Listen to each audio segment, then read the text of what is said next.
coffee and wake up with the Daily Tips, Michael Jenkins. I always stay away from the hot team in the offseason. Whenever you see everyone piling on praise, it just feels like a sucker bet. Can you dig it, sucker? And Chelsea Messenger. I don't want to lose to somebody dumber than me. Yes. When you're in an office pool with somebody playing fantasy football and it's somebody who just puts it on autograph, like, oh, I don't watch football, whatever.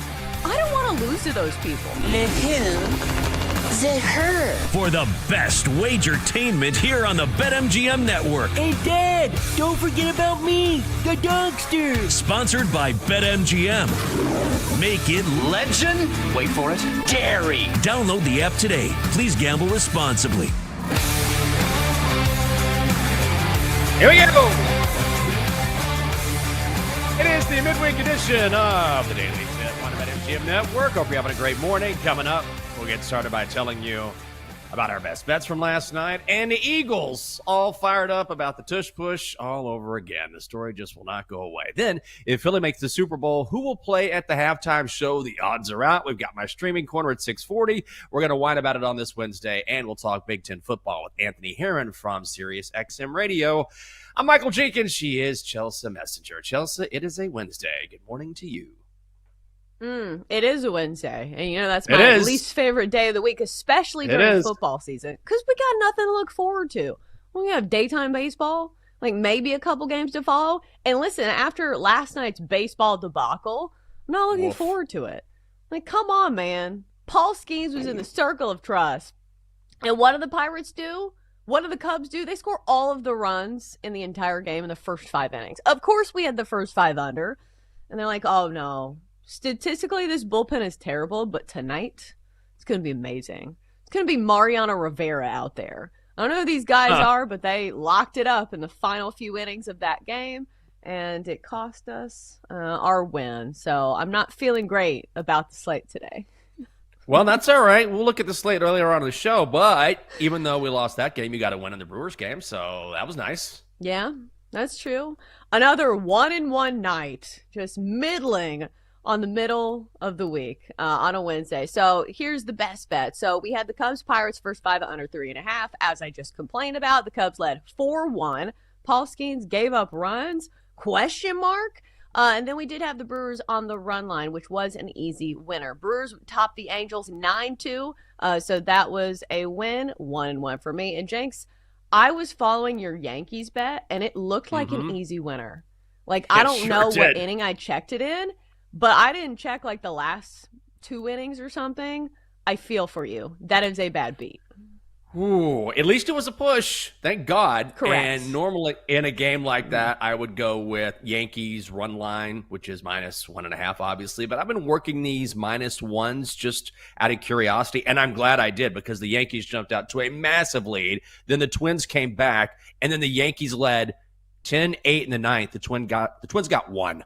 So it ended up being a Yankees win 10-9. That's a push. I was also in the Brewers and the Pirates first 5 under as well. So a 1-1 night for me. Donkster had Cubs Pirates under 7. He was the lucky one. Cubs lead 4-1 or win that game 4-1. So for the week, Chelsea, you are 2-2. I'm 3-2-1. The Donkster a perfect 2-0 here on the Daily Tip. It is great to have you with us on a Wednesday morning here on the BetMGM Network. Oh, you ready for this? Let's strap on in and get you ready for some more tush push talk. So we know what happened, over the weekend, right? The Eagles, they beat the Chiefs. They run the tush push 6 times on Sunday in Kansas City. And so the Eagles are hearing some feedback now that they don't appreciate, which is, this is all you guys do. Yesterday on WIP Radio, Jordan Mailata, the left tackle for the Eagles, sort of went off and said he's tired of hearing it. I understand it. I understand the outrage. What I don't understand is them using it as an excuse to why we won the game. Right. I think it's incredibly disrespectful to our defense and our special teams who balled out. You know, my brothers on defense and special teams who balled out that game, who had our backs when we weren't moving the ball or we weren't doing anything. You know, and so when I see those things, and they fly across my timeline here and there, and I do my best to stay off social media, but that kind of irks me a little bit. That pisses me off, because we give so much to this game, and to kind of base off a short yardage play that is a football play, and say that we won the game off that, but not how our defense played, not how our special teams have played, putting us in those positions. I think it's bullcrap. Pardon my French. Hey, let me press this dump button. No. Okay, Bullcrap is fine. That's fine. Yeah, that one's fine. I think I was going to say a lot of other stuff, but I just think it's rubbish. It's absolute rubbish, man. It makes my blood boil just thinking about it. For somebody who's complaining, whenever you have an accent, it always makes it sound like you're so polite, like bull crap and rubbish. You could be so much worse than that. But is he right? Is he right to be upset with this idea out there that the Eagles only won this game because of the tush push? I saw this idea being floated around, and it even was on like the national talk shows. I think Adam Schefter was the one that said it, which I didn't know Adam Schefter was entering the arena of opinion talk as opposed to being like an insider. But it does feel unfair, especially because the Chiefs had several mistakes, that you could pin the game on. Most notably the time when Travis Kelce, had a finger on the ball and then, tips it and the other team gets the ball. The Eagles get the ball for an interception in the end zone. Like, that felt like a bigger play to me. But at the end of the day, like, you cannot pin one game, one loss, one win, whatever, on one simple play. And, like, here's the thing. Like, the tush push has been legal. They have been doing it for a while. So until that changes, they're going to do it in the game. So you can't complain. The way I look at it is that, football is a complex game, like most sports are. And people tend to look at one play and have it define the entire game. And that's just not the way it works. Did Patrick Mahomes not miss a wide open receiver late in that game? Did Travis Kelce not bobble that pass intended for him, which turned into an interception? Did the Chiefs at times not protect Patrick Mahomes? Going back to the Super Bowl, I mean, the Eagles had a 4-man front, and they harassed him all game. Like, the idea that the Eagles are just the tush push, and even in this game, they ran it 6 times, but they still have Saquon. They still have Jalen Hurts. They still have great receivers. They still dominate both lines of scrimmage. What about coaching? That matters as well. There's so much that goes into a win and or a loss. I understand at times it dominates their offense. I get that frustration. But the idea that it's all they do, I think is a huge misnomer. Yeah, I mean, did people see the Super Bowl? Like, that game was completely one-sided. Like, it wasn't just the tush push. And the Eagles had a dominating run in the postseason, too. Like, they weren't just beating opponents by 7 points. They were beating opponents by double digits. So I think nobody is even close to being correct if they're saying the Eagles are only the tush push. I think people are starting to get really frustrated with the tush push. And I'm starting to see even more like respected football people come out against it. Like Bill Cowher has started talking about how he doesn't like it and how it makes him really angry as well. But here's the thing. If it is a legal play, that's the end of it. But I think people are starting to break down the film and they say, hey, this guy's lined up in the neutral zone. This guy's going off sides, whatever, where they're bending all the rules for this play to work. And that's where it gets murky. Because if the referees are not calling somebody lining up in the neutral zone, then that's a problem. Yeah, that's the problem, is that I've come around to disliking the tush push. I think there's tush push fatigue here. Like, we're tired of seeing it, okay? We're tired of talking about it, even though we're talking about it right now. We're tired of it influencing games because it's so poorly officiated. But I think that is really the issue at hand, which is, okay, you can be tired of it, but the Eagles aren't breaking any rules. Like, the NFL had a chance to ban this during the offseason. They didn't do it. It's going to get banned this offseason.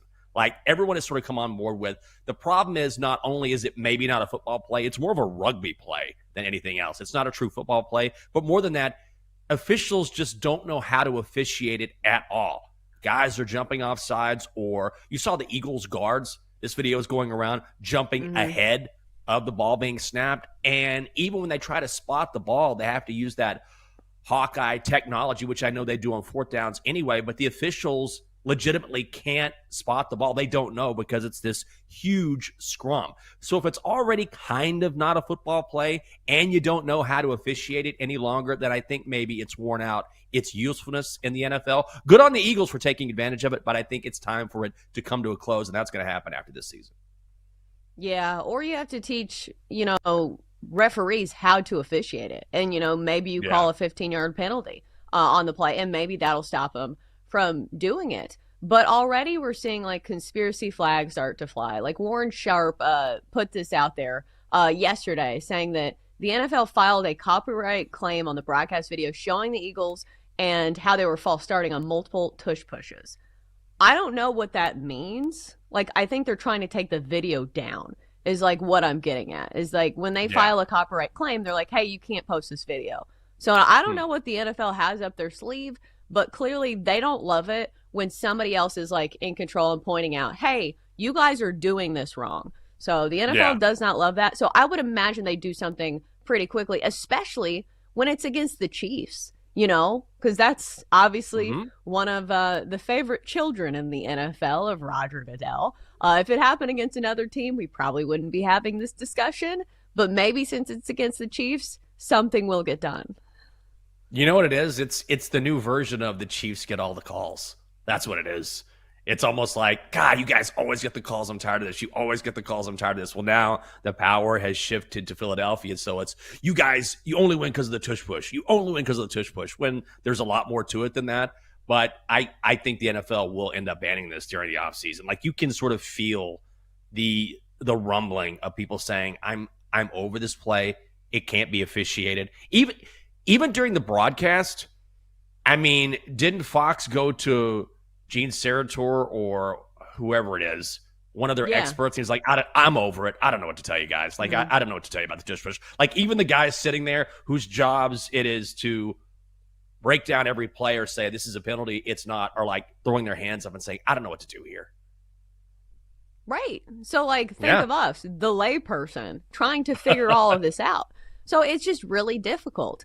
But at least I can still appreciate the gamesmanship because, this is part of, good coaching is you find ways to exploit loopholes and you make them turn them into an advantage for you, as opposed to, like, right now in Tennessee, we are dealing with a coach that doesn't even know the rules. He doesn't even know what a coach is. Brian Callahan literally said it to the press that he didn't know what a catch was because he defined it the wrong way. So I do appreciate the Eagles, at least trying to make the game work for them, even though it is a loophole. So maybe they should take advantage of it while they still can, because I do feel like in the end, the tush push will be no longer. The Eagles are 7-1 to win the Super Bowl. To win the NFC, they're plus 350. That is behind the Packers. I mean, the Green Bay steam right now is a real thing. To win the NFC East, Eagles are minus 220. If you're the Eagles, knowing this is probably going to be gone next season, they were 2 votes short during the offseason of other teams were of getting this banned. So do you think the Eagles should just embrace this and say, you know what? It's our final year, very likely. It's still legal. You may not stop it, and you're going to keep criticizing it. So guess what? We're going to keep doing it. Yeah. Oh, yeah. Why would you stop doing it? It's still legal. Yeah. So until the referees start enforcing, like, the neutral zone infractions, you still do it. Like, obviously, you're not going to do it more. Like, you're not going to do it on a 3rd and 13. But, like, if it's a short yardage situation, why would you not do it? So we will probably still see a little bit more of it in the games to come. Yeah, I think we will. And if I'm the Eagles, I would absolutely lean into it. Like, I would do anything to make it us against the world. When you're the defending Super Bowl champions, it's already hard enough to repeat because everyone's coming after you, right? And so many things can go wrong, and things have to go right when you're trying to repeat. But anything you can do to sort of find some sort of motivation and say, okay, you don't think we can do the tush push, or we shouldn't be doing it, or this is the only way we're going to win games? Well, then maybe we'll do it 10 times a game. Maybe we'll do it 20 times a game. I mean, you already think if we do it 4 or 5 times a game, it's the only way we're winning games. Why not do it every play? We'll just get, 3 yards every play. It'll be 4 downs. Every single drive, just grinding it out. Tush push, tush push, tush push, tush push. And we'll say you like that. If I'm Philly, I would lean into it completely and just absolutely stoke the ire of everyone in the NFL. I do it out of spite. Yeah. I mean, it sounds like something that people in Philly do already. Like they kind of like being hated. But I would use it as a team motivational tool, saying, hey, it's us against the world, because there are also, like, storylines that are being floated about, like, AJ Brown right now that don't seem great for the team. Like when Colin Cowherd or whoever is like, A.J. Brown needs to go to a different team. This is not going to end well. As a coach, you're like, whoa, that's not the issue. The issue is the world against us and the tush push. So don't look at those stories. Look at this one. Yes. Look at all of our tushes being pushed. That's the stay away from him. Don't worry about him. Worry about the tushes here. Not going to go away, and neither is A.J. Brown. You know that's going to be an issue at some point. Coming up next year on the show, it is never too early to bet on the Super Bowl, even if we're talking about the halftime show. The halftime show? Yeah, already. That and Dabo losing his mind. Coming up next on the Daily Tip. It is here on the BetMGM Network on a Wednesday. Come on back.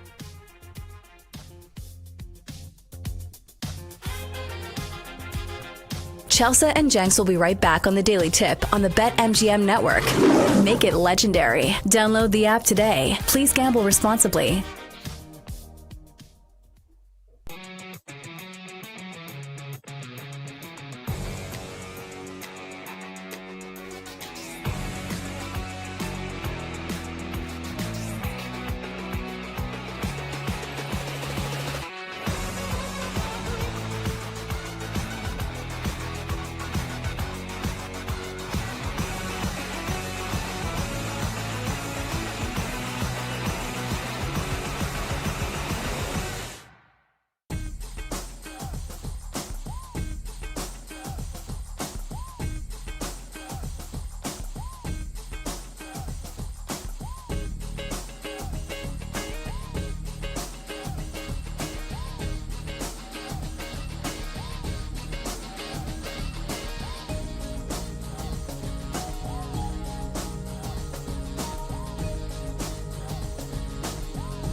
Welcome back to the Daily Tip with Michael Jenkins and Chelsea Messenger on the BetMGM Network.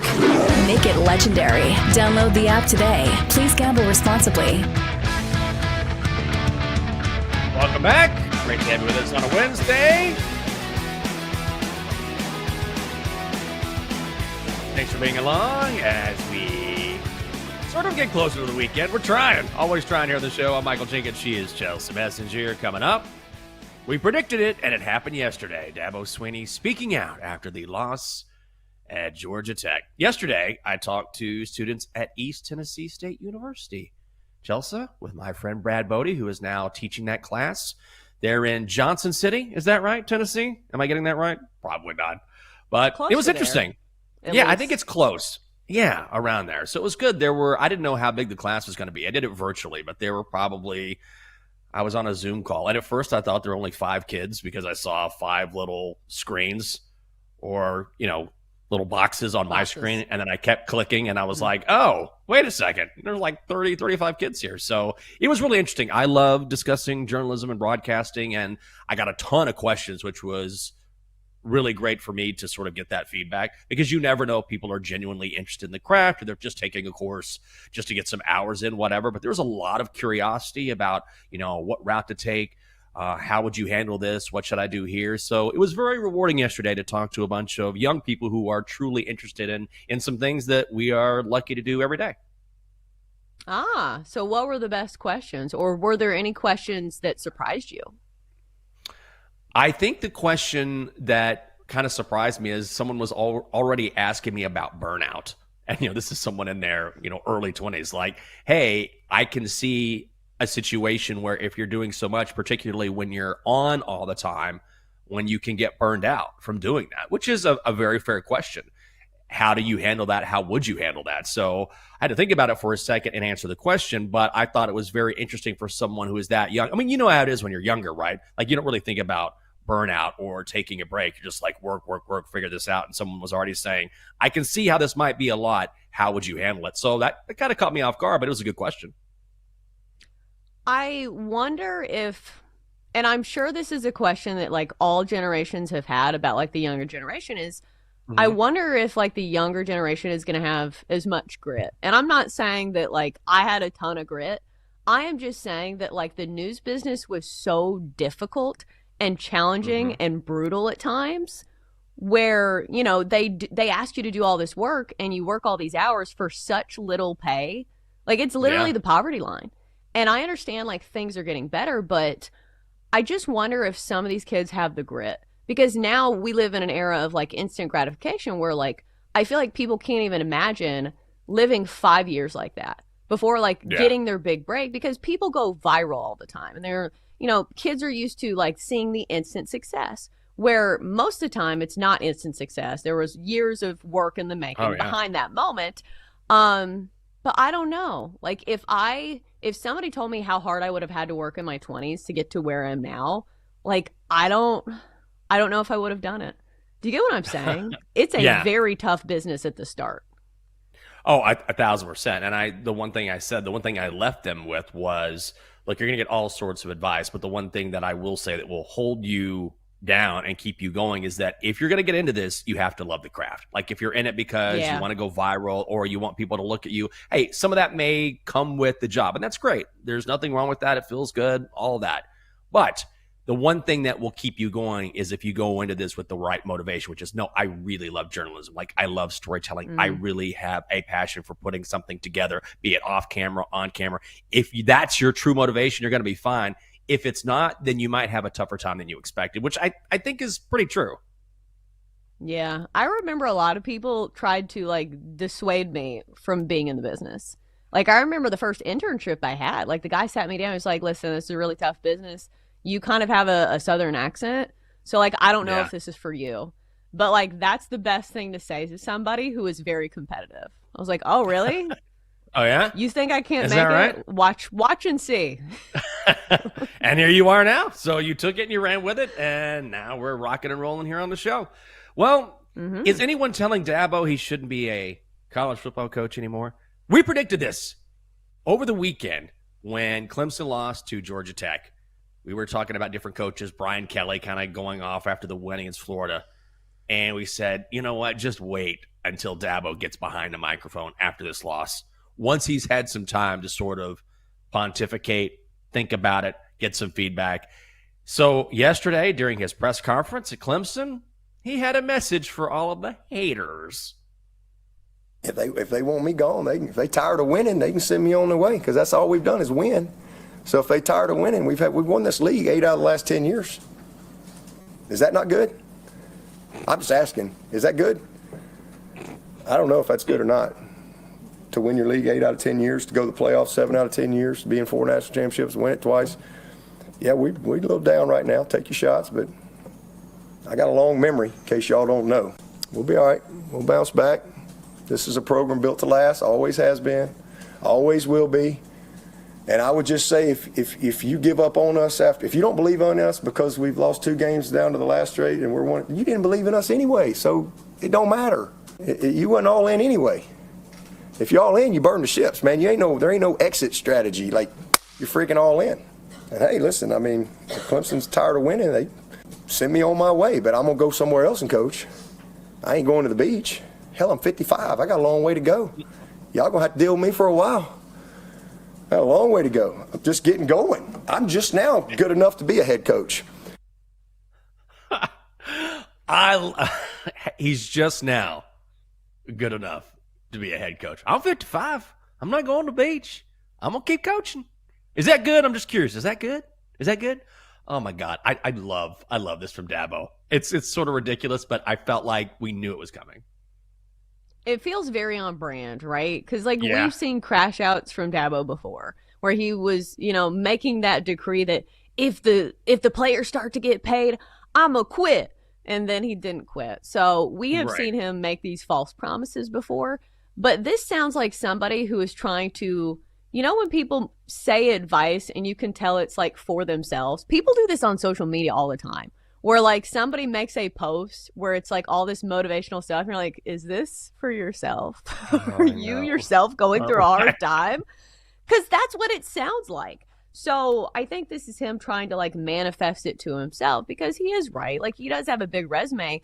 But the thing is, if you are really confident in yourself and you're really confident in your abilities, you don't have to tell people.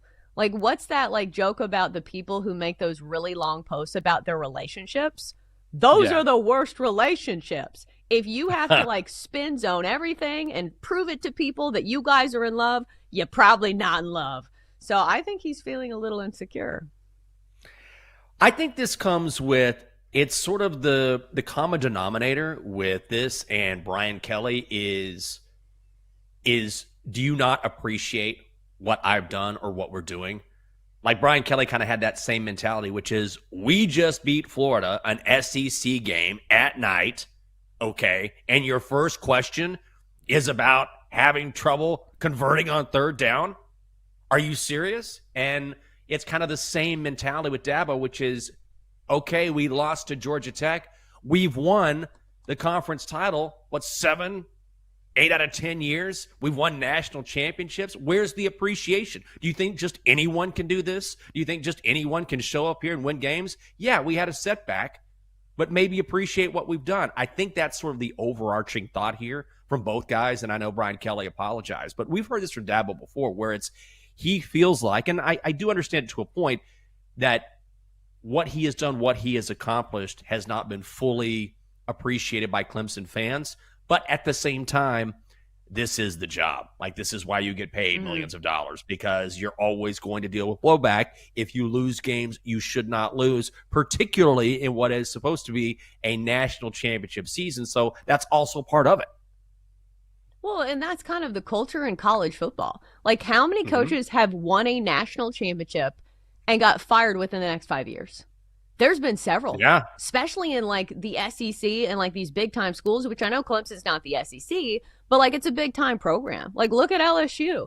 Look at Auburn, Gene Chizik. He was gone in 2 years? So here's the thing. You can talk about your resume all day, but when it comes to college football, it's what have you done for me lately? Oh, absolutely. And that's the way it's always going to be. And especially now, it's probably going to get a little worse, because Now you're talking about paying players. So if you have guys who are contributing to NIL, or you have universities raising all this money, it's okay. Well, why are we paying all this money if you're not going to win? So that adds an extra layer of pressure. So when it comes to the NFL, there's always pressure at the halftime of the Super Bowl, right? You got to perform. You're right there on a big stage, biggest stage in the world. They don't pay people who perform because the natural, I guess, the attention that comes with performing at the Super Bowl is worth millions and millions of dollars in advertising. So we say this because the Super Bowl halftime show is going to be announced soon. It's coming up. And there are odds. You can bet on this if you want. Not at BetMGM. You can look around. But right now, Taylor Swift is the favorite at -125. Dua Lipa is +750. Miley Cyrus, Sabrina Carpenter, Charlie XCX, each 10-1. Billie Eilish, 11-1. And Oasis, 12-1. What's going to be funny is everyone thinks it's going to be Taylor Swift, which maybe could be the case, but it will be a little bit odd if the Chiefs aren't there, which is a real possibility. Who do you think? Who do you want to perform at the Super Bowl? I feel like any other answer is insignificant because everybody wants Taylor Swift. It makes too much sense with the hand-in-hand relationship that she has had with the NFL over the past couple of years. But my question is, does this even mean anything to her? She's not somebody who needs this type of publicity. If she does one show, she's going to make millions of dollars, and she commands that type of money. All of these shows are sold out, and this is how she makes money. She just went on tour. So do you think she wants to get back into the act of rehearsing and doing all the hard work because she puts on a great show? So I don't know if it makes sense for her to do it. She doesn't need the attention. But it will be a disappointment for whoever fills those shoes because everybody's going to want Taylor Swift. I want Miley. That's who I want. I love Miley Cyrus. I'd like Sabrina Carpenter, too. I think Sabrina's a lot of fun. Her stuff is super poppy, obviously. But I think Miley would be awesome because she has more of a catalog of hits that go back. I mean, she's been around forever, which sounds crazy to say, but she really has been because she started so young. I love Miley Cyrus. Billie Eilish, I feel like wouldn't work just because it's kind of not her vibe. She's more of a chill vibe as opposed to this big, grandiose, spectacular performer like that. It's not really her style. Double D is screaming for Oasis. I don't know. I don't know if they're going to choose Oasis, but I feel like Taylor is the obvious choice. I'm not going to be disappointed if it's Taylor. It would make sense. Right, because she has so many hits and she applies to so many demographics. She is family friendly. Because that's the thing for the Super Bowl, it needs to be somebody who has more than 2 songs that people know. Because that would be my complaint about Sabrina Carpenter is that I don't think she's been around long enough and has enough bona fide hits where people can sing along. Because wasn't that the only knock on Kendrick Lamar is that he had the song of the year. And for that, I totally get why the NFL would want him there. But unless you're super into Kendrick Lamar or you're really into rap, a lot of his other songs you probably hadn't heard of. And I feel like that's what makes a great Super Bowl halftime show is that there's a bunch of songs you've heard of. They're all hits, and a bunch of demographics know the performer. Yeah, and Charlie XCX, the only thing I know from her is Apple. Because Apple that was popular dance? on TikTok. The Apple song. Yes. Oh, my God. That's it. How many times did I shoot the lovely Catherine doing the Apple dance? A million. And now the new dance that we've learned is Gnarly by Cat's Eye. I've shot that a couple times. Hell, I know half that dance because I've shot it so many times and watched that video so many times. But I feel like if you have just a TikTok song or 1 or 2 songs max, how in the world are you going to have a Super Bowl halftime show? Yeah, I think Dua Lipa makes sense here. I think Miley Cyrus makes sense here. But I worry about Dua Lipa being too sexual. I don't know if you've seen the way she dances. I'm not. But hell, I mean, we've had J-Lo and Shakira, and they didn't, take anything too PG. So we'll see. I think she does low-key have a lot of hits, though. Dua Lipa. Yeah, she does. And has had for a while. And she's had a lot of collaborations as well. They should do Super Bowl halftime grown and sexy style. And then we have Dua Lipa do whatever she wants to do. I think that would be great. Denton says he feels about Dua Lipa the way Dylan feels about Sydney Sweeney. I mean, I like Dua Lipa as well. That's a very good take. I agree. She's excellent. Well, she would be she's great. Hot. Yeah, she is. She's very attractive. And also, as far as like putting on a show, why not? She just walks around, you know, they play instrumentals. These jeans are the best jeans. I'm Sydney Sweeney. Yeah! And this is the Super Bowl halftime show. Her voice in that American Eagle ad is amazing. It's too easy to make fun of. It's amazing. Oh, yeah, oh my God. I've seen the TikToks of people doing that. It is funny, though. Coming up next year on the show. You know what time it is. We'll tell you what we've been streaming and which of those shows are winning. That is next on the Daily Tip on the BetMGM Network. Stay right there.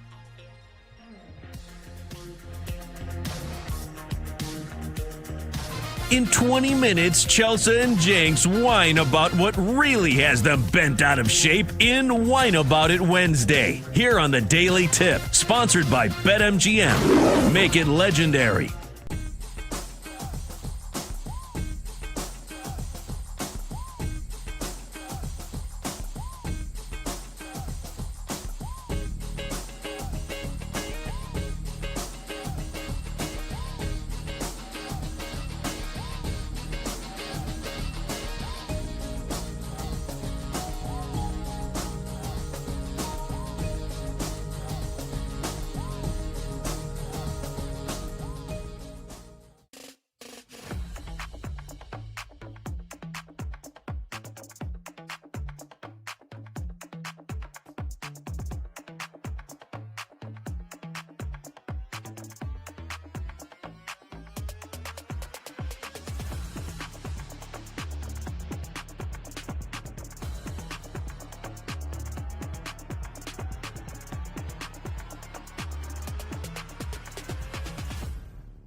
Let's get back to the Daily Tip with Chelsea Messenger and Michael Jenkins on the BetMGM Network.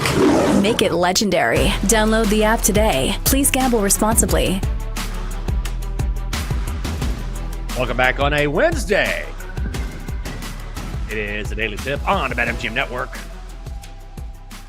Coming up on the show, might not have any football this evening, but that doesn't mean there's nothing worth watching. My streaming corner is on the way. And we're all going to chip in. We all have things we like to stream from time to time. Oh, man, what am I going to do today?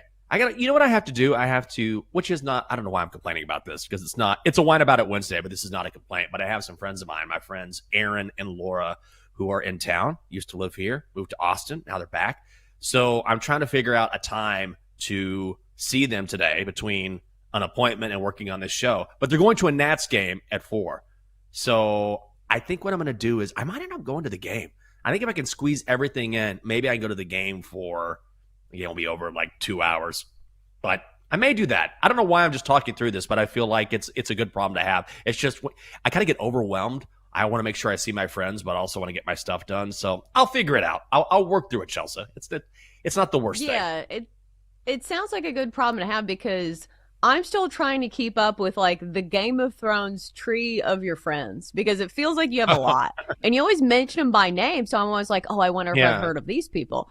And these are new people to the situation where I haven't heard of them before. So it sounds like you have a ton of friends.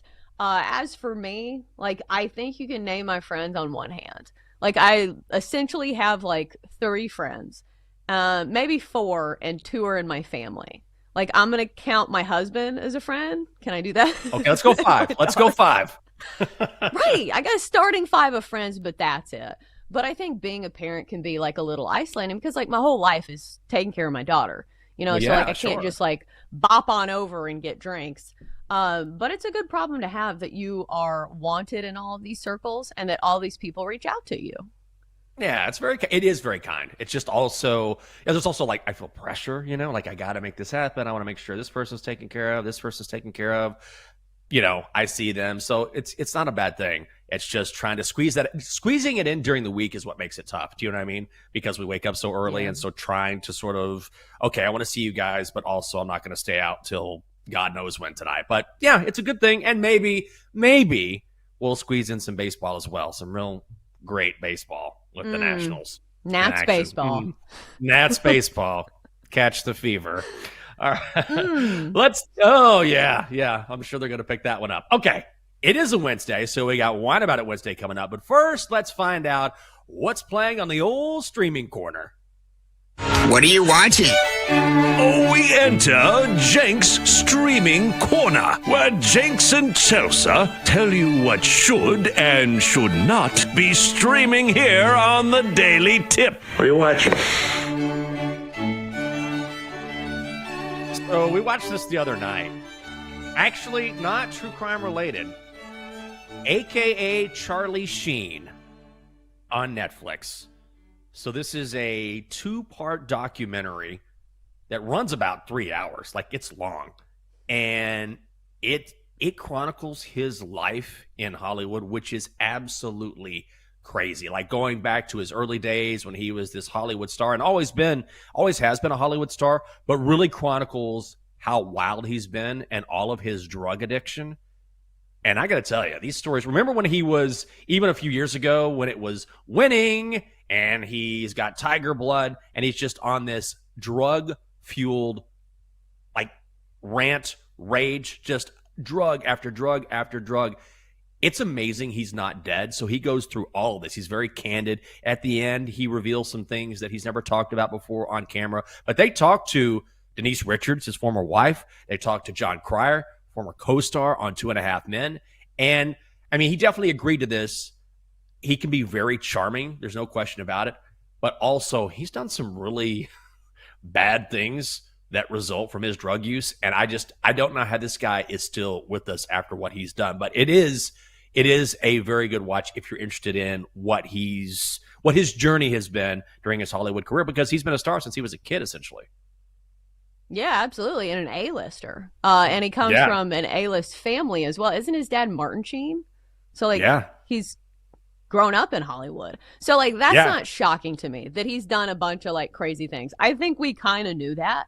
My question is how many more of these stories will we get? Because I feel like they don't make celebrities like they used to.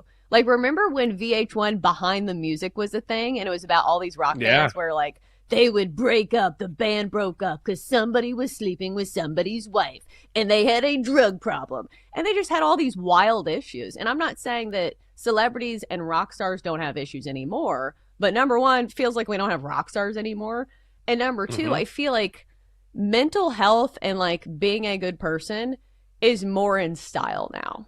Do you know what I'm saying? I feel like it kind of added some mystique to celebrities and rock stars back in the day.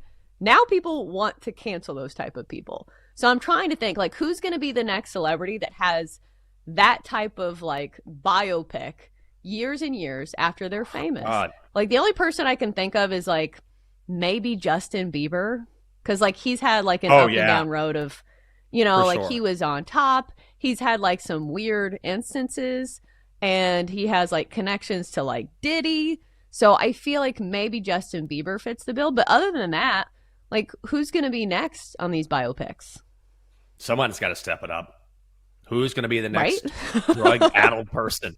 It's I can't even like at one point, this is not giving too much away, but at one point they tried everything, rehab, intervention, and it's really sad too. Like Denise Richards definitely still loves him. Like she's just heartbroken by the whole thing. You can tell. It's really tough to watch because and she admits it. Like but at one point he was doing so much like crack cocaine that the guy who was his dealer that he would party with every night, like basically to wean him off slowly because they tried everything and it didn't work, was they would give him like a certain amount of crack cocaine, and then as they were mixing it, putting it together, whatever, I'm probably not using the right terminology, they would slowly lessen the dose over time, like over like a year and a half, so he wouldn't know the difference, and so he wouldn't get as high as he would have maybe a few months earlier, and they slowly kind of weaned him off that way, where at one point he was like, this isn't having the same effect on me, maybe I'll quit. Like they went to extremes like that just to get him off drugs, and then there's always that risk that he'll jump right on again. It's one fantastical story after the other. Yeah. Remember when like every celebrity would go to like Promises Malibu? I used to like remember reading about that, and like the what is it, like Us Weekly and all that? Like that was like the hot rehab center. I don't know if that's still a thing. Do people still go to rehab? I feel like that's not like it's not as popular like for celebrities. Like I understand people go to rehab, but it's not like the A-listers. Like I'm waiting to see like one of the A-listers go, and maybe they're just better at keeping secrets. That could be it. Well, John Mulaney, didn't he go? I know he had an intervention, that's for sure. I don't know if he went to I think he went to rehab. Yeah, I think he did. He's like the most recent one where his friend sat him down and talks said, hey, about it. He talks about it a lot. So I think that's a more recent one. What about you? What have you been streaming? Well, during football season, I feel like I don't have time to stream a bunch of things, but I'm back on my comfort watches, which means like shows that I fall asleep to. So shows that I've already seen, so I don't feel bad if I fall asleep. So we have the rotation of Parks and Rec, we have The Office, which I'm on now, we have 30 Rock, and we have Modern Family. So now we're on The Office, and I was just telling you guys, yesterday was the episode where Michael grilled his foot on the Foreman grill. It's funny to me how The Office is so well written that I almost think that you enjoy it more the second time through.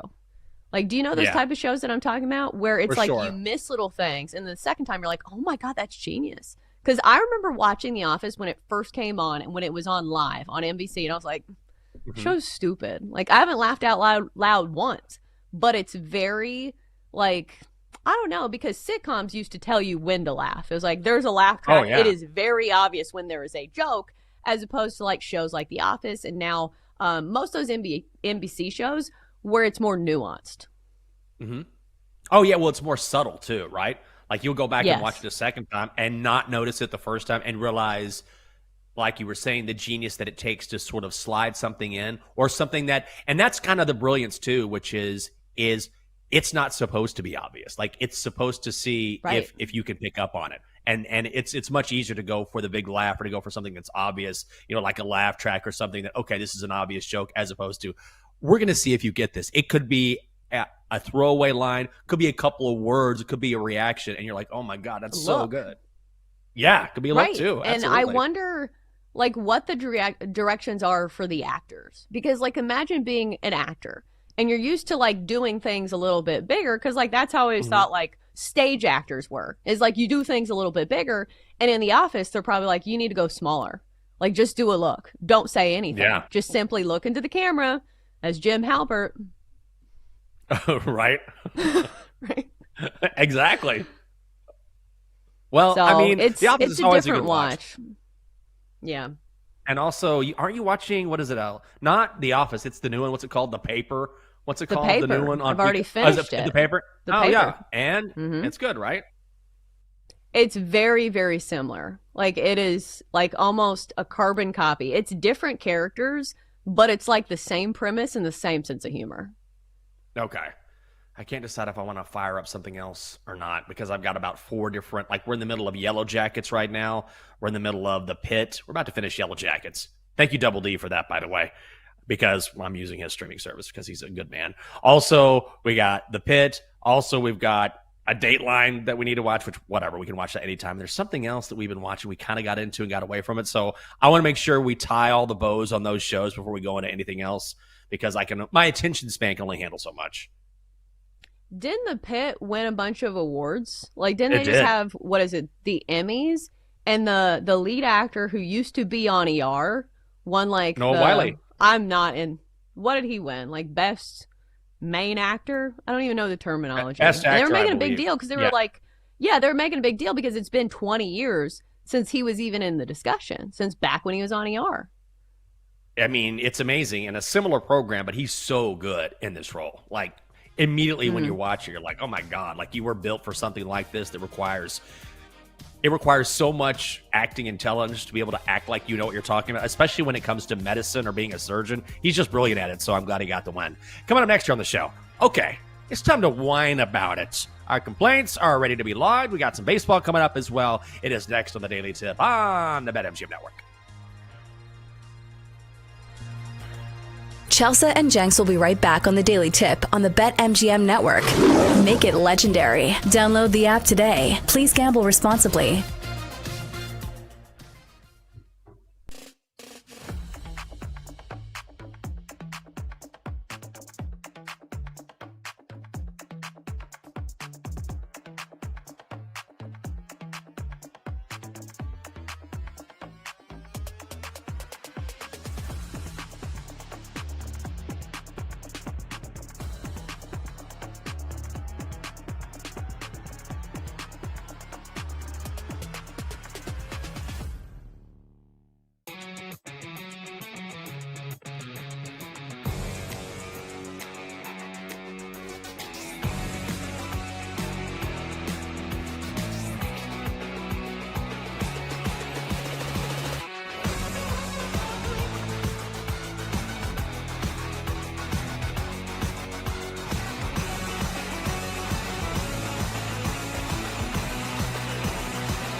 grab your coffee and wake up with the Daily Tips, Michael Jenkins. I always stay away from the hot team in the offseason. Whenever you see everyone piling on praise, it just feels like a sucker bet. Can you dig it, sucker? And Chelsea Messenger. I don't want to lose to somebody dumber than me. Yes. When you're in an office pool with somebody playing fantasy football, and it's somebody who just puts it on autograph, they're like, I don't watch football, whatever. I don't want to lose to those people. The who? The her. For the best wagertainment here on the BetMGM Network. Hey, Dad, don't forget about me, the dogster. Sponsored by BetMGM. Make it legend. Wait for it. Dairy. Download the app today. Please gamble responsibly. Hour 2 of the Daily Tip starts right now on the BetMGM Network. I'm Chelsea Messenger. He's Michael Jenkins. And here's what's on the menu for the next hour. We'll start with a Whine About It Wednesday. You know that your girl loves to complain. And my Titans are 0-2, so maybe a little tease of what I will be complaining about there. At 7:20, we go on to our daily baseball slate of plays that we'll be playing today. And then at 7:40, Anthony Herron of the Big Ten Network stops by to get us ready for the biggest college football games this weekend. It's all coming up next here on the Daily Tip presented by BetMGM. All right, Jenks, so sometimes I think it's difficult for us as humans to appreciate greatness in the moment.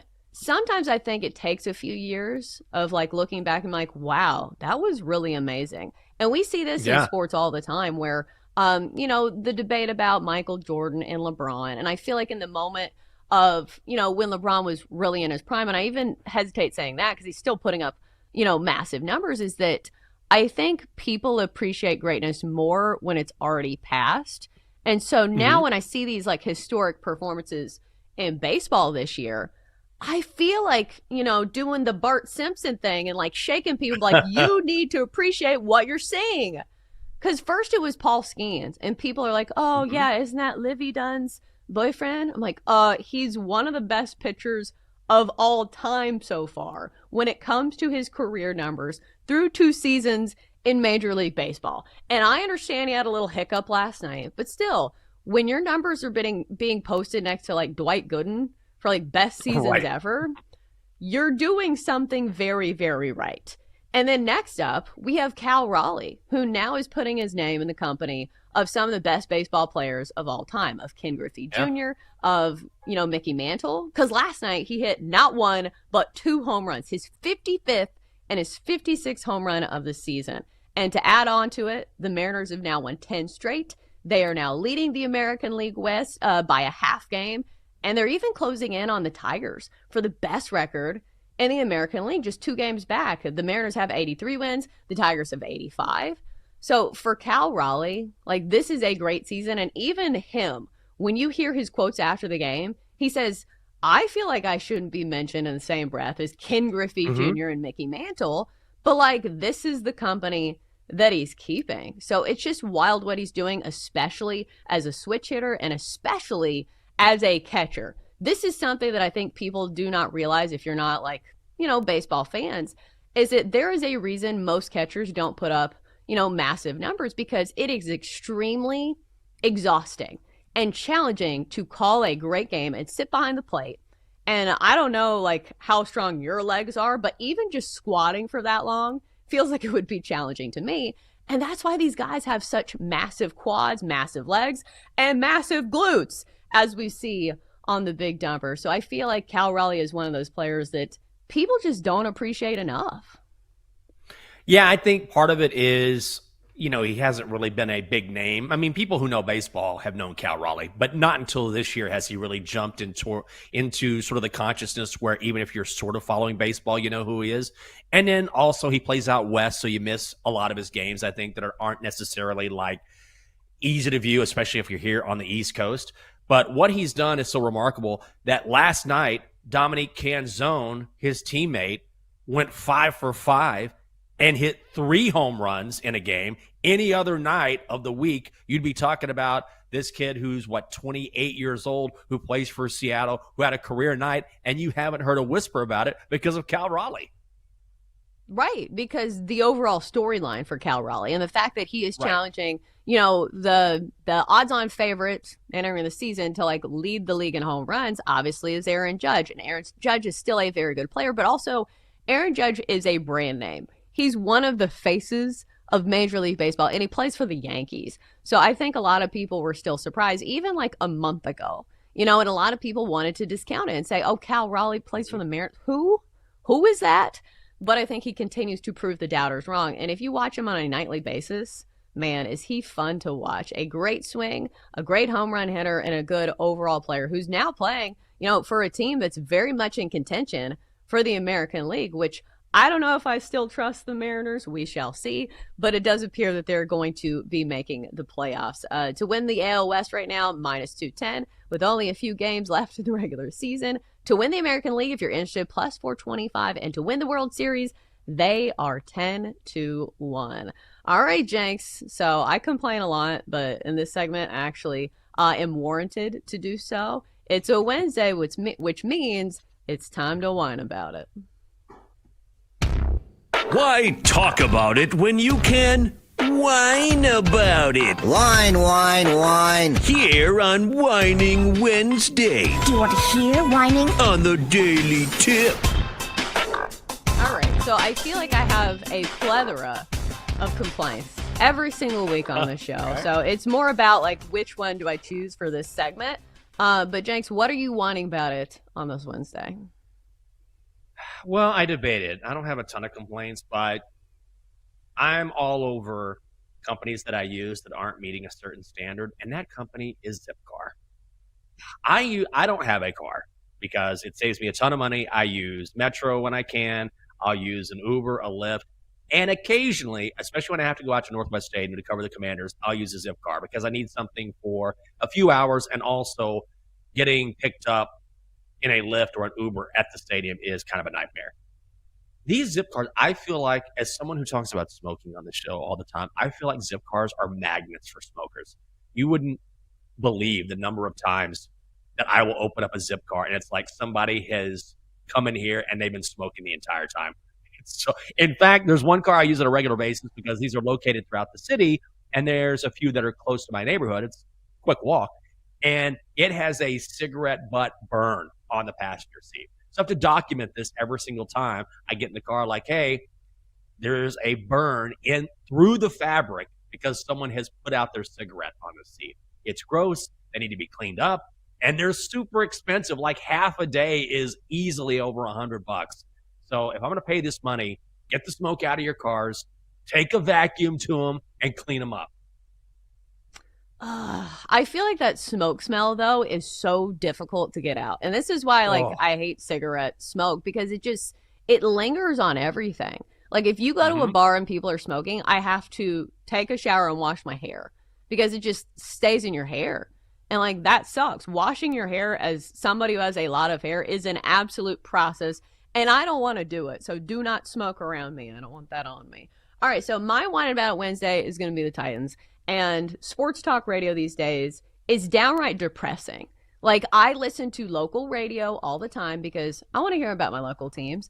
But now it's gotten so bad that I can't even listen to it, Jenks, without wanting to go play in traffic. Like, it's wild.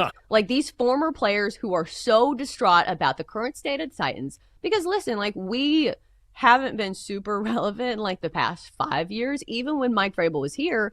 But at least when we had Mike Vrabel, we were in contention. We were at least covering spreads. Like, that's the wild thing about the Titans. Like, their first game of the season, it was the first time they had covered in, like, a year. Like, they're getting the break speed off of them.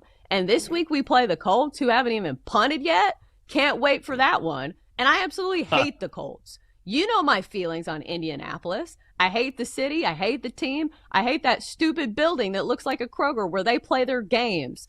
So I'm locking in for Sunday, but I'm not feeling great about it. There's nothing worse than like being in a rivalry and your rival just like getting all the love and being amazing. Meanwhile, your team is like the bottom of the barrel. Like, we look like one of the worst teams in football. Do you like Blue, the Colts mascot? He's funny. You know what I'm talking about? No, because he's for the Colts. You don't know? Do you like the Oklahoma mascot? No, but he's not funny. It's a schooner. Like, there's nothing funny about a schooner. Like, I just hope it turns over on its side. I'm like, oh, well, if there's people inside, that's, them's the breaks. But a furry mascot, I feel like, is a lot different. But it's still our rival. Like, there's nothing about UNC that I like. Like, Michael Jordan's literally the only person, and it's because he's the greatest of all time at a sport that I love. So, like, no. You'd be like, oh, look at this little dog. It has a UNC sweater on. Don't you love it, Chelsea? I'm like, no, get that dog out of here. I'm going to kick it over that goalpost. No, I don't like it. So, clearly, tough times in the Tennessee Kingdom over here. Oh, I feel bad for you guys. Yeah. When you're talking about punting dogs over a goalpost, I feel like that's you're close to rock bottom there. And we have Double D. He has a whine about it Wednesday today, too. All right, David, get in here. Okay, so I know we've all had this issue where, we all have to, our bank gets a hold of us and tells us, hey, there might be a charge that you did not do, yada, yada, yada, blah, blah, blah. I had that happen over the weekend. Banks aren't open on the weekend after 12 p.m. on Saturday. I got this after that. So, and I won't name the bank, but it does rhyme with Hemobaris Bank. Hemobaris. Yeah, that's right. I said Hemobaris. It rhymes with that. Okay. If you get it. If you get it, you do get it. If you don't, you don't. That being said, so I flip my debit card over to the 24-hour hotline to take care of my issue. I get through all the automation. I get through all the shenanigans to get to an actual person. And what do I get? An automated person going, I'm sorry, our hours are from 7 a.m. to 10 p.m. Please call back later. Oh. Wait a minute. The card says 24-hour service. What are we doing? If it says 24-hour service, I should be able to call whenever I want. 7 a.m. to 10 p.m. is not 24-hour service, ladies and gentlemen. Well, especially when you're dealing with your money. Like, you know what I mean? Yeah. Like, when you're talking about money, it's like, listen, man, I need you guys to be open 24 hours. I'm not trying to wait another 8 hours so you can tell me, if this transaction is going to go through or something. So I totally hear that. It was so agitating. Anything where you have to call like a hotline or a 1-800 number, I feel like you just got to strap in because it's never going to be an experience. I have never called a 1-800 number and been like, whoa, that was really pleasant. I got to talk to a human from the start. No. You have to get through the 7 layers of hell before you talk to a human. I believe that. And don't get me wrong, I love my bank. I've had them for a very long time. Never had an issue with them, but this one got me. Just don't put on the back of the card that it's a 24-hour service. That's all I'm asking. Just put the hours that you can call. And I am merely asking my Titans to not go 0-17 and 0-17 against the spread. Like, we're not asking for much here. Like, we're not asking for the world. So, Jenks is somebody who's been a fan of a team that was kind of in that spot with the Commanders, which I don't even think the Commanders were as bad as, what the Titans are now. How do you get through the worst of the worst times? Like, what's the glimmer of hope that I should be reaching for? Well, you just have to look at Cam Ward and say, he does have a great arm. I mean, he'll make some throws. You're like, oh, my God, you can see that first-round talent pop. First overall pick talent pop in a big way. I think you just have to sort of keep hope alive, right? And say, look, this was never going to be it's all about kind of convincing yourself that this was never going to be a one-year turnaround. That's a very rare thing. I know it happened with the Commanders last year, and we'll see about this year. But ultimately, you have what looks to be a franchise quarterback. You've got a coach who, he should learn what a catch is. But there are reasons to be excited because it always starts at the quarterback position. So I think you start there and say, hey, maybe by the end of the year, we see him come along, and then it looks like maybe there's a path for us. It's just hope against hope. You're trying. I'm trying. I know you're trying to be really positive, hard. but I think the negative spin is that I'm afraid that Cam Ward has great NFL potential and the Titans are going to waste it. Because we see that all the time.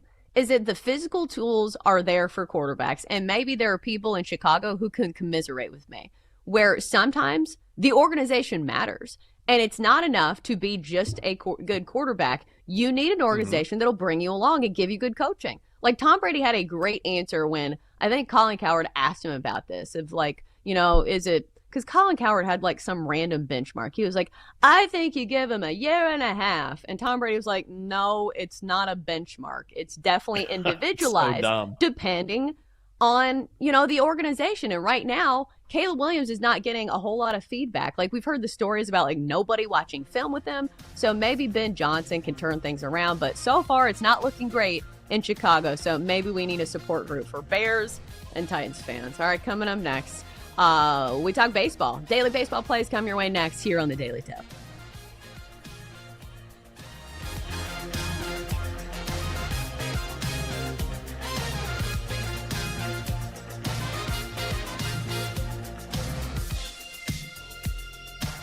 Chelsea and Jenks will be right back on the Daily Tip on the BetMGM network. Make it legendary. Download the app today. Please gamble responsibly.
Welcome back to the Daily Tip with Michael Jenkins and Chelsea Messenger on the BetMGM Network.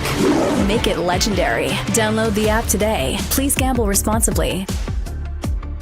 Welcome back on a Wednesday here on the Daily Tip. That means we have daytime baseball today. If you are employed or you have things to do during the day, well, make time. Tell them you're in a meeting because we have some games to bet on when it comes to baseball. And it's always nice. Like, it's a nice surprise on Wednesday that we don't have to wait till later in the day. Because that is my one knock on the NFL is that some of these games start way too late.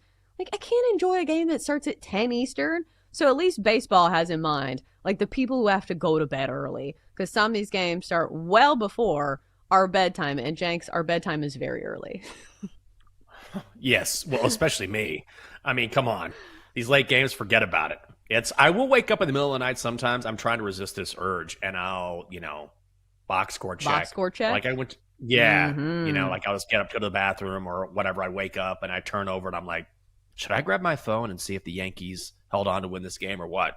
This morning, I held out until I woke up, but it's not easy because I'm usually turning in at a pretty decent hour, and it takes me a while to kind of fall asleep anyway, but that phone being right there is always a temptation.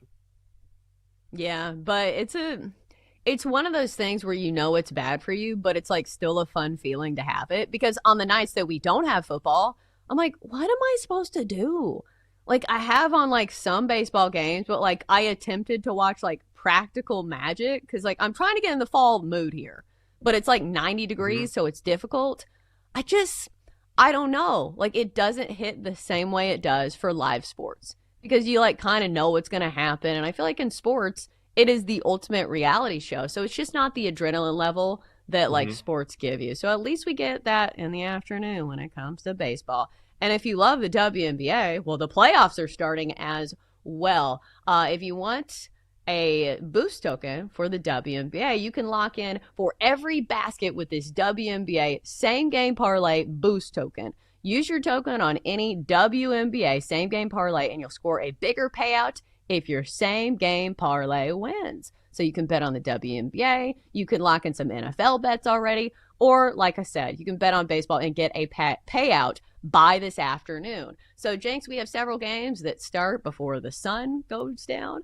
So looking at the early slate, we have the Cubs and the Pirates, which burned us yesterday, Reds, Cardinals, Orioles, White Sox, Giants, Diamondbacks, and Braves, Nationals for the early slate. Are there any games in that window that you will be betting on?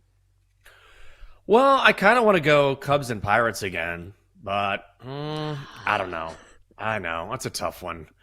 I've gone back and forth on this one. So as per usual, I'll start off with a smaller card and then I'll go to a bigger card. But you can go first 5, under 5, minus 155.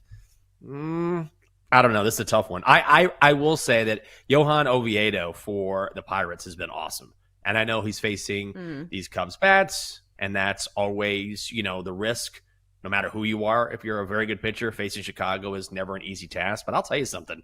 He's been good, and he has not allowed more than 2 runs in his last 5 outings. Faced the Brewers, Red Sox, and Blue Jays during that stretch. So it's not like he's been facing poor hitting teams. I mean, these are some of the better hitting teams in all of Major League Baseball, and he's been really good. Matthew Boyd, at least 4 runs in 4 of his last 5 outings. I'm a little worried more about Matthew Boyd than I am about Johan Oviedo, but I feel like being an early game in particular and the fact you can get a 5, I would lean first 5 under 5, but I don't know if I'm going to play it.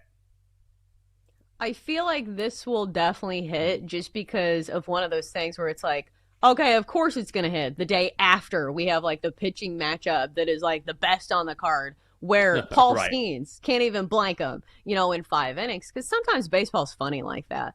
But all the factors still make sense. Like the Pirates still are one of the first 5 or one of the worst teams at scoring runs in the first 5 innings. The second worst team in all of baseball. So sometimes in baseball it's difficult because you have to grit your teeth and look at like the macro perspective on things, because baseball is not a small sample size sport. So just because it doesn't hit one night doesn't mean it's not going to hit the next. Low-key a good pitching matchup in this Orioles White Sox game. Like we're talking about good pitching. Tyler Wells has been really good for the Orioles. 1-0 with a 2.31 ERA, facing a White Sox lineup that clearly is not one of the best in all of baseball. They can be a little scrappy at times. Then you have Martin Perez, who is 1-5 despite having a 3.27 ERA, which 3.27 is pretty solid.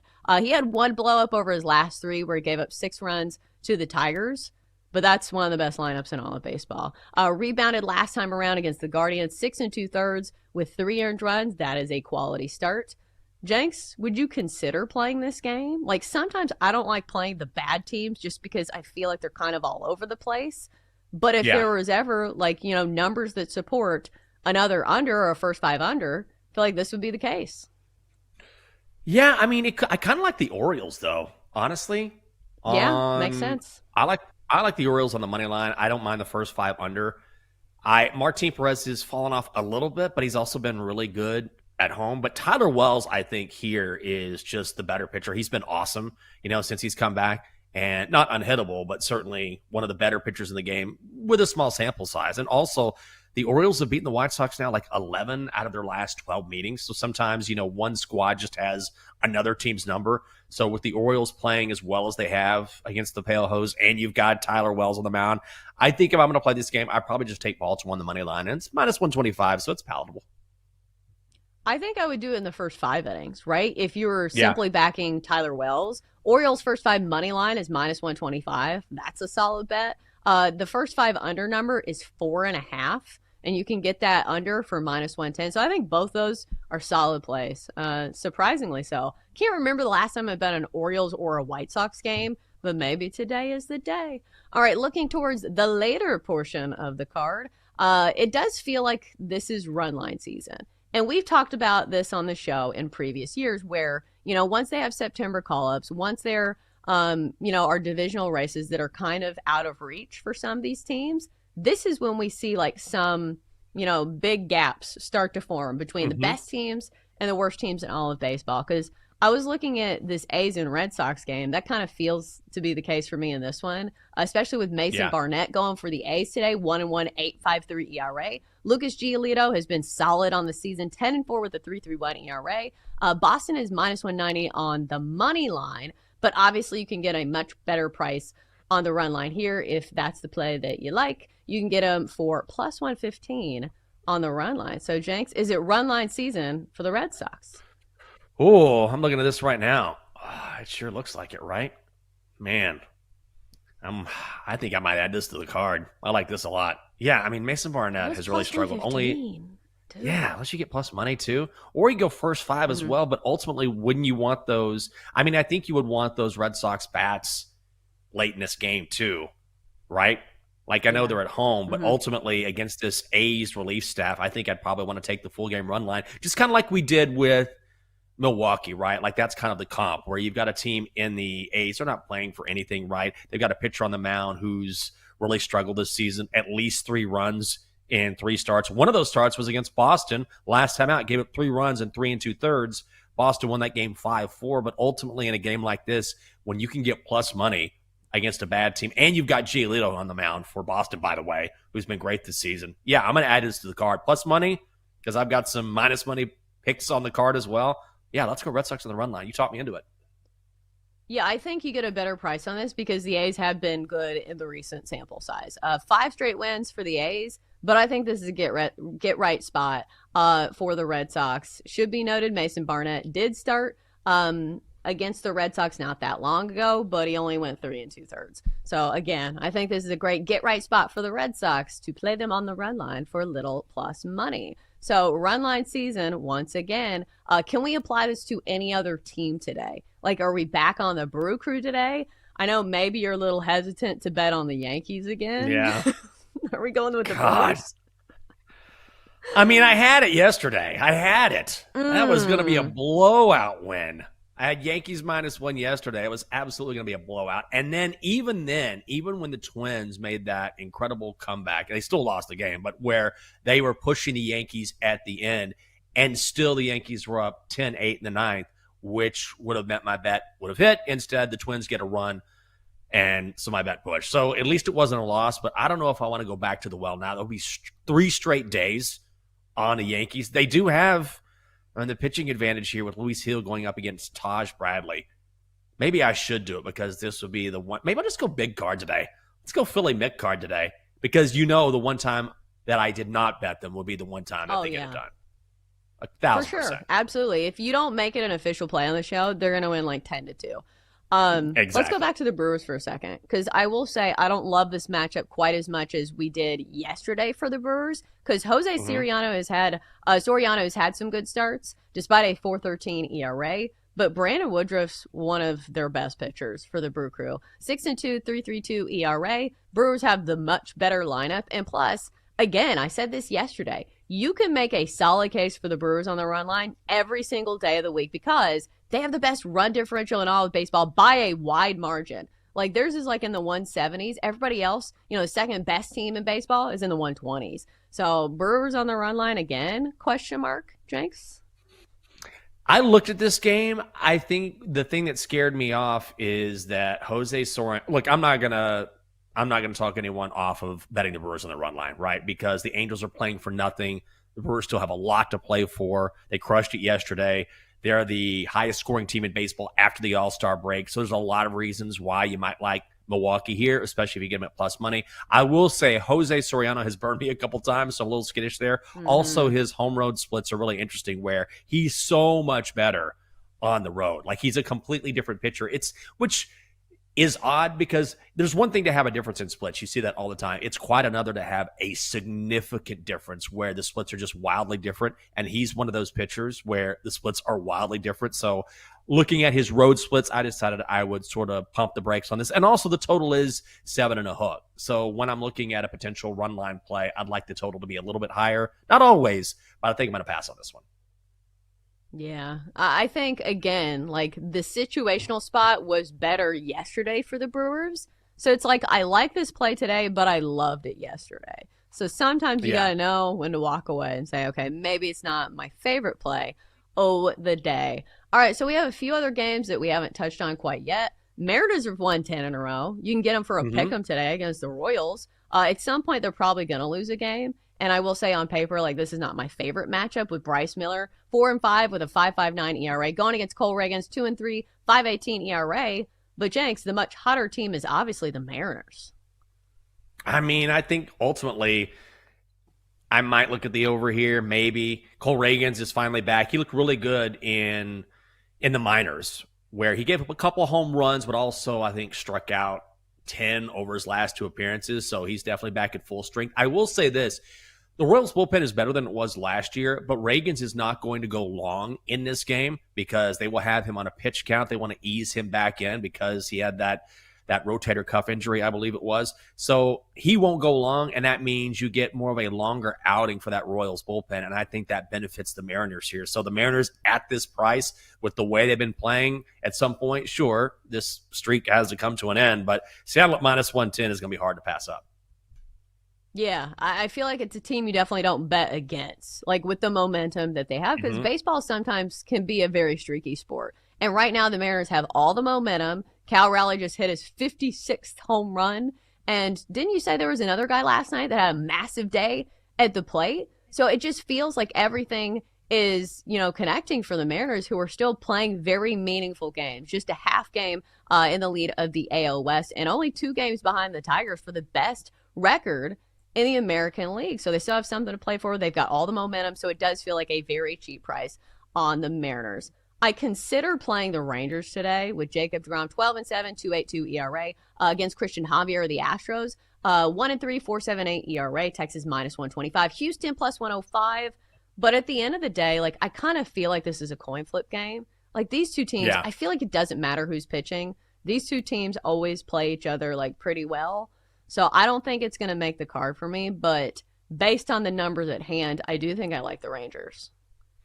Yeah, I think that's probably where I'd go. And DeGrom has been really good to us, right, this season. Now he's struggled a little bit, which is funny because, struggle is always relative when you're talking about someone like him. Like, he gave up 3 runs in his last couple of outings. Oh, that's terrible. It's not what we're used to seeing from Jacob deGrom, which is a credit to him. But I would lean Rangers here. I just feel like that. I mean, I kind of like the under yesterday. That did not hit.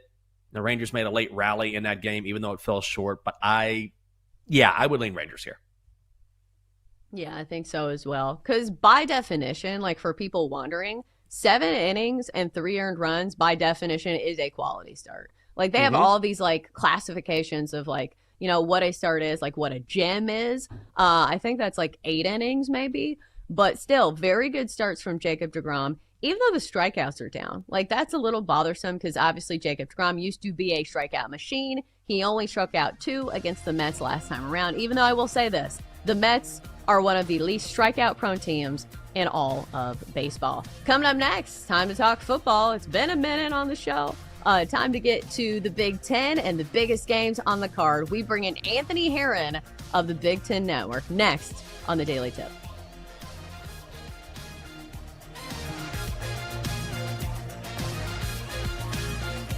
Chelsea and Jenks will be right back on the Daily Tip on the BetMGM Network. Make it legendary. Download the app today. Please gamble responsibly.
Michael Jenkins on the BetMGM Network. Make it legendary. Download the app today. Please gamble responsibly. Welcome back. It is Wednesday, September 17th here on the show. And in a few minutes, we'll get into the Big Ten and everything that's going on in the network as we bring in Anthony Herron of SiriusXM, Big Ten Radio, and Big Ten Network. Jenks, I think that's the one conference that I haven't been to many of the stadiums. Like, I would love to go to the Shoe. I would love to go to a game at Michigan. I would love to go to a game at Wisconsin. I just feel like I've never had a reason to go to those games, so I haven't. Like, I've been to a lot of SEC games. I've been to ACC games. But I don't know. The Big Ten has some good venues. Oh, yeah. I mean, Double D's always trying to get me to go to a whiteout at Penn State, which I feel like would be amazing. I like to go to the Big House. I don't really have any interest in going to the Shoe. Like, whatever. Ohio State fans can stay in the Shoe. But now, especially when you look at, the reimagined Big Ten with it, bringing in these Pac-12 teams now, like Oregon, I'd like to go to Autzen Stadium. I hear that environment is amazing. I hear... I know they're not traditional Big Ten teams, but even Husky Stadium out in Seattle is supposed to be remarkable because it's right there on the water. So that's one thing that I haven't done in my career that I think over time I'd like to do, which is to, dot myself across the map and see some of these incredible venues. Yeah, maybe we should take a sabbatical and just take a road trip, even though that would be a very long road trip for the Big Ten now that some of the teams are on the West Coast. All right, let's bring in Anthony Herron now of SiriusXM, Big Ten Radio, and Big Ten Network. So, Anthony, before we get into the games this weekend, because we do have some big ones, what's the best venue in the Big Ten? So, it depends on exactly what you're looking for, but to me, the venue that combines volume of people with, just the pure amount of folks in the stadium with their actual volume and how loud they are and how imposing that can be for the opponents, but then also the pageantry that you look for in a college football stadium between the various chants and color schemes on a different night and just how into it, fanatical they are. It's Beaver Stadium. You go to Happy Valley, you go to State College, that is where the Penn State Nittany Lions, whether it's a whiteout or not, now the whiteout is sort of peak pageantry and peak fanaticism when there's a whiteout happening, when a big opponent comes into town. But even when it's not a whiteout, you go to State College, you go to Beaver Stadium, that is a special place for a college football game. So I got to put that one at the top of the list. Anthony, I do want to ask you about Indiana and Illinois, but first I saw you and Coach Ferentz, on the field after he became the winningest coach in Big Ten history over the weekend. What was it like being there and being with him in that moment? I've gotten to do some cool things in this industry over the years, but that was just one of the more surreal moments for me because I played my college ball at Iowa, and I did so in a transitional time. My first 2 years were played for Hayden Fry, the previous coach, and then my last 2 years were played after Coach Fry retired for Kirk Ferentz as he came in 1999. And we weren't very good in Kirk's first couple of years, but he tends to go out of his way to reference the guys, kind of my age essentially, who were part of sort of the building blocks of the program. And then it was the very next year after I left in 2001 where all the guys that I came in with to Iowa, the guys in my recruiting class who they all redshirted, I ended up playing as a true freshman.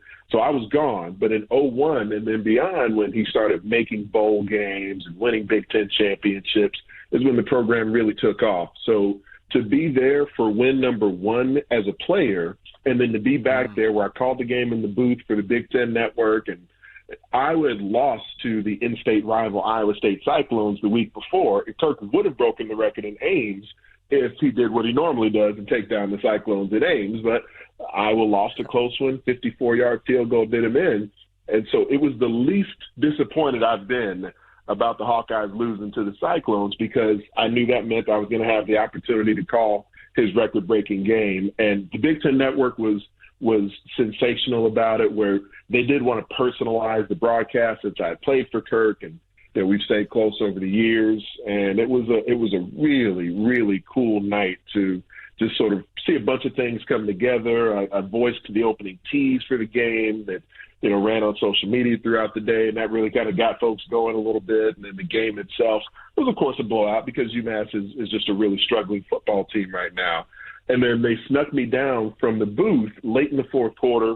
They had some folks escort me from the booth down to the field and ended up having it as a surprise for Kirk that I was doing the post-game interview. So there was a lot that just came together really well, and a lot of folks worked really hard, and I'm glad we were able to pull it off in the way that we did.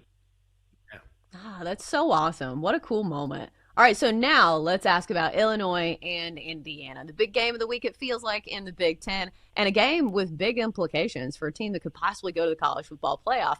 So Indiana home favorites here. And I will say this, Indiana has been running up the score on some of these teams, but we really haven't had like a prove-it game quite yet for them. Meanwhile, Illinois handled business against Duke on the road. So who has the edge here? Illinois is the team that's certainly been tested more this season because, like you mentioned, they had that game on the road against Duke, and the Illini have been together longer. Now, Indiana, what was really unique about the Hoosiers last season, where it was Curt Cignetti's first year leading the Hoosiers. It was his first year in the Big Ten.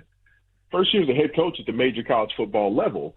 But he had so many of his players who had been with him previously at James Madison, and then he brought in, a few other sort of key transfer portal pieces as well, like quarterback Curtis Rourke, who also is a guy with something to prove, with a chip on his shoulder.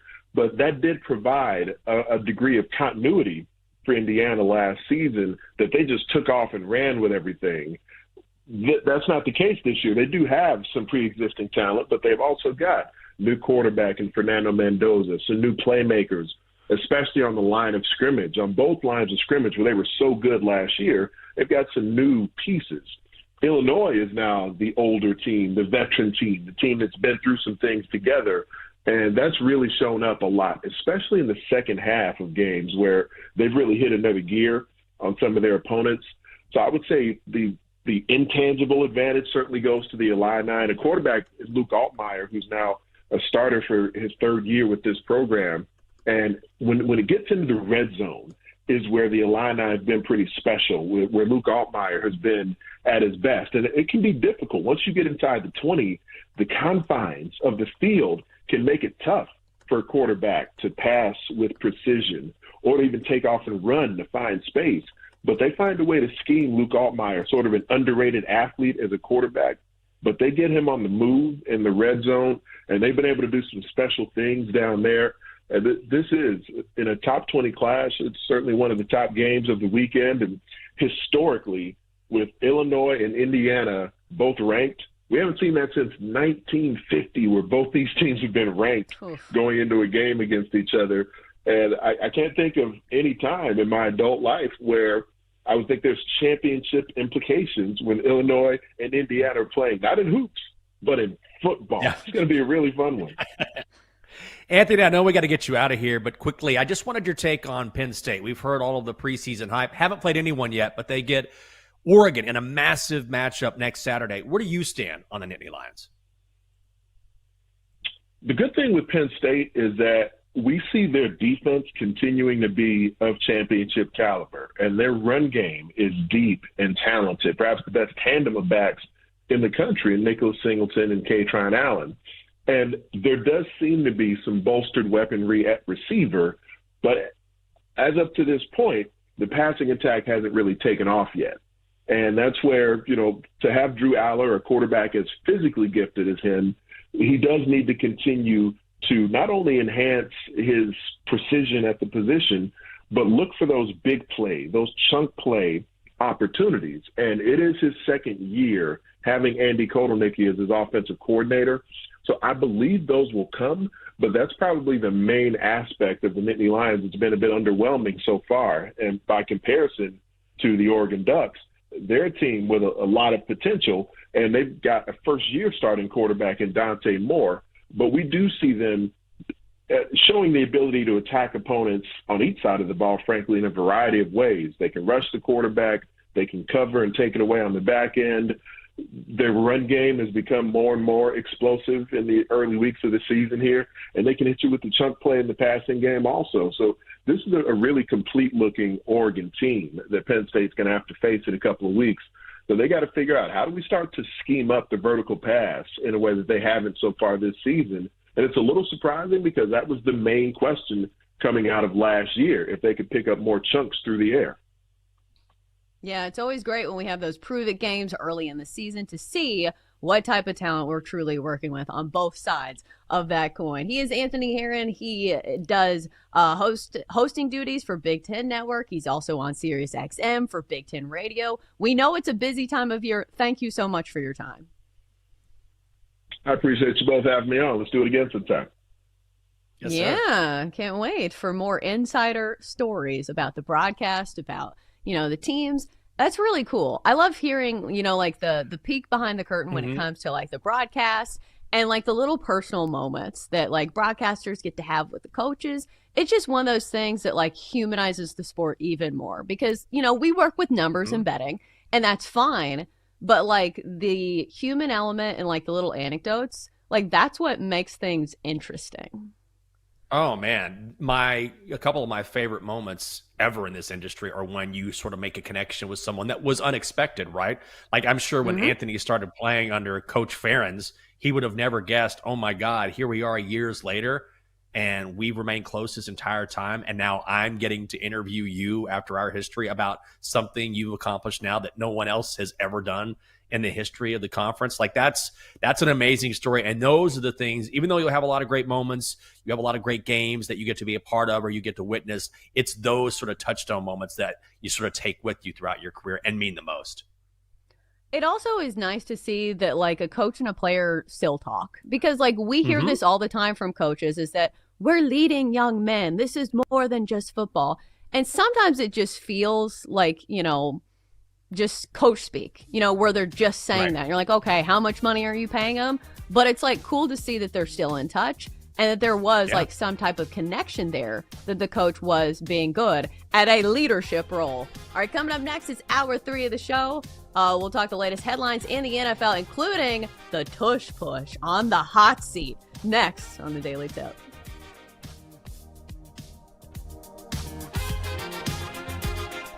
Chelsea and Jenks will be right back on the Daily Tip on the BetMGM network. Make it legendary. Download the app today. Please gamble responsibly.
Grab your coffee and wake up with the Daily Tips, Michael Jenkins. I always stay away from the hot team in the offseason. Whenever you see everyone piling on praise, it just feels like a sucker bet. Can you dig it, sucker? And Chelsea Messenger. I don't want to lose to somebody dumber than me. Yes. When you're in an office pool with somebody playing fantasy football and it's somebody who just puts it on autograph, like, oh, I don't watch football, whatever. I don't want to lose to those people. Le who?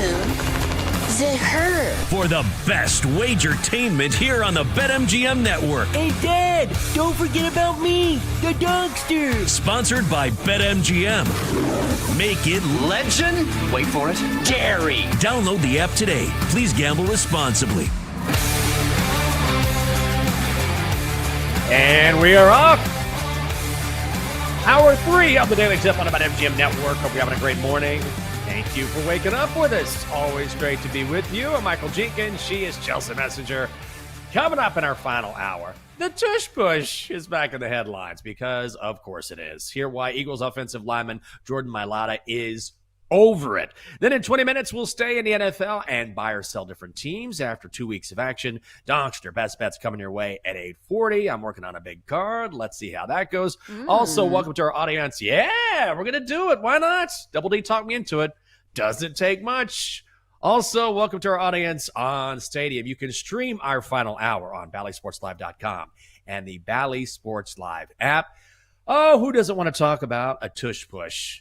The tush push on a Wednesday morning. So we saw it 6 times between the Eagles and the Chiefs over the weekend in that 2017 win by Philly, dropping the Chiefs to 0-2. But, of course, the tush push, a big part of that game, and the Eagles are tired of hearing about how that's the only way they won. That's the only way they win games. Eagles left tackle Jordan Mailata was on WIP radio yesterday in Philly, and in a very... in a sort of respectful way. I mean, he was upset about it, but his accent sort of softens that. He was saying he's just tired of hearing it. I understand it. I understand the outrage. What I don't understand is them using it as an excuse to why we won the game. Right. I think it's incredibly disrespectful to our defense and our special teams who balled out. You know, my brothers on defense and special teams who balled out that game, who had our backs when we weren't moving the ball or we weren't doing anything, and so when I see those things and they fly across my timeline here and there, and I do my best to stay off social media, but that kind of irks me a little bit. That pisses me off because we give so much to this game, and to kind of base off a short yardage play that is a football play, and say that we won the game off that. But not how our defense played, not how our special teams have played, putting us in those positions. I think it's bullcrap. Pardon my French. Hey, let me press this dump button. No. Bullcrap is fine. That's fine. Yeah, that one's fine. I think I was going to say a lot of other stuff, but I just think it's rubbish. It's absolute rubbish, man. It makes my blood boil just thinking about it. He was upset about saying bullcrap. Very kind of him. I mean, ultimately, what do you think about this? I am not one who believes that the Eagles only win because of the tush push. They use it a lot, but ultimately, even though I think it's going to get removed from the league next year during the league meetings, I mean, it barely passed this year, came up 2 votes short of being banned for this season. They're still operating within the rules. I don't like the play. I think it's going to go, but they're not doing anything wrong. Right, until they start officiating it differently. And we are starting to see videos that show, like, hey, maybe there's a neutral zone infraction. Maybe there's a false start here and there. But to say that this is the reason why they've been winning games, it's just stupid. Like, it's rubbish, as this guy put it. Because you look at some of these games, like, do we not remember the Super Bowl? Do we not remember the NFC Championship game? These were not close games. Like, the final score of the Super Bowl was 40-22. The NFC Championship game was 55-23. In fact, of the 4 playoff games that the Eagles had last year, only one of them was decided by 1 score, and that was the Rams game. And I'm pretty sure that was in the snow and all of the elements. So the Eagles were an absolutely dominant team last year. So to say that the tush push is the reason for their success, obviously it's unstoppable. and they have the personnel to run it. And even looking at this last Chiefs game, like the Chiefs had plenty of self-imposed mistakes and turnovers that led to them losing that game. So it wasn't the tush push. I know it's annoying that the tush push is so unstoppable, but like it's not why the Chiefs lost that game. No. I mean, I used to say, all right, I don't mind the tush push. Now I can't stand the tush push. Like, I'm tired of the tush push. And at the same time, the Eagles are operating within the rules. I've just come around to the idea, and the more we see it, it's really not a football play. It's a rugby play. But more than that, it's the officials don't know how to officiate it at all. Like, it's one thing for the play to maybe not be a football play and other teams can't stop it, okay. But when you have Eagles players jumping off sides, essentially, and you have the guards hopping forward before the ball is snapped, and you're not going to call it, then what are we doing here? You have to officiate it properly. And listen, I'll give a little credit to the refs because everyone is so bunched up together right there at the line of scrimmage, right there over the football.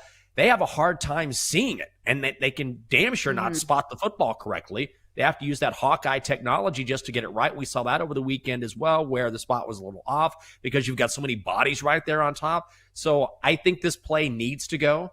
I think it will go next season, but it's more about the officiating than anything else. If you're going to allow this play, fine, but at least call it right. Right. So if they're not, calling a penalty for it, why would the Eagles stop doing it? It's an effective play, and you've got the personnel to run it. So this is on the NFL. And, I understand on field level, this could probably be very difficult to see in real time, especially. But, it's wild to me how we are not using more technology. Like, this is just one example. And you mentioned the Hawkeye technology. Like, obviously, you can look at it from a different angle. Like, we've got to start using that. And, it's still wild to me that we don't have, microchips in the ball for, first downs. So you're like, what are we doing? This is the year 2025. We've got the chain gang out there. But I do think the days of the tush push are probably numbered. And I do think it's probably a good thing that these complaints are arising against, when it was the Chiefs. Because listen, if this happened 6 times against, the Jags, nobody would care. But because it's the Chiefs and, Roger Goodell's protecting his other favorite child, and also we're seeing some of these big names start to circulate it. Like Adam Schefter was the one that was talking about this, which I didn't know he was delving into the arena of opinion. I thought it was just an insider. But he was the one talking about this. And obviously he has some pull in the NFL. And obviously, when you're talking about it on the national networks, people are going to start to listen. Yeah. Well, and especially a big name like that, there's no question. And yeah, if it weren't against the Chiefs, you're right. We'd probably be saying, oh, no big deal. But ultimately, you just keep coming back to the fact that, or at least I keep coming back to the fact that they are playing within the rules. So if you can do it, do it. Advantage. Yeah, it's absolutely an advantage. And if you talk to any NFL player, they will tell you, if there is an advantage to be had, you take it. There's a reason why people say the NFL is a game of inches. It's that close. We see it all the time in the NFL. So if there is a small advantage that I can take to help us win this game, and it's within the rules and sometimes not within the rules, remember Deflategate and Spygate and all that, we are going to take it. It's win at all costs, especially when it's within the rules. So if I'm the Eagles, wouldn't you just lean into this and just run the tush push all day? I think that's what I would do. And it is unstoppable. Since 2022, the Eagles on 4th down have converted the tush push more than 96% of the time. That's a ridiculous conversion rate in the National Football League. So let everyone get angry about it. Let everyone throw their arms up. Let the officials on each telecast say, I don't know what to do here. At the end of the day, as long as it's allowed, then I would not care what the outside world is thinking. The Eagles have a more complete football team than this. They won the Super Bowl because they were the best team in football last year. They dominated. So now it's just the tush push. Come on, have you watched the past couple seasons? Right. And it's funny to me, the two biggest, complaints with the NFL right now are, very similar to me. Like the fact that like the quote is, well, it's not against the rules and like we're going to do it if it gives us an advantage. Doesn't it feel like we're talking about the Tom Brady story?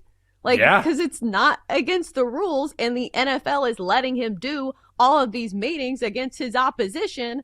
So like it's not Tom Brady's fault. It's the NFL's fault for not enforcing it or changing the rules. You're not wrong. The NFL is going to let this happen, as the NFL always does. The NFL is going to do whatever it wants to do, and they're going to say, take it. And you know You'll what? like it. You know, you're going to like it. And after about 10 minutes, you'll be like, yes, sir, I like it. I like it. You like your Red Zone commercials? Yes. Yeah, I like the ads. They're targeted towards me. I like them a lot. Okay. It's only a minute. It's only a minute. You got a minute, don't you? Yeah, I sure do. So it's going to happen. But I do think next year, like the tush-push era will come to an end during the league meetings. We'll see, but that's kind of the inclination that you get from all of the parties involved. Now, if the Eagles make it to the Super Bowl again, if the Chiefs make it to the Super Bowl again, then Travis Kelce's fiance is the favorite to perform at the halftime show at the Super Bowl. Her name is Bertha Williamson. She's from the Midwest. No, it's Taylor. Oh, yeah, Taylor. That's right. All right, my bad. And so Taylor Swift is now the favorite. You can look at this, but she is the favorite to perform at the halftime show at the Super Bowl at -125. You cannot bet on this at BetMGM, but if you're interested, you could find other books and put your money on. I don't really have a lot of interest in betting on a Super Bowl halftime show, but here we are. Taylor is the favorite. Dua Lipa, +750. Sabrina Carpenter, Miley Cyrus, Charlie XCX, each 10-1. Billie Eilish, 11-1. And Oasis at 12-1. Would you ever bet on this market? And is it going to be anyone besides Taylor? It's definitely going to be her. It definitely feels like it has to be Taylor Swift just because of the partnership that we've seen with her in the NFL. You know, Roger Goodell is like pulling out the big guns. He's probably like under the table be like, listen, I will pay you. Don't tell anybody, but I will pay you because Roger Goodell knows that this would be huge for the NFL. And every time she's even in the stadium, it's a big deal for the NFL because of the fan base that she commands. But I think on Taylor Swift's side of things, what huge advantage is she getting here? Like, she's not somebody who needs the publicity, and she just went on tour. So, like, she would have to go through all the training and everything again. Like, I'm not privy to that world, but I feel like it's probably a lot of work. And then here's my question. Does this have any correlation to the Chiefs playing in the Super Bowl? Because right now the Chiefs are 0-2. Do you think Taylor Swift wants to play the Super Bowl if Travis is not going to be participating in it? No. Well, that's the obvious pull, right? Oh my God. Imagine if Taylor is performing at the half when Travis Kelce is about ready to come back on the field for the second half, and then they're on the field together. Like, it would be this sort of perfect love story, this perfect meshing of the entertainment world and the sports world and the biggest event on the planet. It would be perfect, but there's no guarantee that Travis is going to be there. And also, I think for Taylor, I don't know. I can't speak for her. I feel like legacy matters in some way. And when you look at the great names who performed at the Super Bowl, right? Beyonce, Michael Jackson, Prince, Kendrick Lamar, Dr. Dre, the biggest of the big names in the music industry. She has never done. It's the one thing she hasn't done. Den looks like he wants to say something. Yeah. Get on in here. If Taylor Swift says yes to this, is this her way of saying, you know what? I don't think Travis is going to be there. I don't think this is the Chiefs' year. If I'm going to perform at the Super Bowl, it's because I want my boyfriend, fiance, I don't know when they're getting married, probably after football season, but I want my fiance to see it. I think if she says yes, that's her saying, I'm like, I don't think this is the Chiefs' year. I don't think they're getting back there. Well, we know she's a huge Xavier Worthy fan. That had to hurt her when he went down. I don't know. What do you think, Jenks? Oh, I think this is just the perfect win-win for her, right? If they interview her, oh my God, I'm so excited. I'm just so excited. And this is the biggest event on the planet. I love football. I've learned so much about it. And then if my fiance happens to be there, it would be even more special. Like, this is just a soundbite waiting to happen. Oh, for sure. But do you think it would be tough for Travis Kelce to support his future wife at the Super Bowl and him not playing? Like, obviously, he'd still go, but the way that he's been throwing these hissy fits lately, I don't know. I feel like it would bother him. Like, God, I'm not playing. But I'll it's going to bother him no matter what. Fine. Like, he'll support his, but he's going to be bothered no matter what. Like, if the Chiefs don't make the Super Bowl, he's going to be bothered no matter what. So he'll be miserable knowing he didn't make it to the Super Bowl, and then he'll look at his fiance and say, "Well, glad you're having a good time. Glad you're enjoying yourself here at your halftime show. That should be in the locker room right now." But you never know. Still early for Kansas City. Coming up next in the show. Well, which teams are we buying? Which teams are we selling after a couple weeks in the NFL? If you like the stock market, if you like the betting markets, it's a segment for you. That is coming up next on the Daily Tip on the BetMGM Network.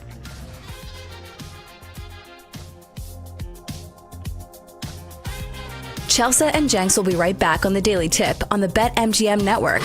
Make it legendary. Download the app today. Please gamble responsibly.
Welcome back to the Daily Tip with Michael Jenkins and Chelsea Messenger on the BetMGM Network.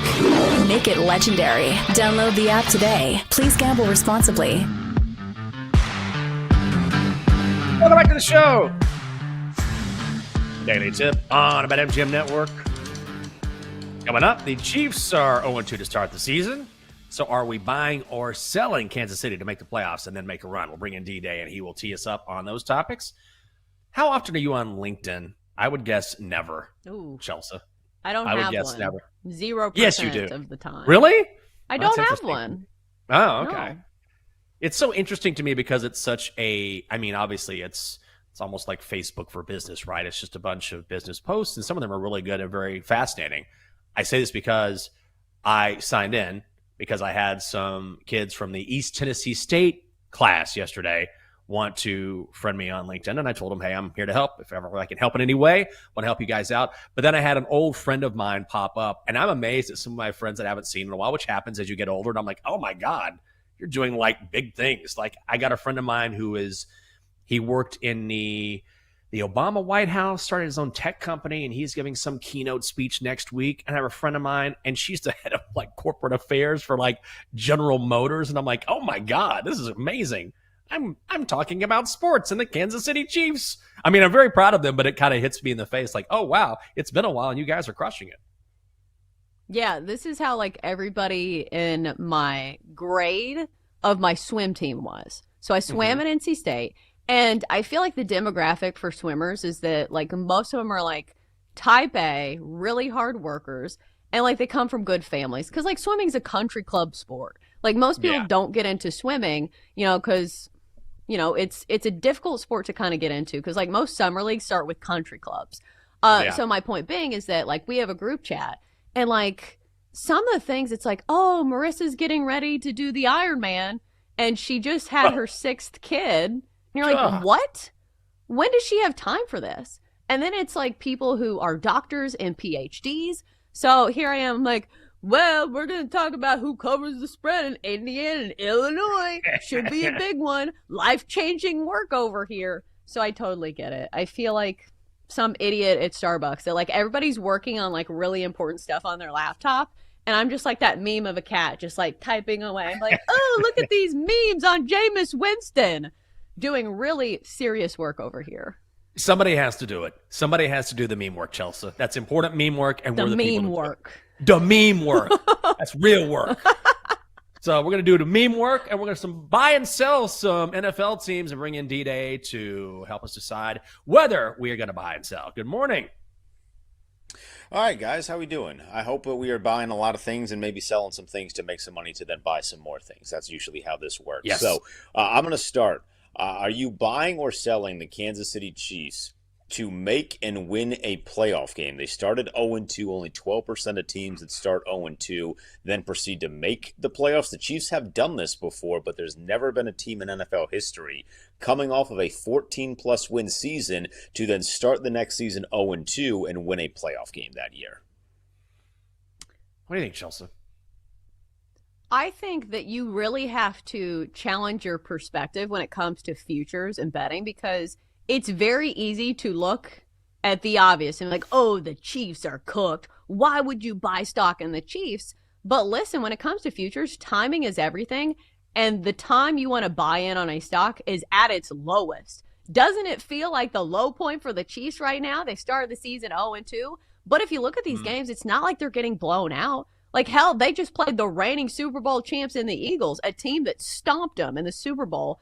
And that was a really close game. And in fact, it was like self-inflicted wounds that cost the Chiefs in this game. So it's wild, like the butterfly effect of like, what if Travis Kelce didn't tip that pass and it wasn't intercepted? Like, what if the Chiefs had won this game? How much would the narrative be changing right now over one play? A really good time, a really good team. And if there's ever a time to like buy low on a team, like now's the time for the Chiefs. So speaking from that regard, I'm buying in on the Chiefs. I am not, but I think your point is well taken, which is if you're a Chiefs backer, if you like Kansas City, and there is a lot to like, right? So we're talking about losing a game against, now we know, a very good Chargers team and losing to the defending Super Bowl champions, okay?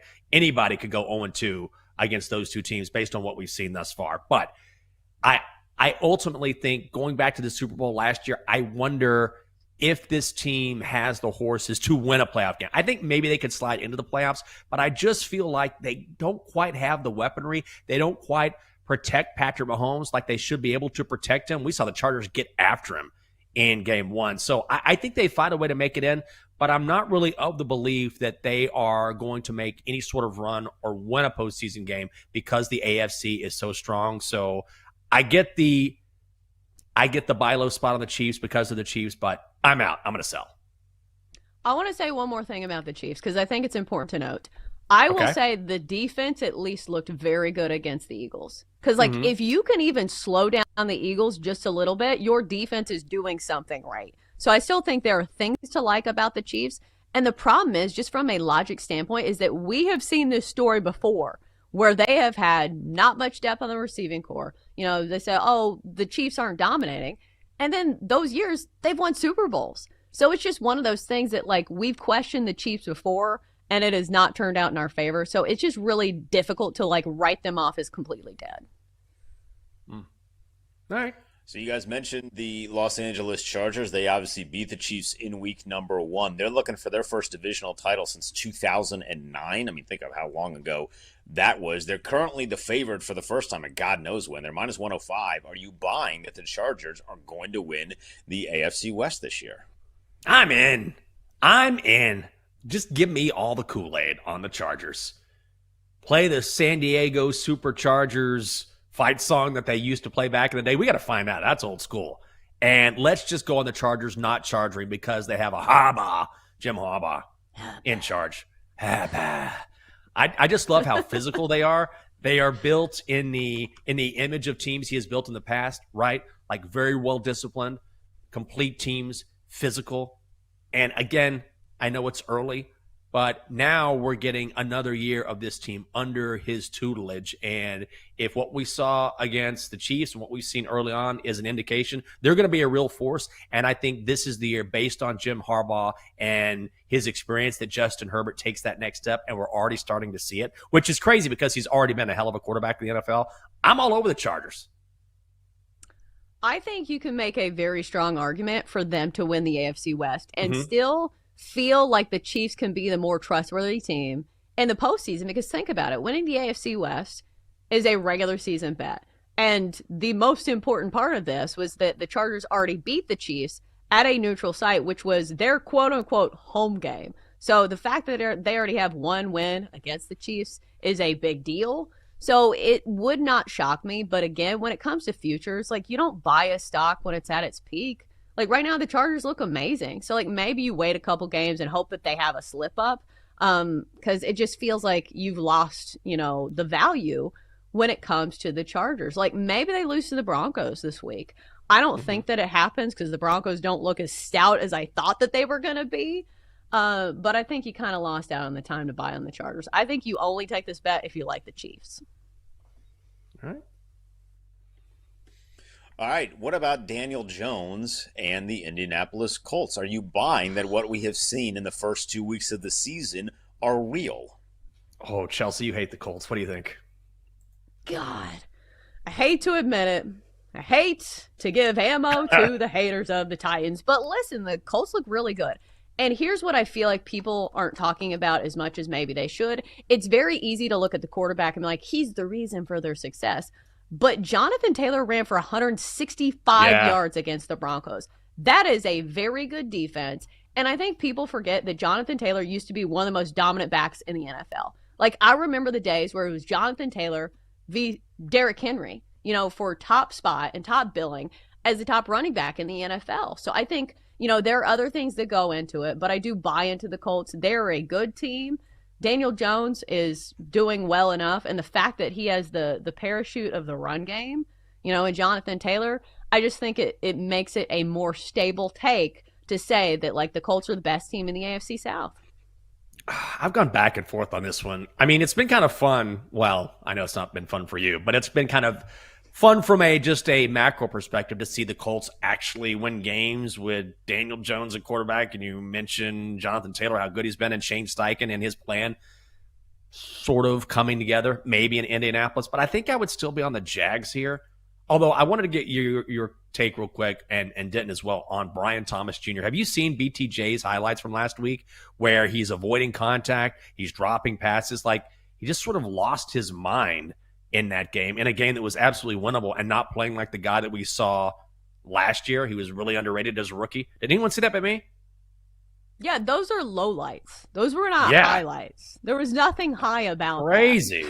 But terrible. Like, I don't know what got into him. It's like he's jogging around. There's a fumble right in front of him. He's like, look at that, rolling around right in front of me. Like, he's a hell of a football player, was last year, but man, he was getting a lot of heat this weekend, and rightfully so. Yeah, I can't buy in on the Jags. I feel like the Colts look like the better team as of now. And obviously, this could all change. And here's the wild part, that we always have these takes very early in the season, and things can change dramatically. Like, remember, we're 2 weeks into the season. There are plenty of seasons where, like, oh, this team is actually good. Like, the one that I brought up the other day was the game where I think it was like a rain game, and Justin Fields and the Bears, like, took down the Niners. Everybody's like, ooh, Justin Fields, franchise quarterback for the Bears. He's arrived. Yeah, look at that take. Well. All right, what else you got, D-Day? Can I interest you in Brian Thomas Jr. for Luke McCaffrey straight up? Reunite Brian Thomas with his college quarterback? Kidding, obviously. Yes. Number 3.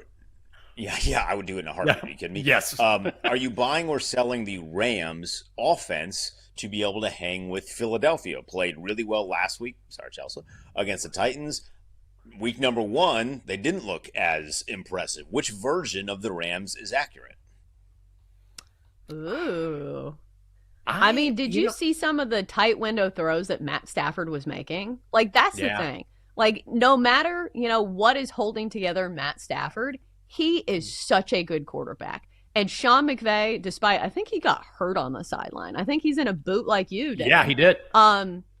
So here's the thing. Like, when you have Sean McVay and Matt Stafford, and hell, Puka Nacua needs to be in that equation as well, and that young defensive line, they've got a lot of things to like about the Rams.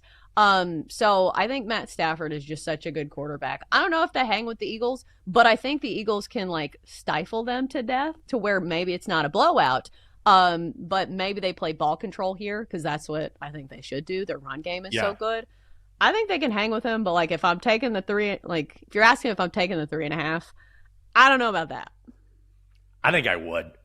I like the Rams a lot here. And Matthew Stafford looks like he's Matthew Stafford. He's banged up. His back needs like 85 injections. It doesn't matter. He's going to go out there and ball. But really, it's the Rams defense, I think, that has been most impressive to me. Early on, this is a top 5 defense. So the Eagles offense looks, they don't really explode. Like, they have explosive players, but they're sort of a grinded out team on offense. That's why A.J. Brown is frustrated, right? They're not dynamic, but they just kind of grind you down and beat you down over the course of a game. But I think we could kind of see sort of a rock fight game because of these two defenses. And even if we don't, Matthew Stafford has enough tools on offense, I think, to keep this within the number. So if we're talking about 3.5, I'd actually be on the Rams here. I like L.A. a lot, and we liked them before the season. Aren't we a part of the Ramily still? We still doing that? We still doing that? I suppose, but it's like process of elimination. Just because, like, I don't think anybody's buying any more stock in the Niners. Like, maybe you believe in Mac Jones. I don't. But yeah, it's a process of elimination. Like, I inherently trust Sean McVay and Matt Stafford. But again, like, they're playing the reigning Super Bowl champs. If it was anybody else, maybe I'd take the 3.5. But I don't know. The Eagles are so good at keeping leads. No, it's true. They are. We got one more. And yes, as you mentioned, Sean McVay and I are trauma bonding over plantar fascia muscles. Final one here. Are you buying or selling Jake Browning to win at least 8 games, which would put Cincinnati at 10 and lead to a potential Joe Burrow return? Ooh. He's right there. I think it's right there. Their schedule is a roller coaster. Like, they start Vikings, Broncos, Lions, Packers. Brutal. But then they go Steelers, Jets, Bears, Steelers. But then it's Patriots, Ravens, Bills, Ravens. And then it's Dolphins, Cardinals, Browns. Like, it's so tough, and then they get to coast. So tough, and then they get to coast. I think there's probably 8 games, but it's only 8 games. So let's do the math here. Is there 15 games remaining? Or is it 14? Yes. Because of the bye. Well, anyways, like his previous record was 4-3 in his last 7 games, as a starter. So if he can have a winning record, I don't know. I think it's in the realm of possibility. I don't think it happens, but I wouldn't be shocked if it did. Yeah. I mean, if the number is 8, he's not getting a 9, but maybe he can get to 8. That's kind of how I feel. Man, going to be fascinating at Cincy. Coming up next year on the show. All right, we've talked it out. We've looked at our betting cards. Now we're going to tell you which plays are official. Best bets are next on a Daily Tip.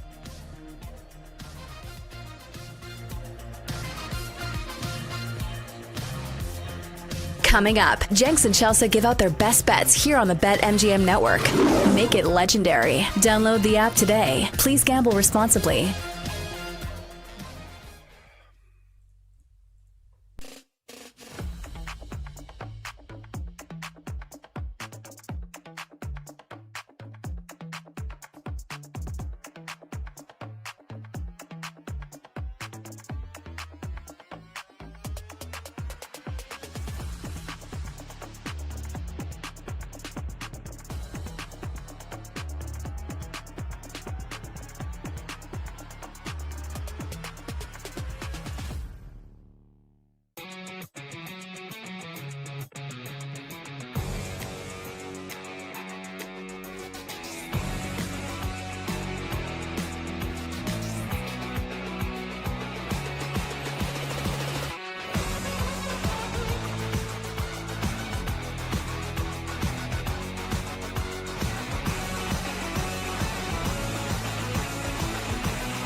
Let's get back to the Daily Tip with Chelsea Messenger and Michael Jenkins on the BetMGM Network. Make it legendary. Download the app today. Please gamble responsibly. We're back. The Daily Tip on the BetMGM Network. It's Wednesday. Thanks for being with us as we are live across the country, 6 a.m. to 9 a.m. in the East. Streaming on Stadium in our final hour. Also streaming on X as well.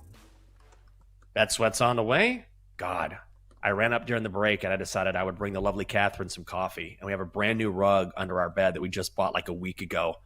And I walk up there. Almost spilled coffee everywhere. Luckily, her house shoes caught the drips of coffee coming off the coffee cup and prevented it from going on the rug. So saved by the house shoes. It wasn't a ton, but it wasn't great. Whew, sometimes in the morning, I get super clumsy. It's not great. I feel like this is why you get a rug that has a pattern on it. I am so thankful that we didn't get like a solid colored rug because we've had plenty of spill on our rug. But luckily there is like a leopard pattern to it. So it's like, oh, it's just part of the leopard print. So is it something that would show the stains very easily? Does it have like some type of a print to it? Yes, it's dark and it has a print on it. So I'm really lucky there. But we just got it. So I didn't want to be the guy that coffee stains on it already. You probably wouldn't be able to see them. But thankfully, I looked down and I was like, oh, my God, I'm so sorry, honey. And she was like, oh, don't worry about it. Look at that. And I saw 2 drips of coffee on her lime green house shoes, whatever they are, and washed those off. And now everything is good to go. That's how I know. Sometimes I look for a sign. Is it going to be a good sign that I'm going to win my bets today? And that's the good sign because it could have been a disaster instead. Saved. Or maybe you already used all of your good luck. Like sometimes I look at days like that. Where, like, if your day has a really bad start to it, you're like, all right, like, it can't get any worse from here, right? I'm going to hit a single green light. True. So, like, maybe the day has to go up from here. So, I don't know, Jenks. Depends on how you want to spin it. That's true. What are you doing today? Anything fun? Is Blake playing baseball today? She had a softball game last night. So, today, we don't really have anything on the schedule. But, like, I don't know. It's a Wednesday. Nothing How's the swing looking? What about Blake? I mean, it's better. Okay, that's good. I'm keeping tabs. We almost had a parent fight last night, which is wild. Like, it's 6 and under T-ball with some coach pitch thrown in there. Because the other team, like half our team, so the other team, when they do 3 pitches where the coach pitches it, and if they don't hit it, they go off the tee. So the other coach is out there as the pitcher, and so our team is the fielders. So half our team was not on the field. They were still in the dugout getting their gloves on. And the guy starts pitching. So there is a batter that hits it to third. There's nobody even like in the area of it. And we're like, okay, it's one batter, whatever. And then the next batter gets up there and he starts pitching again. We're like, our team's not on the field. Because like there's not umpires for 6 and under T-ball / coach pitch.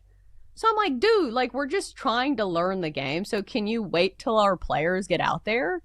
And then he, like, fires back. He's like, well, your coach said it was fine. You guys need to stay out there. I'm like, all right. But luckily, the guy that was, like, yelling the most from our stands was a cop. So I was like, oh, you want to go toe-to-toe with a Hendersonville cop?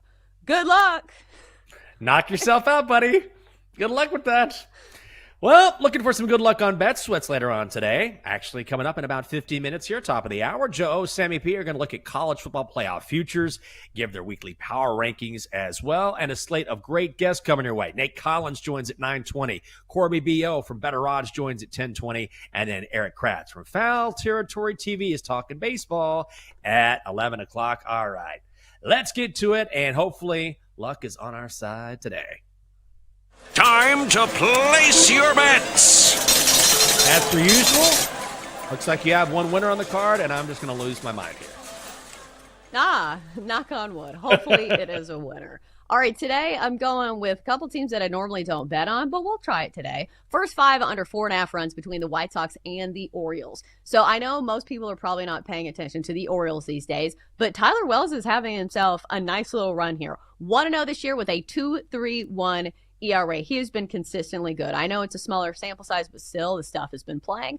Meanwhile, Martin Perez starts for the White Sox. He's 1-5 with a 3.27 ERA, But the home road splits matter because Martin Perez in Chicago has been fantastic. A 1.67 ERA this year when pitching in Chicago. And plus, he's a veteran pitcher. Like, he's been around the block a while. So he's somebody that I trust a little bit. So 4.5 feels like a gettable number, especially when both these offenses really don't have a lot of punch. I was thinking to myself, okay, the Orioles have been playing a little bit better as of late, right? No, over the last month, all of their offensive metrics are still in the bottom half of baseball. In fact, the Orioles are striking out the third most of any team in baseball over the last month in the big league. So I think with both of these offenses being pretty pedestrian and both these pitchers being pretty dependable, first 5 under 4.5 for -125 is the play between the White Sox and the Orioles. Chelsea, best of luck today. All right, massive card for me. Do as I say, not as I do. So unless you're feeling really confident, I'm going with this. I'm laying a lot of juice today, and we're going to have some fun. Like Double D says, who cares? All right, Cubs, Pirates, early game. First 5, under 5, -155. Matthew Boyd taking on Johan Oviedo. This hit the first game of the series, didn't hit yesterday. I think it hits today just because if you look at Johan Oviedo, he's been really good. 2-0, 2.81 ERA. Has not allowed more than 2 runs in his last 5 outings. Then you've got Matthew Boyd. Has given up at least 4 runs in his last 4 of his last 5, but the Pirates are so bad in the first 5. Also, Boyd has faced the Buccos twice this season. They hit him for 2 runs in 5 innings back on April 30th. Only 1 run over 6 innings back on June the 4th. First 5 under 5 is the play. Any lanes, Chelsea? Well, I like a lot of the plays on your card. The A's and the Red Sox, like, I like that play quite a bit, but the only thing that goes against it is the fact that the A's have been kind of hot. Like, I think they've won 5 games in a row. I think eventually, like, the tables do turn, and Giolito's a good starter. But if I did have a lean, I like that one. The Red Sox on the run line against the A's. Yeah, if you're going to play it, if you're listening, watching, I would play it on the run line. You can get that at plus money. I'm going to play it -1. I'm toying around with these, having some fun with it.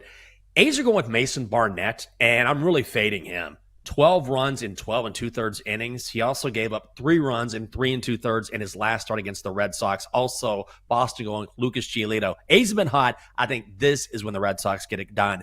Going Red Sox -1 at -127. Also, Mariners at Royals.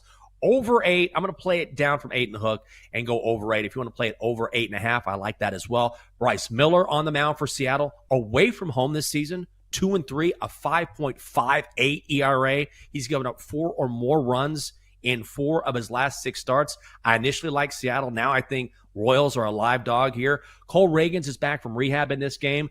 Before he left to work on his rotator cuff, ERA over 5. He looked good in the minors in his rehab starts, but he's not going to go long in this game. He will be on a pitch count. The Royals bullpen is mediocre. Could be a long game for them. Let's go over 8 today in Kansas City. Seattle is the number 1 team to the over on the road this season. Rangers, first 5. Money line, -137. In Houston against the Astros, Jacob deGrom taking on Christian Javier. This is a coin flip. And Jacob deGrom hasn't been Jacob deGrom-ish over his last couple starts, which is to say, whatever, 3 runs over 7 innings. Ultimately, we're talking about someone who allows opponents to hit 185 when he is pitching on the road. The Astros have had real issues scoring after the All-Star break. Rangers are the 4th best team in Major League Baseball in the first 5 when they are on the road.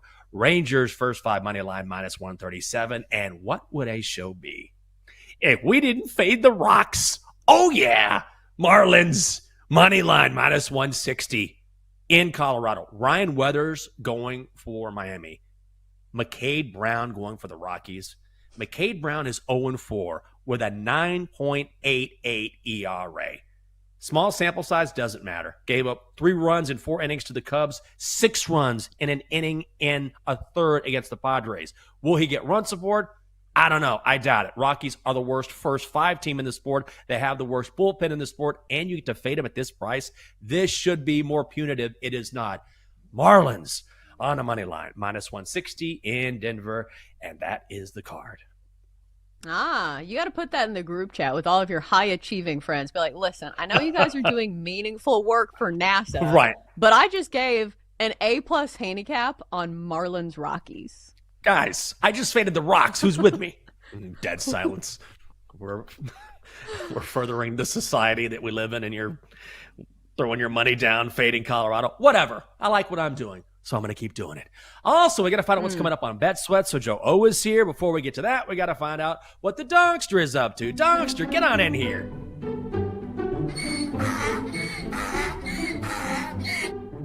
If you're tired of winning, just send me on my way, because that's all I've done is win. Are you doing this again? Is that not good? I'm just asking, is that good? Donkster, we didn't even say anything. I ain't going to the beach. I'm just getting going. Okay, I think that's enough. This program is built on the name, image, and likeness of Sydney Sweeney. Okay. Ah. All right. That's okay. Please give us a bet, please. Tigers, money line at the Guardians. Okay. Coming up next on Bet Sweats. Something much more entertaining than that, we know, for sure. Joe Ostrowski. Joe, good morning. Good morning, guys. Chelsea, I am so excited for you. Youth Sports is going to give you so much content, and I cannot wait. I am not surprised in the least that it's starting at 6 years old. I've heard a lot of stories. I got into it last year with a guy, and he was waiting for me in the parking lot. Like, what? Just wait. Oh, it gets worse. I mean, it probably shouldn't come as a surprise that the stories that you hear. But, yeah, starting at 6 doesn't surprise me. I didn't really see it that young then, but the stories that I get now, because I'm on, like, the baseball board, yeah, that's a regular thing.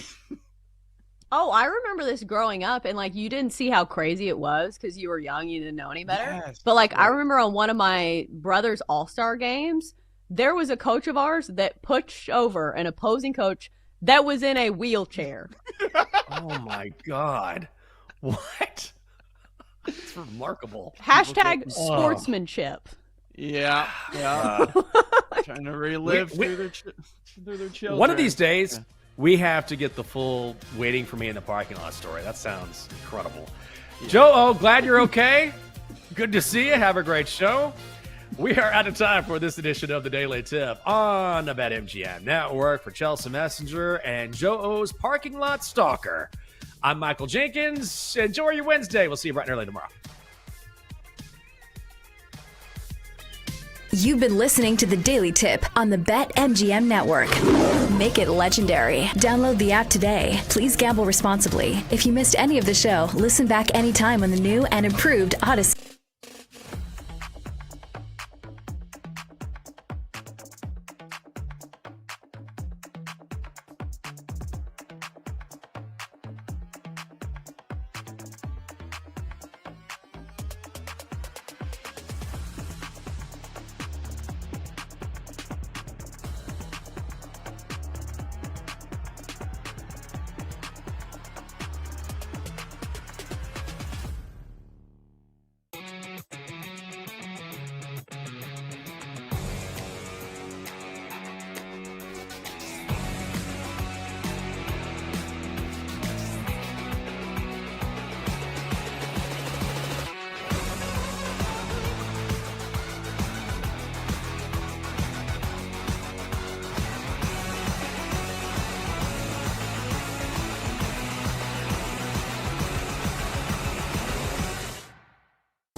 Get ready to experience the ultimate fusion of wagering and entertainment. This is the BetMGM Network. Kicking off your morning with the Daily Tip with Michael Jenkins and Chelsea Messenger. Over. It's a very simple way to look at it. It's the best way to look at it. Followed by the newly branded Bet Sweats with Joe O and Sammy P. When I stop talking, that's when you jump in usually. He said, ring that bell! He said, ring that bell! Then it's You Better You Bet, hosted by Nick Costos and Femi Abebefe. Great teams and great players get a whistle. It's happened forever. It will continue to happen. Capped off every night with the electric Brad Evans and Ryan Horvat on BetMGM tonight. Oh, that's a sexy phrase. Quote Dr. Dre, creep with me and walk with me on this one. Welcome to a new era of Wagertainment. This is the BetMGM Network. Please gamble responsibly.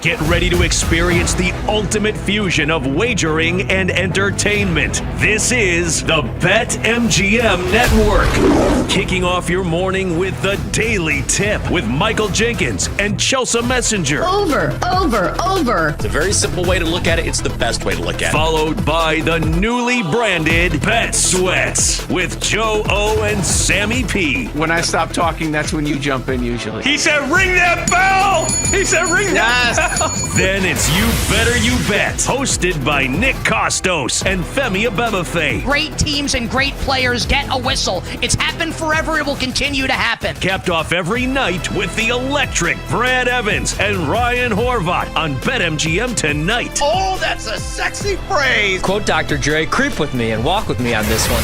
Welcome to a new era of Wagertainment. This is the BetMGM Network. Please gamble responsibly.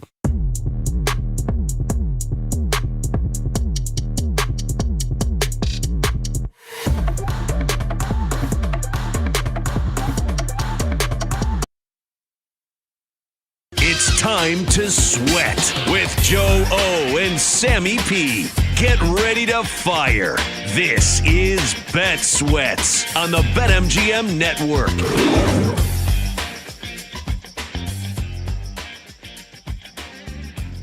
It's Wednesday. It's Joe and Sam hanging out with you for the next 3 hours. Nate Collins will be joining us like he does every Wednesday in about 20 minutes from right now. We'll check in with our guy Corby Craig on college football. I haven't had a chance to talk to him yet this college football season. Always looking forward to that conversation.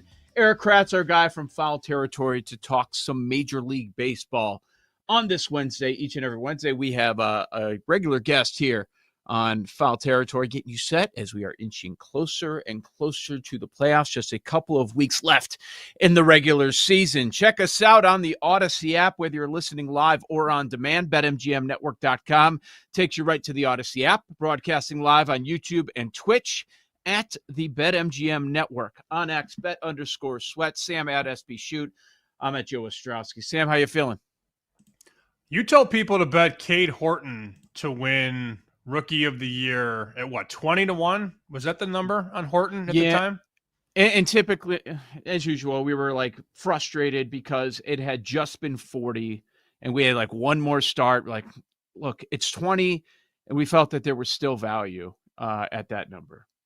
I see this graphic that was posted by Marquee Network yesterday. Of course, Marquee does all of the Cubs games. And they took a side-by-side of Cade Horton and Jake Arrieta. in their 11 starts post the All-Star break. And the ERA is the same, 0.93. The whip is almost identical, 0.83 for Arrieta in 15, 0.79 for Horton. Arrieta 9 wins, Horton 8 wins. Now, I bring this up for two reasons. One, I covered the Cubs at this time, and Arrieta was near unhittable. That was when he was throwing that two-seamer at like 98 with the wicked breaking stuff. He was unbelievable from that second half of 15 into 16. Mm-hmm. And I remember going, this guy's the best pitcher in baseball. Marquee last night flashes that graphic up that Cade Horton's numbers post All-Star break this year are almost identical to Arrieta's numbers 10 years ago. Crazy to me that they're both that good from a statistical standpoint and almost numerically equal. So the Cubs were trashed at the deadline for not making a big addition. They needed starting pitching. They did. Yeah, they technically got starting pitching, but not enough. But you could look at it and say their big addition was Horton, because that was not expected. And they got this unbelievable performance in the second half. We'll see what happens moving forward. But it doesn't feel like that's enough. If I were to tell you, okay, they're going to add this young pitcher and he's going to put up these numbers, you'd be like, okay, cool. Their starting pitching is good, but you don't get that sense that they're good once we get closer and closer here to the end. Right. I just meant more so, yeah, good call by you to say, hey, think about this long and hard at 20-1. And then you pull up the board this morning after seeing the graphic last night on Marquee. Cade Horton minus 225 at BetMGM to win the Rookie of the Year. Other books are even higher. I see 240, 250, 280. I think it's a really good call. I don't know what the Cubs are going to do in the playoffs, and I have no Cubs stock. My National League stock, well, most of it's on the Braves, who are dead and have been dead in a long time. I'm now a Padre guy, though, because around the deadline, I jumped in and bet a little bit more on the Padres. But that was a good call by Horton, and I haven't seen a lot of him. It's very difficult as somebody who tries to jump completely into the football pool. I mean, we're going to talk football 90% of the time on this show. Mm-hmm. NFL, college football, futures, all that stuff. But to see the price float out even more on Horton and to see those stats last night that Horton and Arrieta, almost the same guy, after the All-Star break, 10 years apart, it's pretty cool. Well, we are going to talk some baseball, though, today, because I mentioned Eric Kratz is jumping on. Take a look at Texas. They're 3.5 back in that wild card as the days are going away. So it's going to get tougher and tougher for them to get in. But one of the biggest sports stories last night, Cal Raleigh. 2 bombs, 55 and 56. Like, he's now in the territory where every time he hits a home run, somebody's going to come up with some stat, some record that was tied or broken. With that second home run last night, number 56, he ends up tying the club record, Griffey. That's where we're at. If he hits 3 more homers, Seattle has 11 games left. If Raleigh hits 3 more homers, that's going to put him in top 10 all time in a single season. If he can get to that 59 mark. That's what we're looking at, Sam. And if you go at the very top, the top 6 guys, all happened from 98 to 2001. So we're not in that roid era anymore, the PEDs, whatever you want to call it. And you look at what Raleigh is doing, like, it legitimately is an all-time performance. And I don't know that it's being covered in that way. And yet the voters probably don't care enough.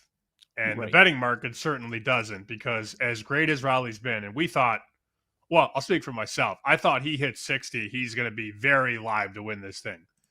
And you look at the markets across the country for MVP, Judge minus 650 at BetMGM, minus 900, minus 900, minus 1,000, minus 1,200.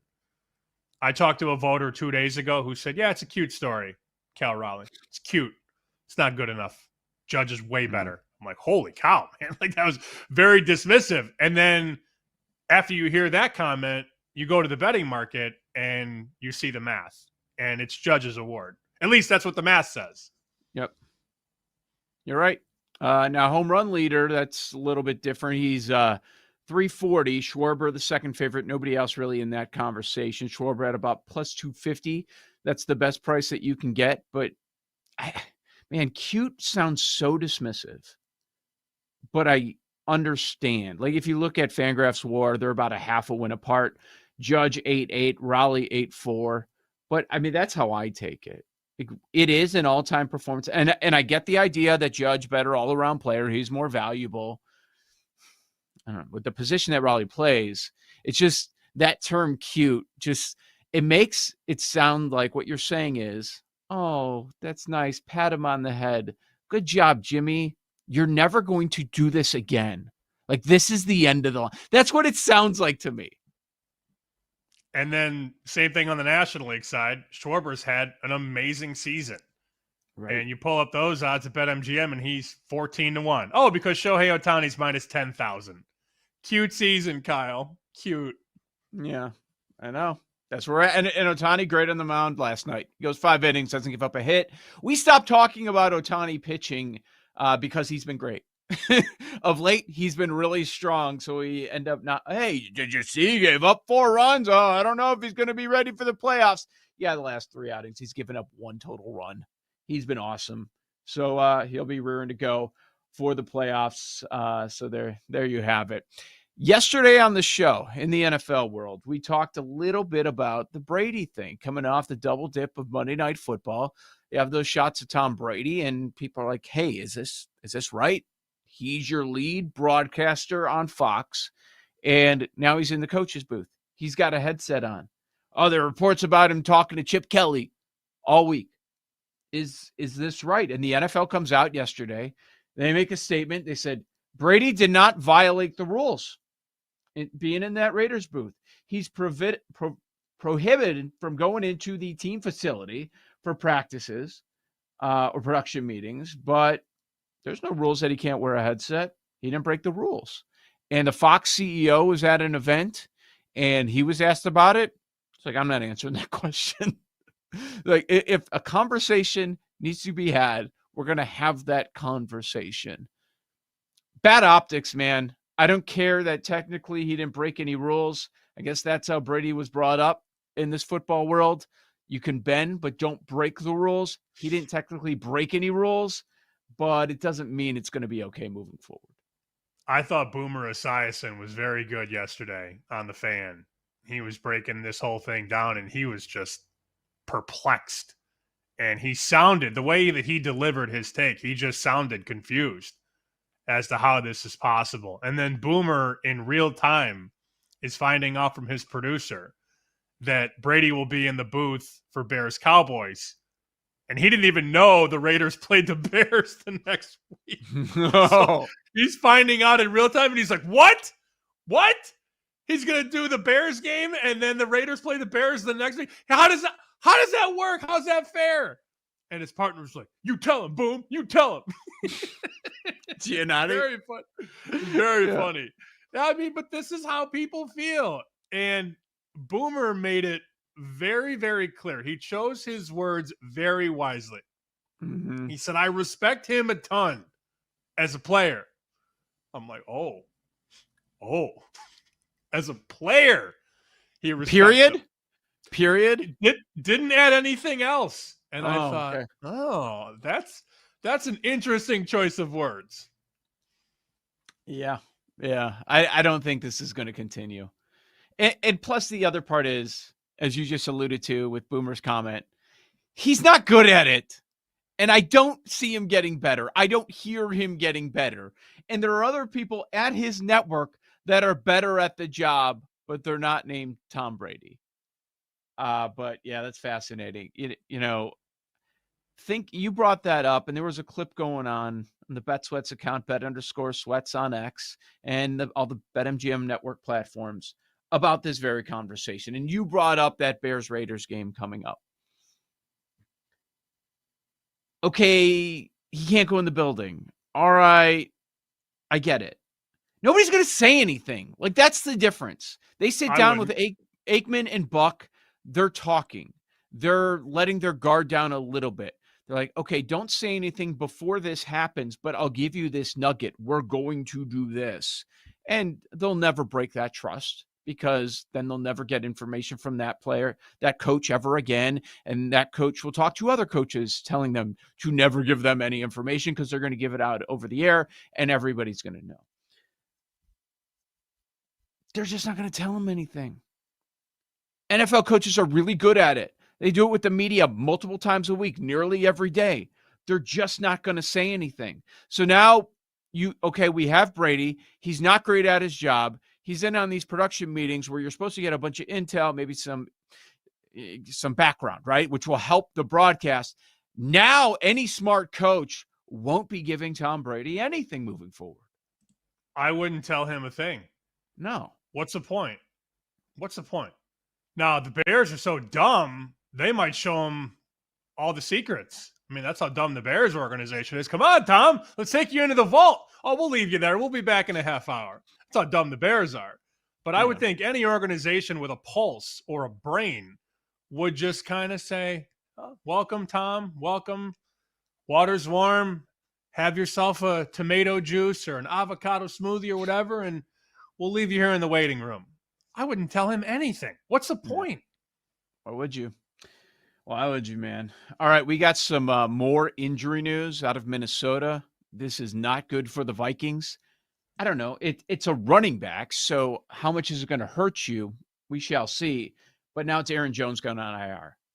The other day we hear about the quarterback. Now we've got, let's call him RB1, even though it was split duty between Mason and Jones. But Aaron Jones goes on IR. He's dealing with a hamstring, so that means he's out at least a month.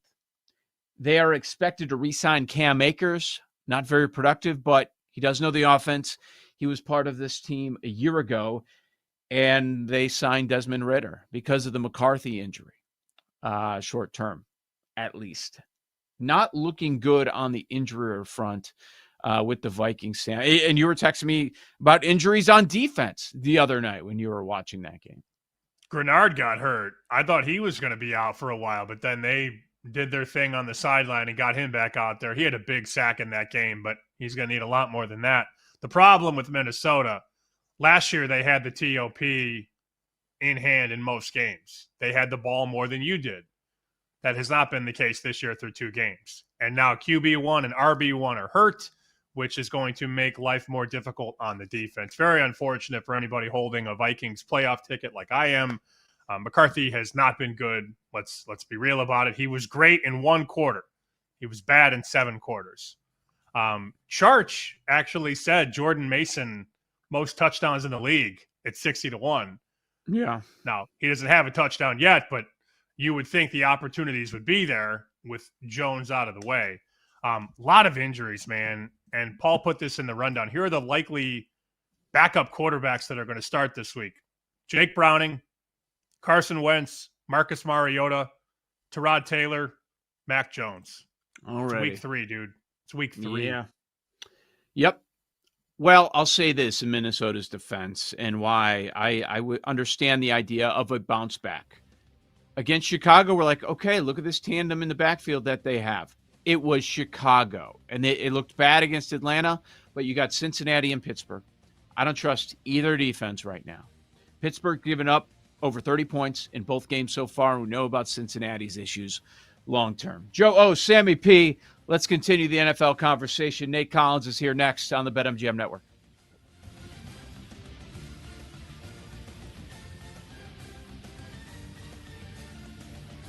You're listening to Bet Sweats with Joe O and Sammy P on the BetMGM Network.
Appreciate you hanging out on this Wednesday morning. Joe O. Sammy P. Wednesday regular Nate Collins from the Green Light Podcast. Also brought to you by BetMGM. Nate, you are on a heater, my friend. Looking good. Good, smart. Last week you told us, man, you got to take Green Bay. They take care of business. They cover against Washington. You also mentioned, I remember, that you would not be surprised if Kansas City was going to start in a hole. And here they are, Chiefs 0-2. And everybody's upset about the tush push once again. And I'm not going to lie. I said this on the Green Light Podcast yesterday. The tush push is illegal. I'm sorry, Eagles fans. It's an illegal play. And right now, in this current moment, it is way too difficult for the referees to really to judge that play correctly, whether it's the defense in the neutral zone or the offensive guys in the neutral zone.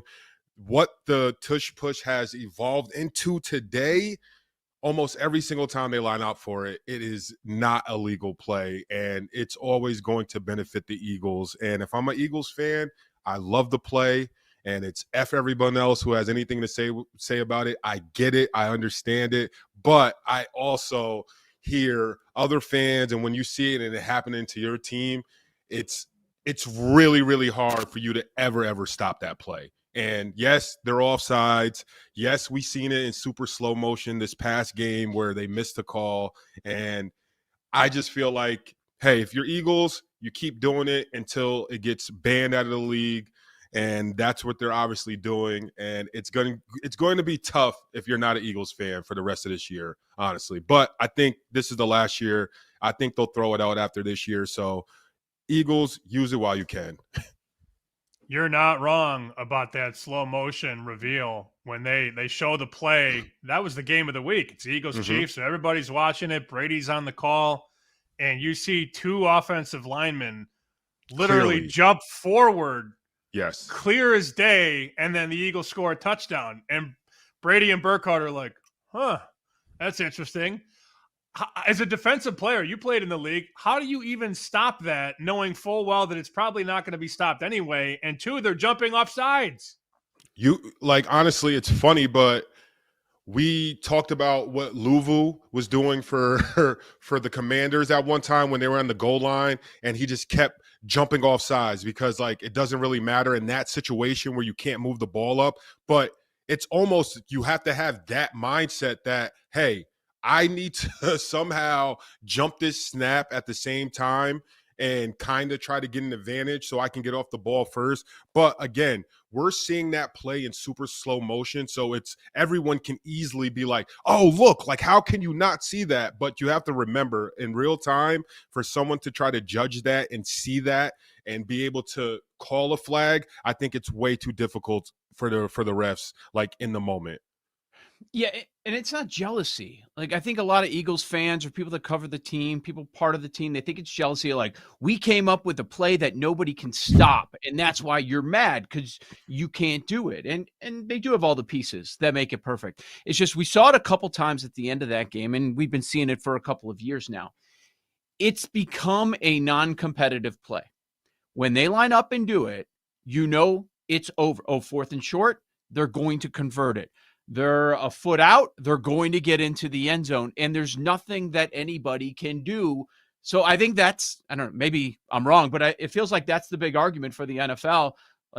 It can't be officiated and it can't be stopped. It makes it non-competitive out there. There's literally nothing defenses can do. Yeah, I don't know. It's just one of those things. Like I said, if you're an Eagles fan, hey, all you defenders get in the weight room. Our quarterback can squat the house. If you guys want to stop it, get stronger, get lower. But yeah, it's hard. If you're not an Eagles fan, it's just going to be hard. And you just got to hope that your defensive coordinators, that if you guys have the Eagles for the rest of the season, there's something that you can try or you can look up to try to minimize or stop. Or, hey, keep them out of short distance situations. That's the only other thing I can say. It is funny. Last year, I was a big Eagles guy. I had Eagles stock in every way, win the NFC, Barkley stock, Super Bowl stock. I didn't mind it last year. This year, I hate it. I'm like, this is stupid. Last year, I'm like, yeah, tush push, whole field, just keep going. Now I'm like, oh, this is stupid. I'm on record with the green light saying, yeah, I love it. And like, same like you said last year that I love it. And hey, if you don't like it, stop it. But if you watch older tapes of the tush push when it first started, it's like, it's a different play now. Like they weren't as the way they line up wasn't as condensed. It wasn't the guards weren't kind of like even or in front of the center like they kind of are now every time they line up. So it looked like a regular lined up play, and then they would just be kind of pushing Jalen Hurts with the running back or the tight end, like his extra, like for extra momentum. And now it's like a whole different like rugby scrum type of play. And hey, like I said, if it's legal in the books and they tried to ban it this past year and didn't, hey, you guys just have to deal with it for the rest of the year and hope that it gets banned at the end of this year. Nate, which team is more dangerous in your eyes? The LA Chargers or the Tampa Bay Bucks? Ooh. I like the Chargers, but there's something about Baker Mayfield. It's something about Baker Mayfield. And if you watch this past game, a team that is invested in a quarterback enough to let an opposing team score a touchdown so that you get the ball back and you dictate how the game is going to end while you're winning, I think that's something to show, like for maybe like football fans that might not understand the situation that's happened in the Buccaneers game the other night, and they allowed a team to score just banking on if we give the ball to Baker Mayfield, he is going to bring us down and score a touchdown. I think it was absolutely amazing, and I think they're very, very dangerous. I think a team and a coach that can have that much confidence in their quarterback, it shows a lot. With Nate Collins of the Green Light Pod. This is Bet Sweats here. Nate, a lot of times after 2 weeks, you'll get a great performance and a terrible performance. And then you're in week 3, like, what are they? What do I do? How do I bet on them? I don't know. So with that, I ask you, how did Russell Wilson throw for 450 yards? And what the hell do we do with him moving forward? I don't know. Moonballs. I mean, I don't know. Hopefully, this is something that Russ can build a momentum. I think he's getting more confidence from his receivers and his guys. Giants have a lot going on there, and I just feel like if you're a position player on offense, it's a hard situation to be in a locker room and kind of not have things like definitive. Like every week they go week to week, and the first question that everyone wants to know is who's starting next week. And that's annoying when you're on a team, especially for an offensive guy. Like you're just like, hey, why are you guys asking this question? Let us rock with our quarterback.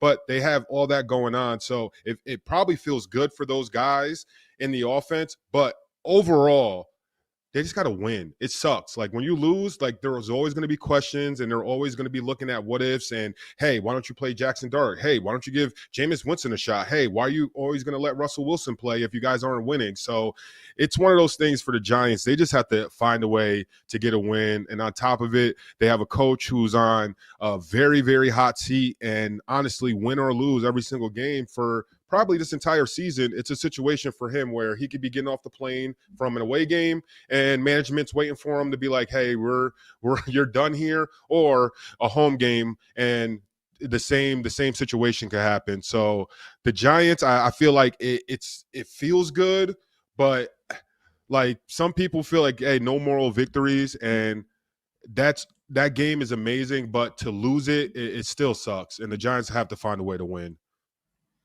Why is Ryan Poles the Bears GM?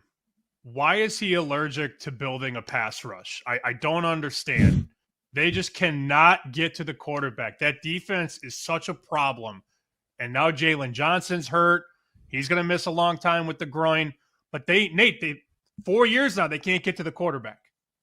Hey, I think, I don't know, like some teams – they have to learn how to, like, you're only as good as your last man. Like that's how what people say, and it's something that we don't really pay attention too much before the season. You kind of looking at who the projected starters are or what it may be or the new acquisitions. And football is a sport where the team you start with, like, you might have like 60% of those guys still on your roster or active and not injured by the end of the season or by the playoffs. So you have to really have guys ready in line. And I think some front offices, it's hard to recruit or get the right guys that you probably need to fill pieces.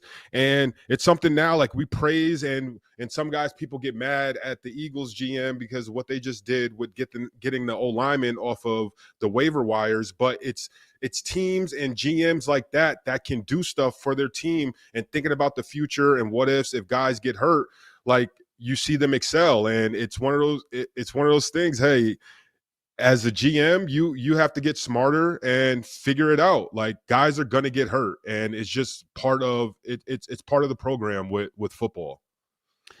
Nate, a big story in our world is obviously covering the betting lines. Is we look at it and we are frustrated because it feels like the NFL that we grew up on and that we've been betting on for years isn't the NFL that we're getting right now. And what I mean by that is just anything can happen any given Sunday, right? We don't see that. Like, we're going on at least a couple months sample, if you go back to the end of last year, of just, if you're a favorite by 4 or more, you're winning. You're winning. You're going to find a way, and you're going to end up winning the game. We don't see big underdogs get through. Now, that could happen. The beginning of last year, it happened a lot. But it's just, you look at these games like, of course they won. They're the favorite. Oh, of course the Chargers won and covered easily. They're the favorite. Like, these big favorites of more than a field goal just keep on hitting. As a former player, what do you see? Do you see a separation where the bottom is so much worse than everybody else, where the top is so much better? Or is this just, look, it's cyclical, it's going to change? It's hard to tell right now because there's a lot of injuries popping up. But other than that, I think the beginning of the NFL season for what it is now is so hard to predict just because of the simple fact that we get no sample size in preseason anymore. Like, we do not get what you're going to see in the regular season on offense and defense. Like, you really might see your starting team play like one series, like a total of maybe like tops 10 plays all the preseason. And even for the guys who are playing, that's not a big enough sample size for you guys to really know what you guys have and how you're going to be able to perform against other teams. So it's just so hard. And I'm always amazed by the lines and how sometimes they're so exact and how they even know. And being as an ex-player, I have no idea like how they can even predict certain things. And that's like one of the biggest things being an ex-player and now being on a show where we're sponsored by bettings, and people always ask and just like, oh, you guys know, or they think stuff is rigged. And it's just like, dude, like, we have no idea. And I'm just as impressed when a bad beat happens or when a betting book knows something exactly on the mark. It's just one of those things that I as players, like, we have no idea about it, but the fact that it can happen, it's wild. But I don't know, like, the difference between the top and the bottom and how, like, guys predict it right now, but it's just hard. And me personally, I have no idea. Last week you told us Green Bay, and you also gave us a bet, Green Bay to win by 7-12, and you hit. Unorthodox, but you hit. Week 3, what do you like? Week 3, and you talked about this earlier about what team is scarier. And I know for my green light fans, if you guys pay attention to this, they're not going to like this, but I like the Rams plus 3.5 this week. And I actually might move that line a little bit closer to +1 to make it interesting, get you boosted up a little bit, just because I feel like the Rams, they'll play the Eagles tough. And this is a game where I just feel like the Rams, they look good. And I think they're a team that they play with momentum, and I like their coach. I think their coach will have them very hyped up this week and letting them know, hey, you guys are playing the Super Bowl champs. We can really put teams on notice. Start off 3-0. We go here. We get this win. Like, everyone to kind of know, like, hey, like, we mean business this year. So I like the Rams in that spot. Nate Collins on a dog. I like it. Nate Collins, Greenlight Podcast. Check it out. Also brought to you by BetMGM. Thank you, Nate. Looking forward to chatting next Wednesday. And speaking of the tush push and those Eagles, let's talk about what Jordan Mailata had to say. He's pissed off about this whole tush push situation. That's next. BetMGM Network.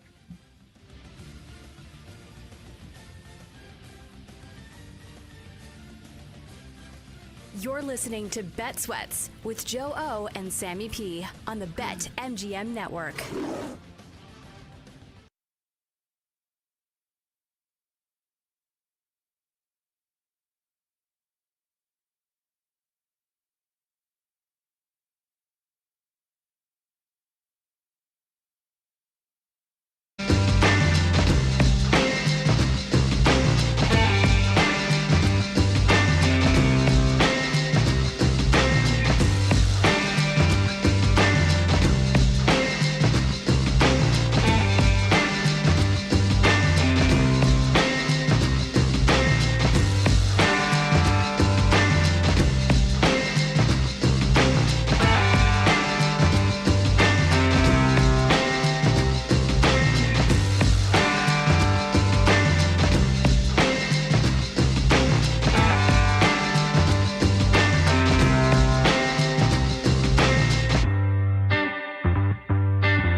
Welcome back to Bet Sweats with Joe Ostrowski and Sam Paniotovich on the BetMGM Network. All right, the 10 a.m. Eastern hour, we are going to be live on X like we are every Wednesday.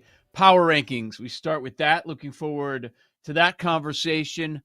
3 NFL teams we are buying low on. 3 NFL teams we are selling high on. Very curious because we don't know each other's selections where the crossover is there as well. Corby Craig will drop by. He'll talk some college football. I didn't realize that Corby sold out. Do you see that? I didn't know that. I didn't know he's like, yeah, he's big guy Corby. Writing for Yahoo now? Like he used to be like underground website guy, Double Dinner. But now he's like, I'm in on Yahoo. Now he's more mainstream. Sellout.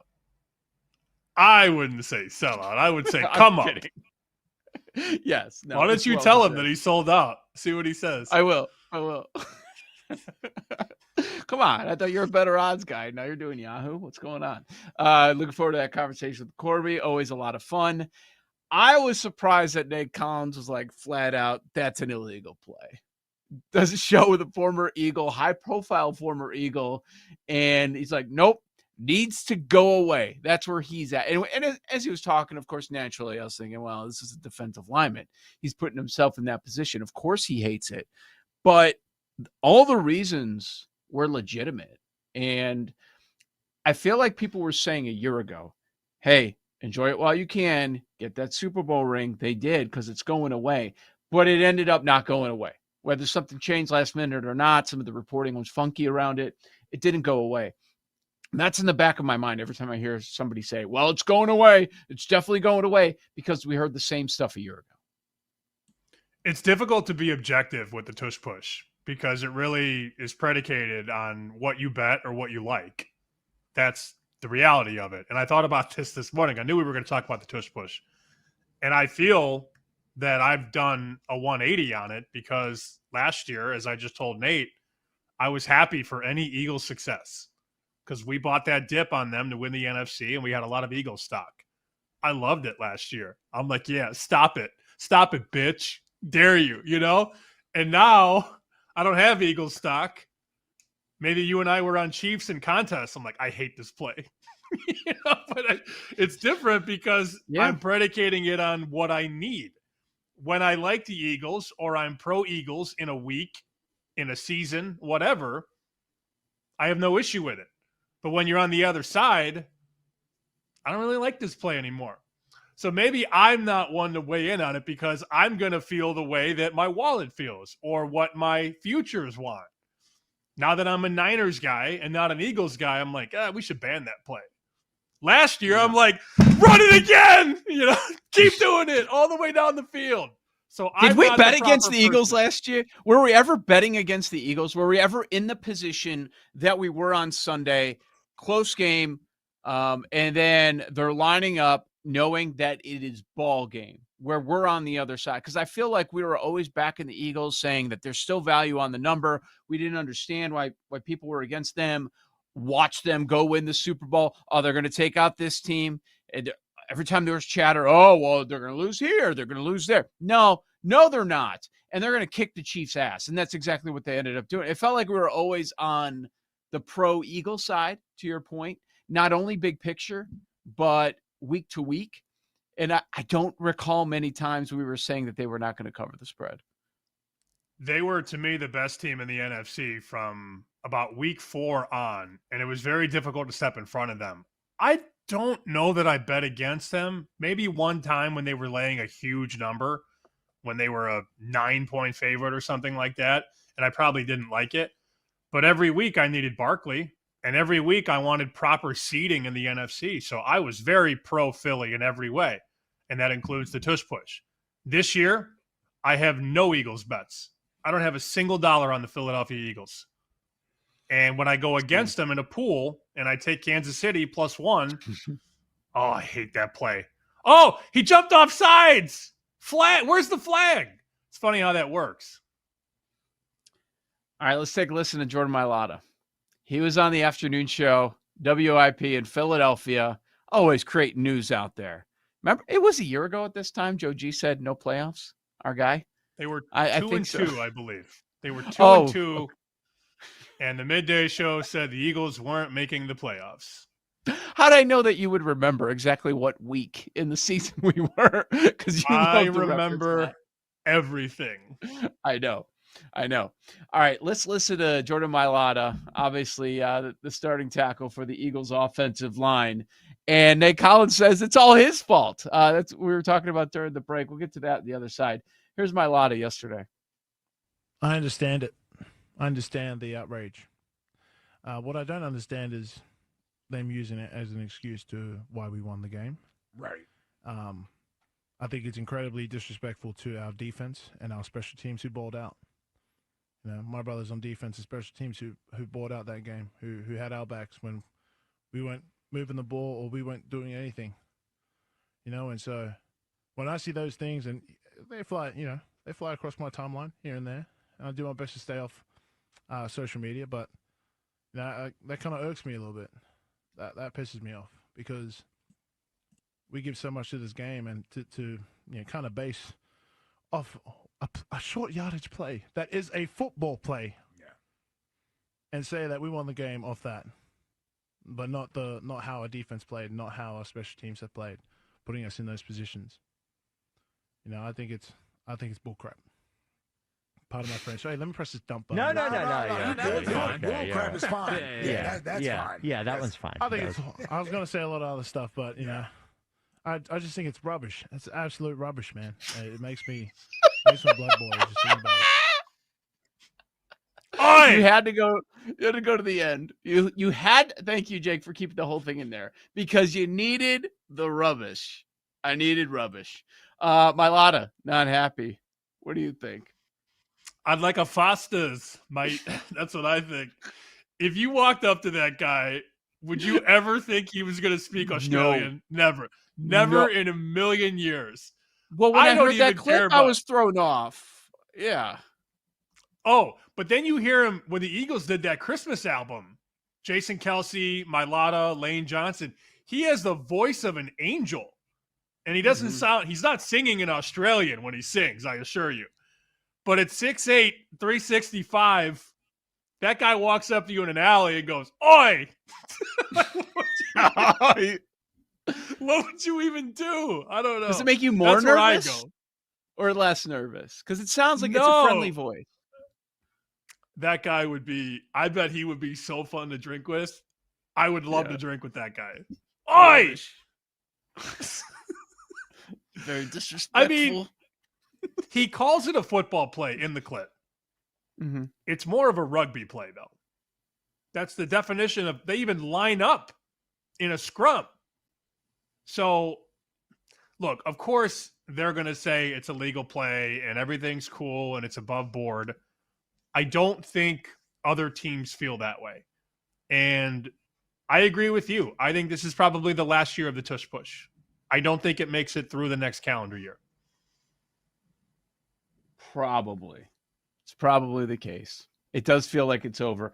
So he's defending his teammates, though, there. He's like, what about our defense? What about our special teams? They played good enough to win, and there's all this focus. That's what's always going to happen. There's always going to be focus at the end of the game. Whether we're talking about NBA, NFL, you go back to the last 2 minutes, especially if a lead is changed or a game is secured, that's just how it's going to be. It's always going to be that way. You're going to ignore a lot of the other stuff, and the hyper-focused stuff is what happens inside the 2-minute warning or inside the last 5 minutes if something is locked up there. So I get it. He's defending his teammates, and he knows it's going to get back to his teammates, and he's defending himself too because he's part of that offensive line. But yeah, there's probably going to be a change there. So yeah, I don't know, man. The Eagles offense does not look great so far. I haven't, but they're 2-0. I feel like Paul needs to come in. I mean, Paul's a diehard Eagles guy. Paul also loving me saying speak Australian. Obviously, I'm being Paul speaks Australian. But I mean, it's very clear where he's from when he speaks. Your thoughts on speaking Australian and your thoughts on the tush push? I mean, those were the old school Foster's commercials, right? How to speak Australian. Those were definitely stayed in our brains as kids of the 90s. Look, I'm not going to sit here and stand and be like, oh, I mean, it was so obvious they were leaving early. Like the way it's being run now is definitely illegal. And there, like you guys said, there's no way to compete against it. So no, I'm not going to sit here and be like, let the tush push live. Like they got their ring out of it. Yeah, that's close. But look, I'll say this as an Eagles fan. Sam, when we were in Vegas a couple years ago, all my money was on the Chiefs side. Last year, it was all on the Eagles side. Like, I'm not going to, like, yeah, I'm still an Eagles fan, but, like, I can call this one pretty straight. I think look, again, I'll lean into it. I think they should absolutely run it on the first play against the Packers. Oh, you want this ban? Sure. All right, take some of this. And they should, as long as it's legal and on the books, use it to your advantage. But no, I mean, I think it's I had some fun with it over the summer. I think the Packers are whiny little whatever. And if you're the Packers, wouldn't you want it banned too? I mean, it gives you a competitive advantage if it's banned, a big one. I will say this, though. Shouldn't you be able to – yeah, you can't stop that play. It's a really hard play to stop. Shouldn't you be able to beat them anyway if you're the better team? Like, this is not – I think I agree with Mailata, and his pushback was – people saying the Eagles are not a Super Bowl contender without this play. I disagree with that. Oh, yeah. I think it's a great leverage spot play, but I think you should be able to beat them anyway. If you're the better team, you should be able to beat them anyway. So that is where I think I would disagree with some of what you guys are saying. Is like, if you're the better team, beat them anyway. I did notice the NFL over the weekend, people were posting clips of the play when they jumped off sides on the Philly side, and the NFL was marking on X copyright rules, and they were taking all the clips down. Something's happening behind closed doors. Something is definitely going to happen. Great point by Nate Collins on how the play has also changed. The Eagles would say evolved, how it's different than it used to be. So now it's getting to a point where it's probably going to get pushed out. All right, power rankings on the other side. Teams we are buying low on, selling high. That is next. Joe O, Sammy P, Bet Sweats, the BetMGM Network. You're listening to Bet Sweats with Joe O and Sammy P on the BetMGM Network.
Joe Ostrowski, Sam Panayotovich, Corby Craig coming up in 20 minutes on college football. Got some dirty dogs, a lot of dirty dogs. That's later on this hour. We'll talk to Eric Kratz, Foul Territory, next hour. But thanks for hanging out with us on this Wednesday morning. We are live on X. If you want to watch the video format of this show, bet_sweats. Hit the link there, bet_sweats.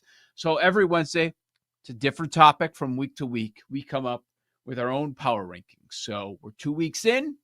A lot of teams riding high. I think 10 of them are sitting 2-0, and 10 are sitting 0-2. So we figured, okay, let's find some teams that we want to buy low and ones that we want to sell high on. Now, sell high doesn't necessarily mean that they have to be 2-0, even though I think all of mine are. And buying low doesn't mean you have to be 0-2. Most of mine are, but that's probably where we're going to land, as we've seen either overreaction in either direction. Sam, why don't you start us off? Let's do the buy. Let's buy low, give your 3, and then I'll give my 3 before we go to the sell high. What do you have for buying low? I try to do this a little bit differently, and trust me, I did not buy the Ravens, the Bills, the Packers, because that's silly. Anybody could do that. I do have a 2-0 team that I'm going to buy, but it's a team that I think a lot of people aren't really sure of. So on line 3, this was discussed yesterday on the show, and we had a bunch of listeners sending texts and DMs and messages about making the parlay we talked about: Ravens to win the division, Chiefs to make the playoffs. One book was letting you do it at -104, and I got a bunch of bet slips about it. So awesome that people were able to find it and do it. Kansas City Chiefs on line 3. They win this week against the Giants. They're 1-2, at which point that playoff price goes from -190 to -350. But really, it's just about buying the dip on the stock, and that's why I put it on the buy list, because before the season to make the playoffs, Kansas City's -700. Now they're -190. And if you don't want to lay that, I understand. You can wheel it with other things. You can parlay Chiefs playoffs with X, Y, Z, whatever. When they get healthy and they get Rashee Rice back from suspension, it's a different team. I think it's very unfair to critique them when Hollywood Brown is their number 1 receiver and Tyquan Thornton is their best deep threat. Just not fair. I guess life isn't fair, but this is not the best version of the Chiefs. And because of that, you get the numerical dip in the price. They still have the best quarterback in the league, the most clutch quarterback, I guess, maybe not the best, but the most clutch, and a coaching staff that I believe in with Reed and Spags. So I went Kansas City on 3.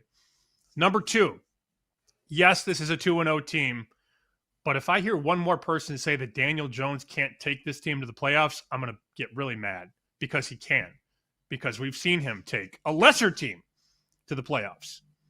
This offense is just the Shane Steichen experience. Power run, strong offensive line, and then put the quarterback in a good situation. If you needed Daniel Jones to throw the ball 45 times a game, you're in trouble. But look at his box score.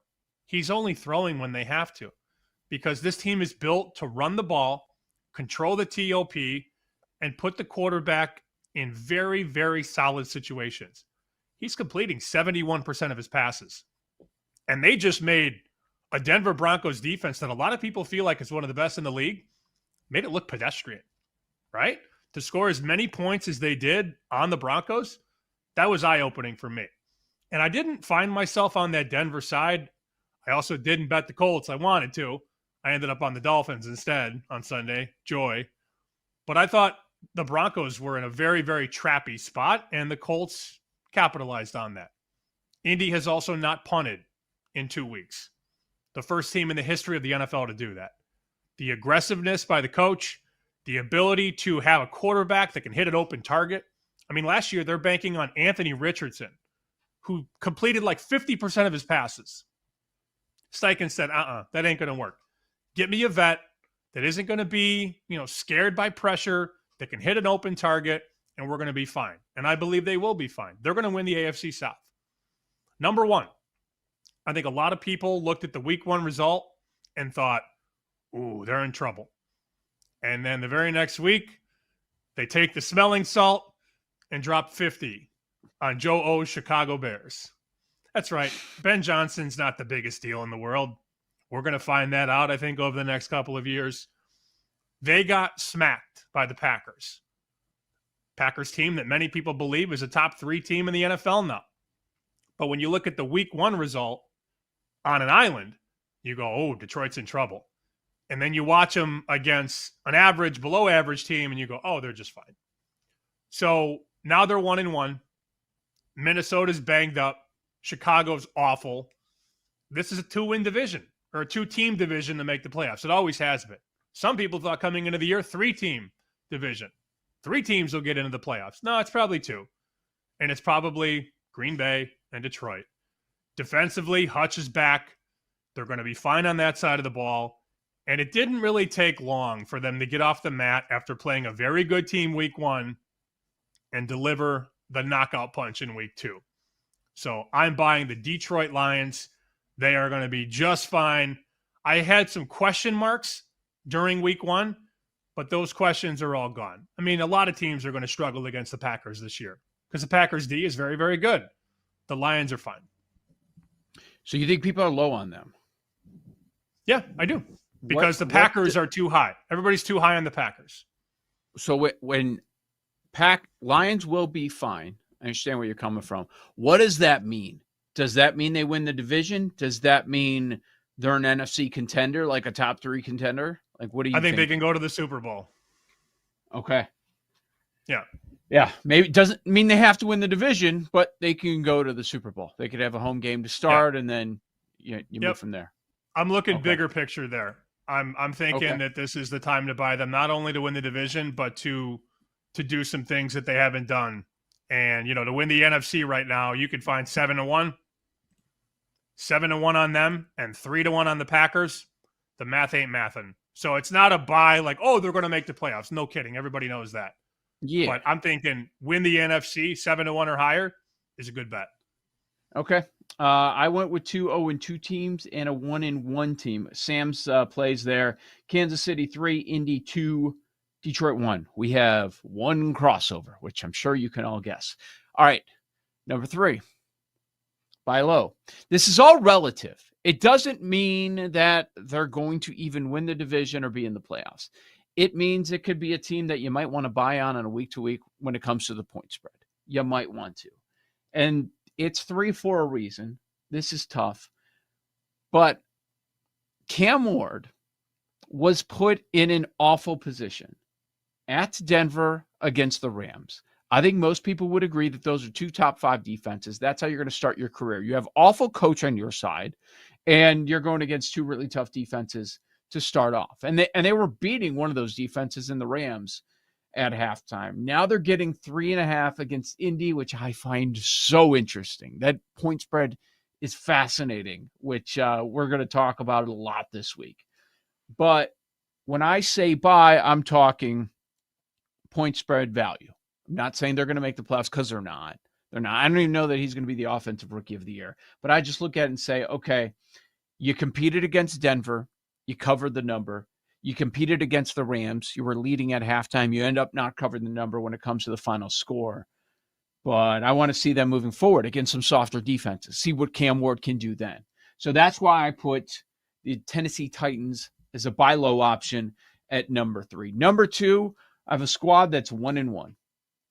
And I'm talking about the Dallas Cowboys.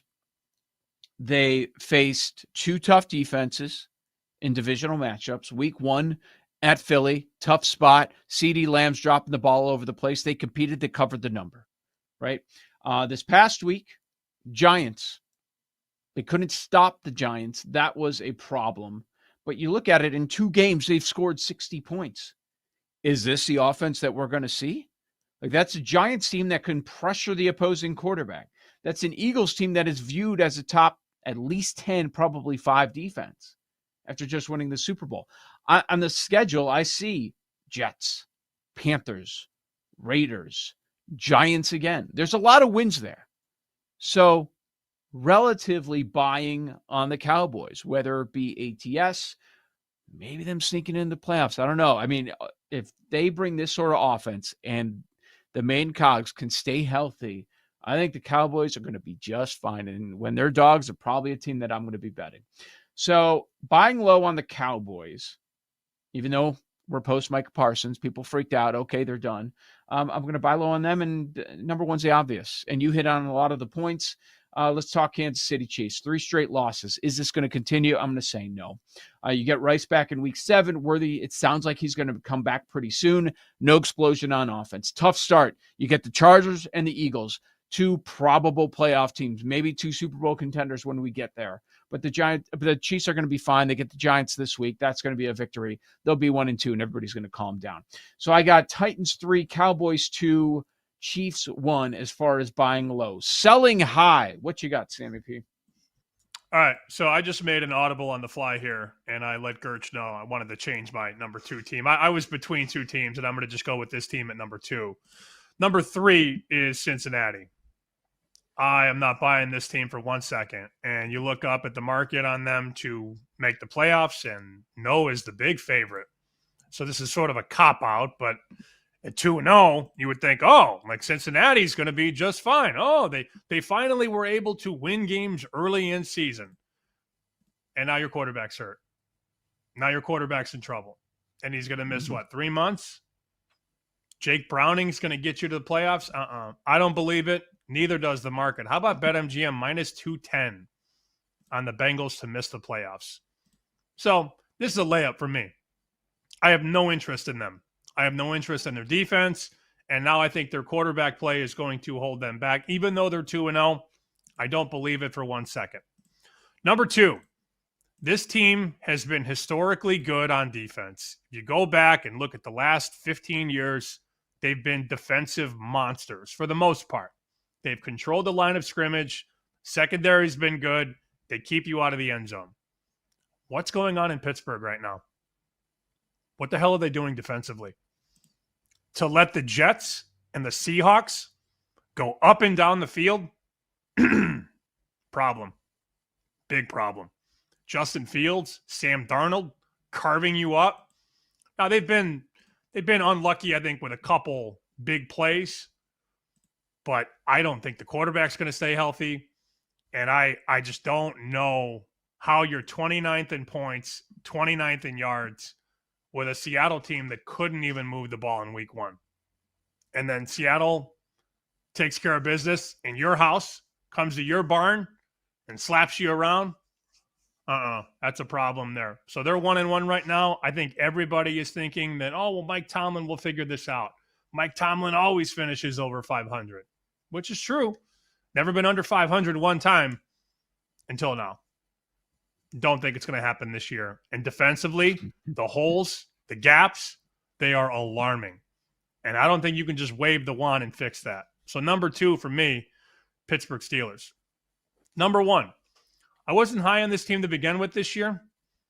And when Vegas hung a win total of 9.5 after last season, you're thinking, oh, that's interesting because this team just went to the NFC Championship. Now the win total is only 9.5. Why? Well, natural regression's built in. But defensively, how lucky were they? They hit the lottery facing just bad and backup quarterbacks. And now their quarterback has a knee issue. That's the Washington Commanders. I don't think we're going to see Jaden Daniels this week.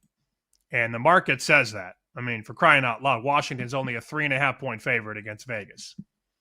If Daniels is in, this number is almost double. You know, we're 6.5. Vegas could win, no doubt. And then the doubt kicks in. And then people start wondering, what are they? Are they tough enough? Are they resilient enough? I don't know. I don't know that I can trust the Washington Commanders. And if Daniels comes back, you got that knee potentially lingering all season long, and you also have a whole year of tape. They've had a whole season, the NFL, to prepare for this offense and prepare for this kid. And I'm shorting the Washington Commanders. All right. I don't disagree with any of them. I don't have any of them, but I don't disagree with any of them. Cincinnati, Pittsburgh, and Washington. Here are my 3, which I find fascinating. We're going to have to circle back to go more in on this. The Colts. I'm selling the Colts. They're 2-0. See, you're saying buying low, and I'm saying selling high, which is a very interesting angle. I'm going to have to go into more detail later on. Number 2, I'm not saying they're not going to the playoffs. I'm not saying they're not going to win their division. but I'm selling the Eagles. I'll be selling them ATS this year. And number one, the biggest fraud that we have not talked enough about, Arizona is a 2-0 fraud. They've beaten New Orleans and Carolina by 1 score. They've been outgained in both games. I'm selling the Cardinals. So Colts 3, Eagles 2, Cardinals 1. We'll have more on that later. Corby Craig next on college football. This is Bet Sweats, BetMGM Network.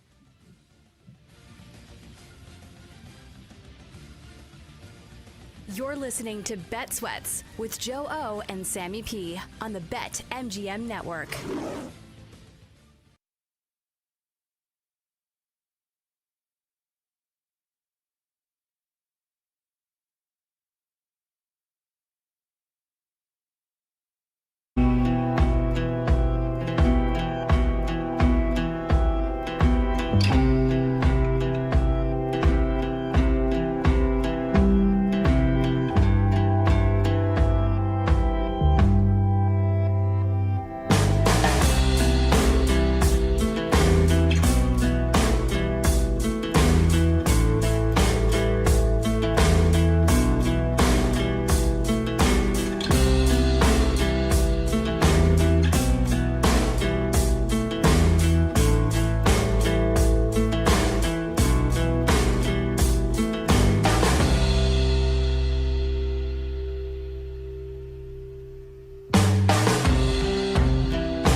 Having a 1-for-1 deal, and these again have been agreed upon in Yahoo Leagues over the last 24 hours. James Cook or my guy Chase Brown, with Jake Browning now under center.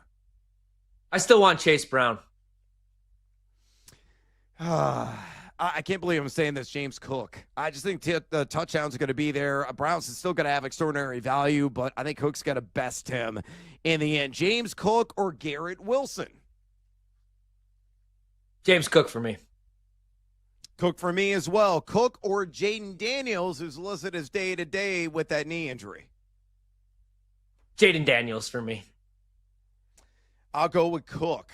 Quarterback is always replaceable unless you're in a super flex league. Thoughts on Cook in general? How many touchdowns do you feel he ends with? And would you buy, sell, or hold on him? I'm holding all day. I'll hold on him, man. And I would bet a number like, if you threw out a number at 10.5, maybe I would go all the way up to 11.5 to 12.5, right? We thought there was going to be touchdown regression, but the Bills right now, they might be the best team in the league. They might be the best team in the AFC. And the Super Bowl window, I mean, it's open until Josh Allen retires, right? But they're kind of like all in with this roster right now. So you want to save him until the postseason. So I think they're going to use the hell out of James Cook. There's a reason why they gave him that contract at 25, 26 years old. Over 10.5 touchdowns, and I think he's going to get a lot of work. And plus, he just gets better every year. He's just a really underrated running back.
Welcome back to Bet Sweats with Joe Ostrowski and Sam Paniotovich on the BetMGM Network.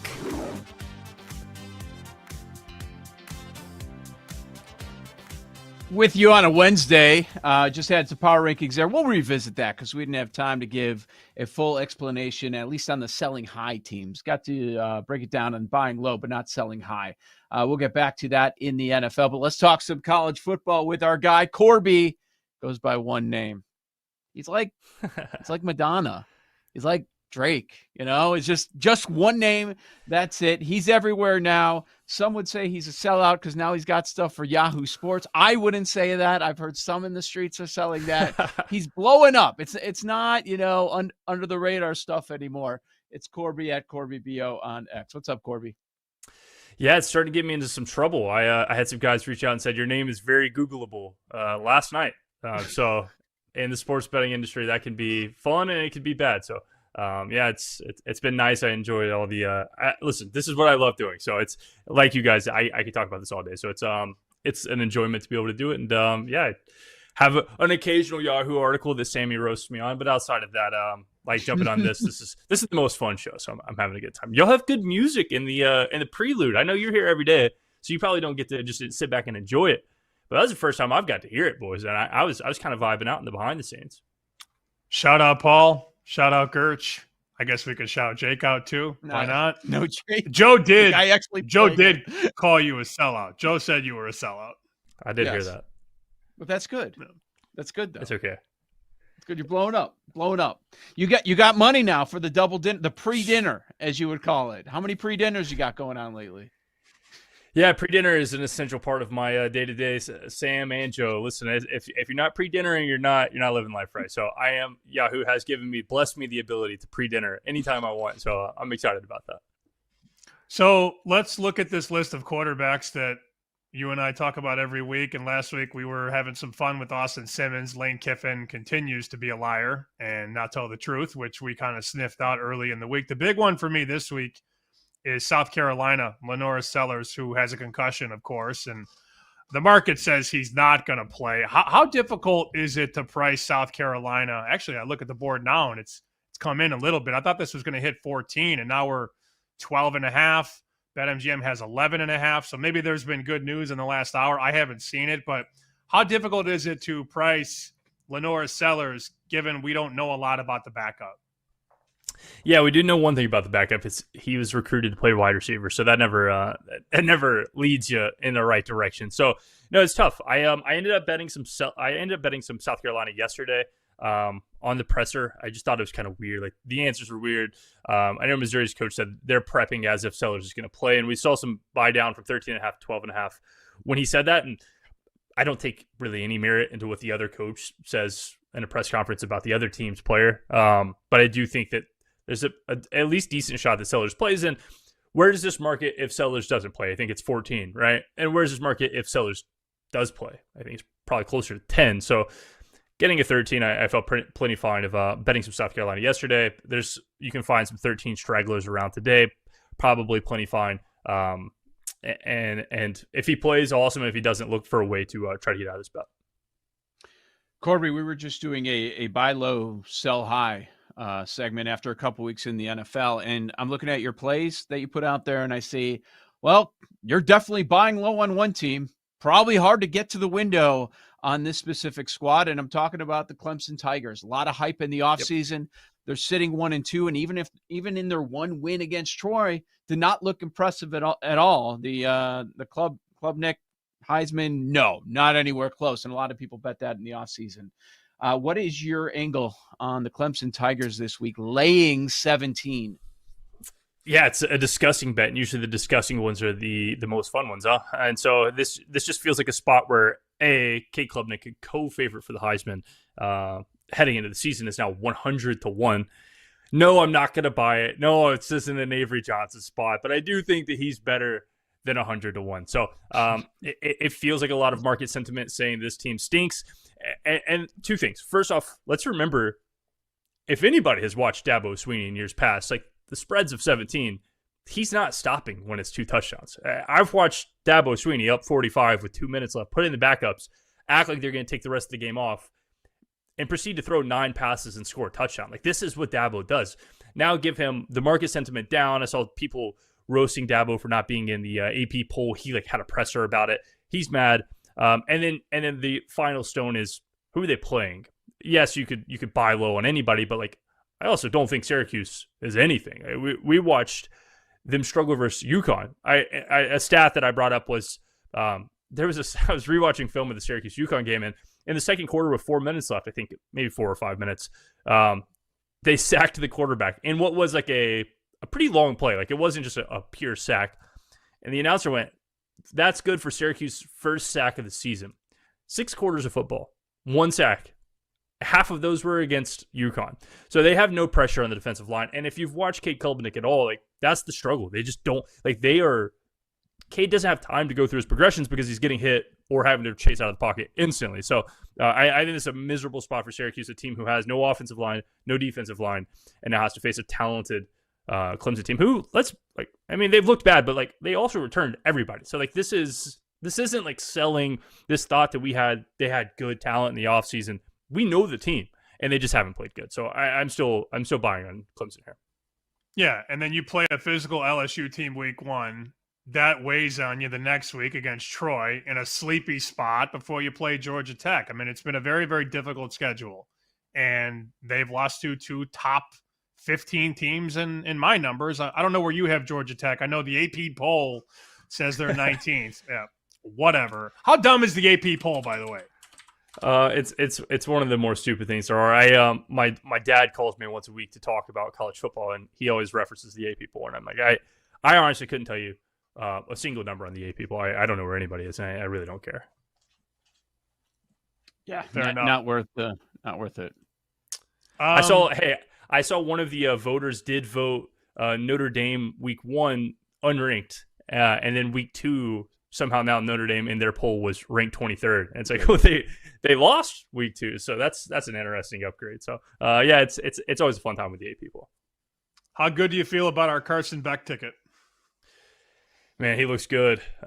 He looks really good. The only worry is like maybe they're too good, and they start pulling back out of games. But outside of that, like, he looks really good. And this is kind of like the basis of our bet was like, what does Miami have? They got an ACC schedule that they should breeze through. What does John Mateer have? I mean, he's got 6 pick'em games left in the season. So one of these guys is going to have a cakewalk, and you hope that he pads stats into the other one.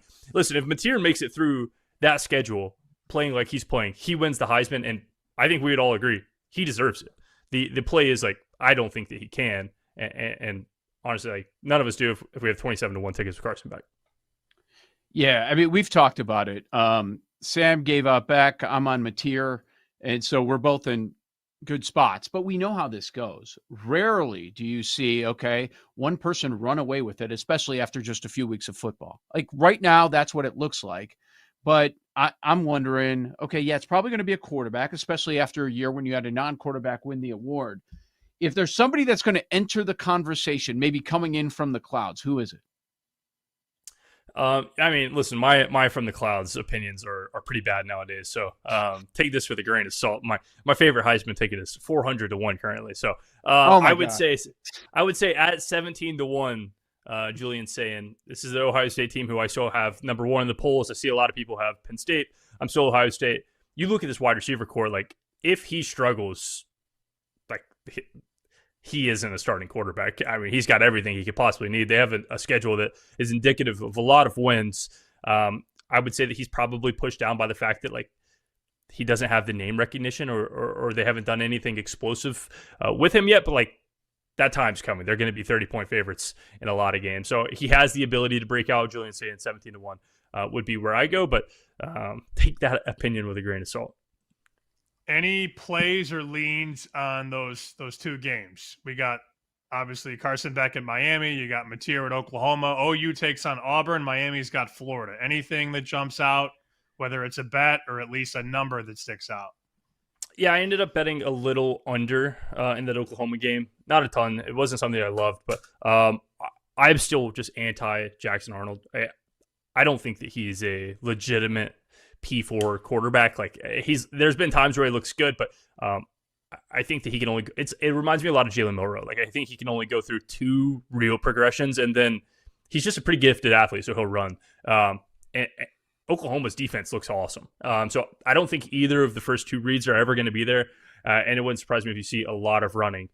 I would love like a rushing prop. The issue is like in college, like sacks are going to really hurt that prop. So lay low, like maybe if you just have like the ability on MGM to bet like a Jackson Arnold rush attempts, like that would be something to interest me. It wouldn't surprise me if he runs a ton this weekend. West Virginia, Kansas. What's the angle here? Numbers 11.5. Kansas home favorite. Yeah, I bet West Virginia. It got up to 13.5, and this one's interesting. This is actually the first time I've ever gotten mad watching a football game was watching Rich Rod coach that Pitt game. Their starting quarterback Nico was 9 for 12. The team was winning as an underdog at halftime, and they benched him. So my thought was like maybe he said something at halftime, made the coach mad. He didn't. So the backup comes in, proceeds to throw 2 interceptions. Third string comes in, turnover on downs. They bring the starter back in. He walks down the field to win the game, or send it to overtime and to win the game. So I think this market is pricing in the fact that like West Virginia doesn't have a starting quarterback and you're trying to like 50-50 QB1, QB2 in their power ratings. I don't think that's the case. I think QB1 is QB1.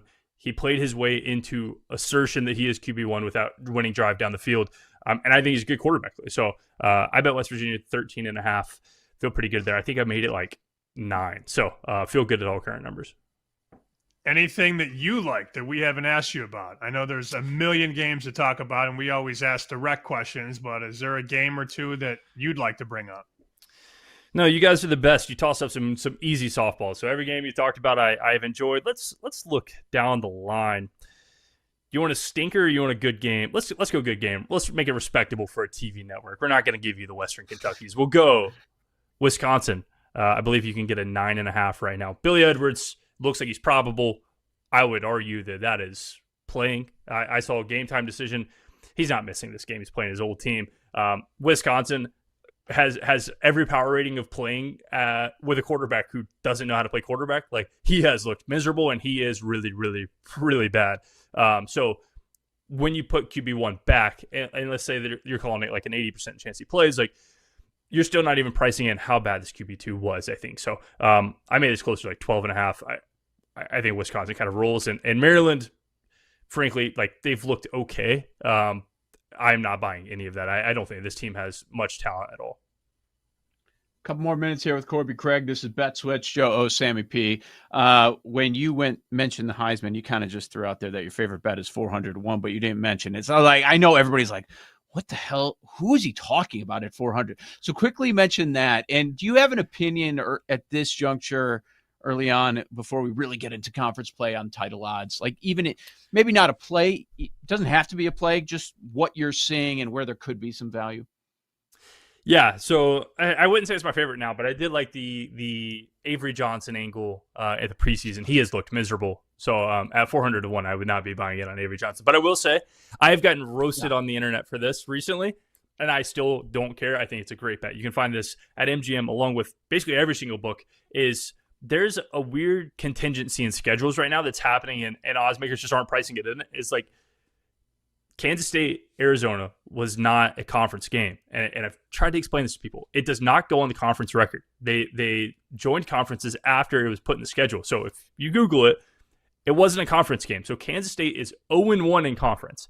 They are currently 60-1 to win the conference championship. That is implying that they have 2 losses. They don't have 2 losses. And I've tried to explain this, and the market is not budging. I've said it on the internet 4 times now. The market is not budging, and I promise you it is priced as if they have 2 losses. There's multiple teams. I'm not going to like name all of them. I don't want to kill every good price, but like there are a lot of teams who have played conference quote unquote games that are non-conference games because of the scheduling situation. So looking at conference futures, again, do I think Kansas State's going to win the Big 12? No. I mean, I've watched the same games you've guys watched. Like, this team is not good. That said, they were missing their best running back. They have a bye week this week, and they get the 3 hardest games that they have at home. So, like, should it be 60-1? No. We have like less than a minute. What do you make the true number when Oregon goes to Penn State next week? That's going to be a very polarizing open. I'm curious what you would make that. Oregon at Penn State. Yeah, buy me some time and I can tell you exactly what I make it.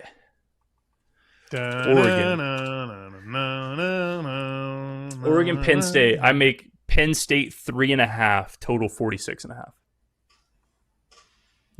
Where would you on that line? If I was an odds maker, where would you be on that one? Oh, I'd lay it. Everybody's going to bet Oregon. Yeah, I could see it. Yep. I'd take the under. Under. Okay. All right, good stuff. Check them out over at Yahoo Sports. Great with college football. Corby, can't wait for the next visit. Maybe your guy Glassnow will be in the playoffs at that point. Let's go. Probably. Winning it all. All right. Thank you, Corby. We'll keep it rolling here. This is Bet Sweats, BetMGM Network. You're listening to Bet Sweats with Joe O and Sammy P on the BetMGM Network.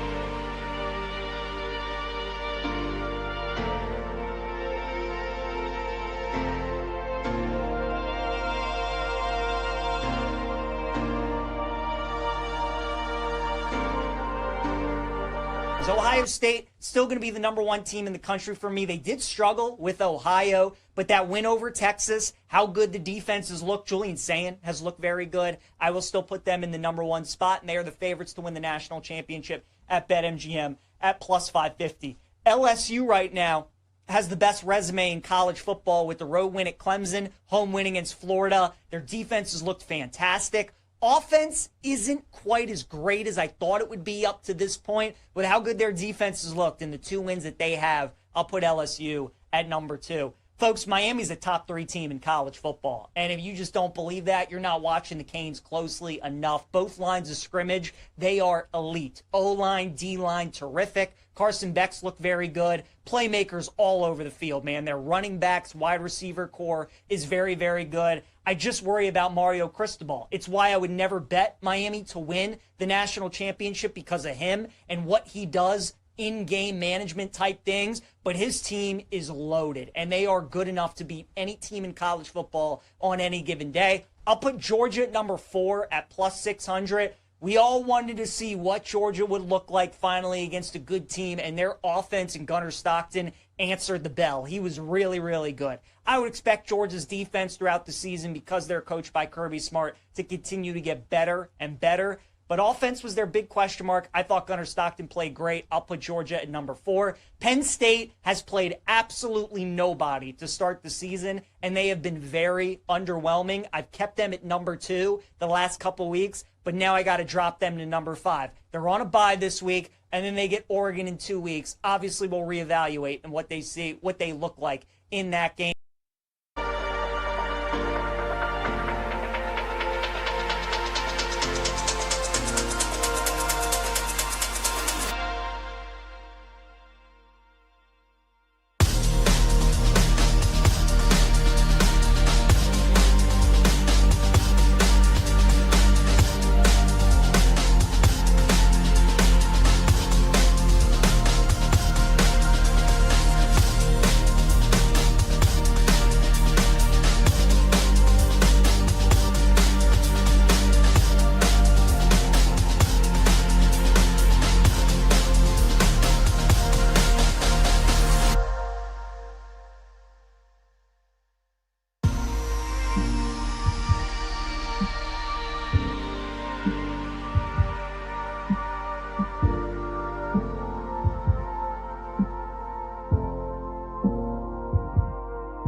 Welcome back to Bet Sweats with Joe Ostrowski and Sam Paniotovich on the BetMGM Network.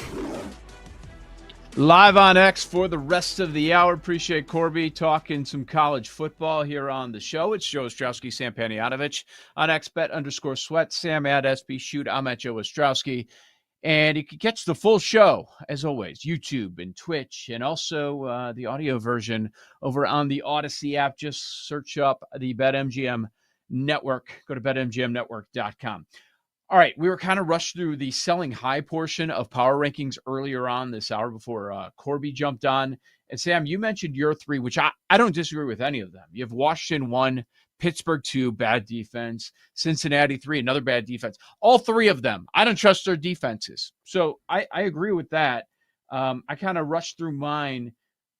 Let's circle back on the Colts, because you have the Colts as your second buy low, and I have them as my last sell high. And the reasoning is, and maybe it's because I just, it's recency bias, whatever. I keep going back to the Saints and where they were a year ago. And they were sitting 2-0. They scored 91 points in the first two games. They led the league at 6.9 yards per play. And now we're looking at Indianapolis. They're 2-0. They scored 62 points, and they're leading the league at 6.5 yards per play. I'm not saying they're going to be the Saints, but I'm looking at it and like, okay, has this been a good spot for them? Has this been perfect? They haven't done it on the road yet. Miami might fire the coach first of any team. So that was a great way to start the season. And they did take care of Denver. That was a back and forth battle. So want to give them full credit. They haven't gone on the road. And you look at the second half against the Broncos, 3 field goals. This explosive offense did not get into the end zone. Now that's a tough matchup. Quality defense, we get it. I just have questions. I don't think they've checked enough boxes for me, Sam.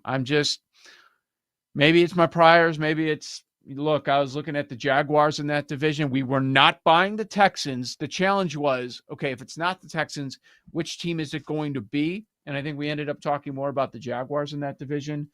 But, those are a couple of my reasons. I need to see more. I need to see them in a more competitive matchup and do it away from their cozy confines. So that's why I put the Colts there on that sell high.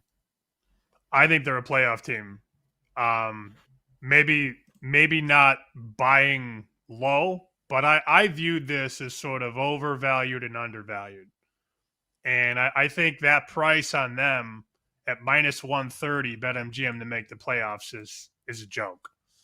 I think it should be much higher. And their regular season win total, a lot of books have taken it down. Others have thrown it back up 8.5, minus 140, minus 150. I'm not betting that.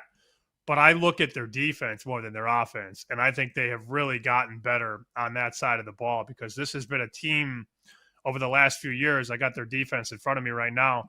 They were 28th in points 2 years ago, 28th out of 32. Not good. Last year, 24th. And this year, I think they just have so much to like on that side of the ball, especially on the D-line. Now, of course, when you play Miami week 1, we kind of throw that result out. But I've watched Houston the last 2 weeks, and I've been very unimpressed. And I like Cam Ward, but Tennessee stinks.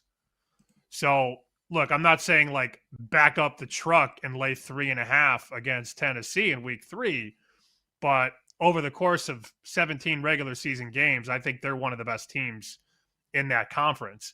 And during our show, they got bet. Pinnacle, Chris, Circa out to 4, South Point 4, other books 4.5 in this matchup for Sunday. We started the show, that line was 3.5 all over. So they've come in today. Limits are a little bit higher on Wednesday. They get bigger on Thursday and Friday. And, of course, they're massive Saturday and Sunday. Indianapolis got popped this morning. So I see that and I go, yeah, that makes sense. Again, like I'm not looking to run to the window and bet Indy in week 3. I'm not looking to lay 4 on the road, especially not 4.5 at Green Book, Blue Book. But I think they're still undervalued. Again, like we view these things differently. Like, was it a buy segment? Was it a sell segment? I looked at it more like overvalued and undervalued. And even at 2-0, I think the doubt that people have on Indy and Daniel Jones and this offense, I think the doubt still makes them undervalued, if that makes any sense.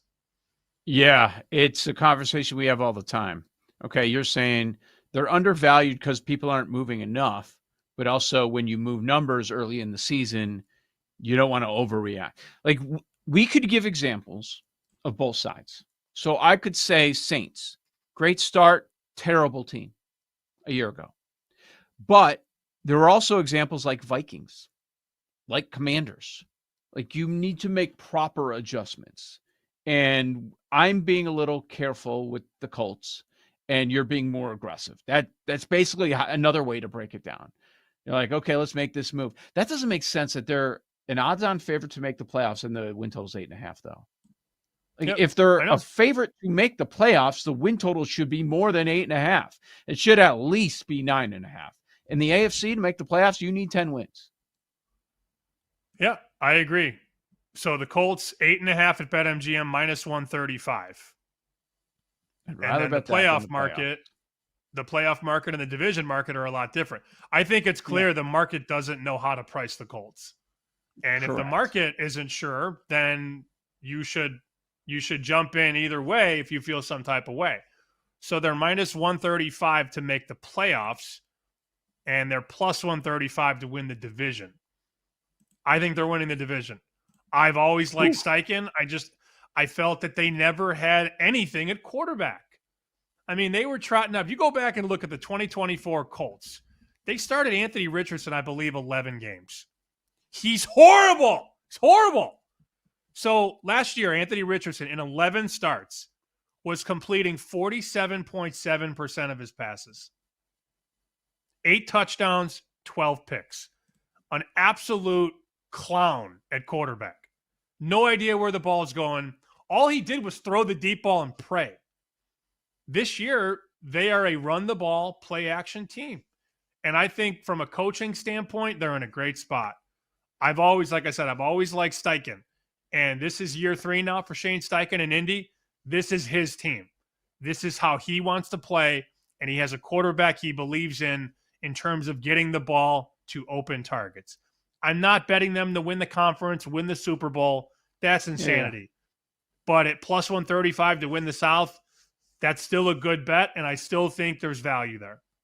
I'm not running from the Jaguars. I am running for the Texans. I was never on the Texans. Neither of us were. I feel better about the idea of fading Houston as the favorite in that division, getting away from that. But you don't like Stroud. You're down on Stroud. Totally. Terrible offensive line. They don't care about the offense. They're more worried about the defense. There's a lot of issues with that team that I don't like. Jacksonville losing last second against Cincinnati. I'm not, selling them now. They get Houston this week. That's going to be a fun one. What do you think about Philly? I threw Philly out there. Look, it's 2 games, but we're talking 30th in the NFL in yards per play. And that's been obvious if you've been watching the games. Hurts doesn't have a passing touchdown yet. I worry about this offense. And I'm looking at projected lines, Sam, and you see 10.5 against the Giants, 7 at the Giants, 7 against the Bears, 10.5 against the Raiders. Like there's some big numbers. Like there's 4 games right there, at least a touchdown, getting into double digits, some of them. I think you're going to find value going against the Eagles on the spread. Of course, I believe they're going to be a playoff team. They might win the division because we're down on Washington. Dallas is Dallas. They can't stop anybody. They'll score, but they can't stop anybody. But as far as betting them ATS, I am not going to be there much this year if the numbers stay where it looks like they're going to be. Yeah, I mean, they have issues for sure at corner after Mitchell. That much is clear. And I would be looking for a team that can pass the football. The Rams come to mind. But it's funny. I don't hear one person on the Eagles this week. I haven't heard a single person on Philly. Everybody's betting the Rams. Everybody. Okay. Everybody. Sharps, squares. Yeah. Take the points. Stafford, Nakua, Devontae, that D-line, all that. The books are probably going to need Philly, believe it or not. Because, the Rams, if it wasn't snowing last year, the Rams would have beat Philly. Okay, yeah, maybe. I could be with you on an Eagles short. I hate only taking 3.5. Other books are at 3. Pinnacle's down to 3. Chris is down to 3. Bet Online, Buckeye, Jazz, all 3. So the 3.5s are turning into 3s. And I think that's a good buy low on Philly in week 3. But I think ATS wise, you're right. Like, you're going to pay a premium the rest of the year, especially if the Eagles win and cover this week. Mm-hmm. Forget it. I mean, you're going to be paying such a tax. Not only are the Super Bowl champs, 3-0, and if they cover against the Rams, they'll be 2-1 ATS, because they didn't cover week 1 against Dallas, and then they covered against the Chiefs. If they're 2-1 with the rings on their finger, yeah, you're going to pay that tax until further notice. But I also, at the same time, it's funny how this works. I'm getting texts from everybody I know. Oh, I love the Rams. Love the Rams. Really? Okay. Wait till the bartender Nate Collins comes said he's on the plus Rams. 3.5. Who is? Nate's on the Rams. Nate. Everybody. Nate Collins earlier. Everybody's on the Rams. Or last hour. Yeah. Everybody. Yeah. Daniel Jones Public right now, dog. by the way, to go back to this for a second, Daniel Jones is the second best passer in the NFL in terms of yards. As far as, okay. Yards. Russell Wilson's 1. Daniel Jones is 2. It's shocking what's happened. Is he going to keep up? I don't know. Arizona, they were my number 1. I'm saying that we can sell them. Nobody's saying, oh, they're going to win the division. They're awesome. They are a favorite to make the playoffs. I don't have them making the playoffs. Unimpressed so far. 2-0, I get it. Nice job. You got the wins. 2 bad teams, and you were outgained by both of them in New Orleans and Carolina. So that's a team. Not interested. And wrote it down, Sam. November 14th. The new Call of Duty re-released. So just keep that in mind. Second half of the season. That's when it goes to hell. Yep. Keep in mind. I might have to put that on the family calendar. Call of Duty. No, not for you, son. Not buying it for you. It's Kyler Murray. It's going to be busy that week. They got San Francisco the week that it comes out.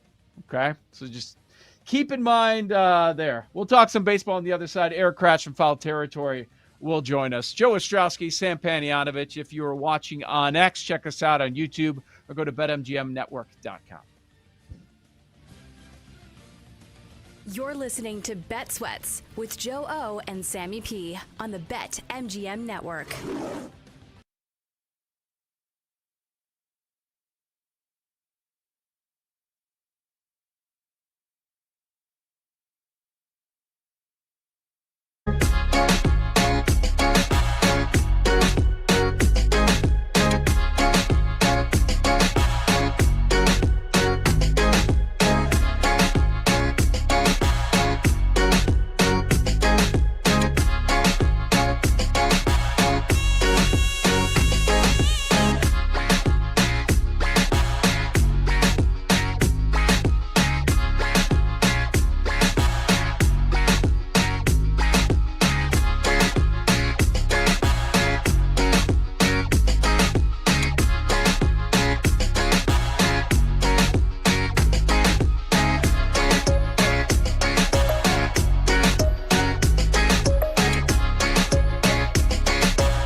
Welcome back to Bet Sweats with Joe Ostrowski and Sam Paniotovich on the BetMGM Network. All right, let's talk some baseball. Joe O, Sammy P with you. Weekdays 9 a.m. to noon Eastern time. And every Wednesday, lucky enough to have someone from Foul Territory dropping by. We get Kratz, Eric Kratz, once again. Back-to-back weeks. Check out Foul Territory weekdays, 1 o'clock Eastern, YouTube, podcast available, wherever you can find the show. What's going on, Eric? Just make sure the show isn't going to turn into what it really should be called, Kratz Sweats, because that's what I do. I sweat like Jose Alvarado at a drug test all the time. There are so many follow-ups there, but let's just move on to Ohtani, your favorite thing to talk about. So last night, he throws 5 no-hit innings and hits his 50th homer. Just amazing, man. Every time there's something. Every time he plays, there's the possibility for something like that. Totally. And I am so glad we live in this world that we live in. Sometimes we get overburdened with things like, is this a GOAT? Oh, he's the GOAT conversation. It's over. It's over until Shohei Ohtani is injured or doesn't pitch. The MVP's his. Good job, everybody else. It's not going to hurt your Hall of Fame candidacy. If you're in a National League, you still have a chance to be in the Hall of Fame. You'll just have 3 or 4 runner-up MVPs, whoever you are, for the next probably 5 years. And he did it in both leagues, too. We're talking like his career's even close to being done, but you were screwed a few years ago if you're in the American League. Now you're screwed in the National League if you're that elite player and you want to win an MVP. It's funny on the pitching front because when he first returned, we were scrutinizing everything. And then he had a couple of outings where he gave up like 3-4 runs in back-to-back, and people were freaking out. So on the other side, like, he's being Ohtani. He's shutting teams down. Last 3 outings, 13 2/3, 1 run. 1 run allowed, 19 strikeouts, 4 walks. I mean, if he's going to continue at this level, I mean, we have no reason to think that it won't happen. Now, the season is winding down here as we're getting amped up for the playoffs. He only goes 5 innings, 68 pitches. How much do you think he's going to be pushed once it's playoff time? Because they have been backing off a little bit. Is he going to get traded from the Dodgers? Oh, no. No, absolutely he's not going to get traded from the Dodgers. So, absolutely, the Dodgers will not push him. The Dodgers don't push healthy pitchers. But the implosion by the bullpen again last night may make Dave Roberts rethink that.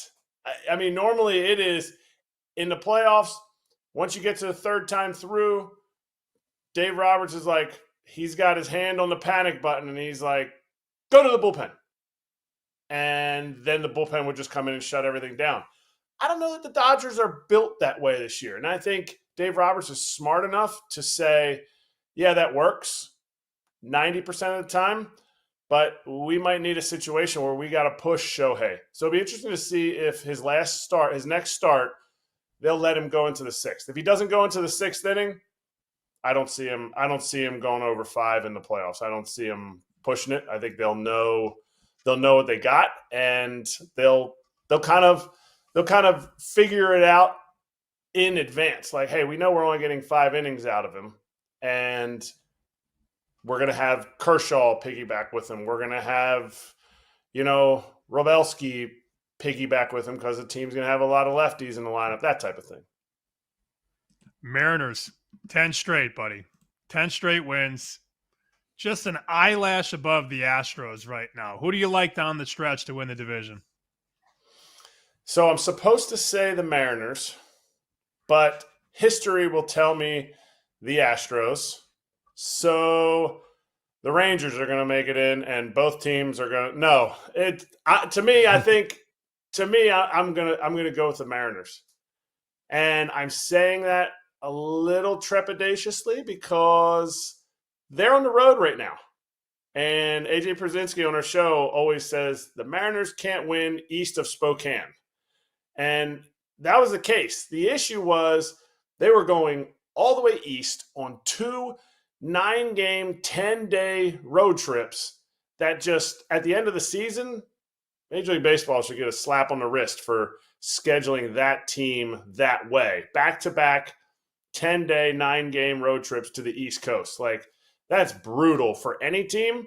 That's brutal for them because of how far they have to travel. So I think it's going to be the Mariners. I think they're just playing more consistently. And so that's exactly why it's going to be the Astros. Yeah, that makes sense to me. Cal Raleigh, 55-56 last night. We're at the point where every time he goes yard, there's some new record that's set. Last night with the first one, it was okay for a switch hitter. You pass Mantle. Okay, the second one, he ties the club record. He tied Griffey. Like, that's where we're at right now. 56. There's 11 games left. If he gets to 59, he's top 10 all time in a single season. How many homers is he going to end up with? 11 games left. Man, I love that number.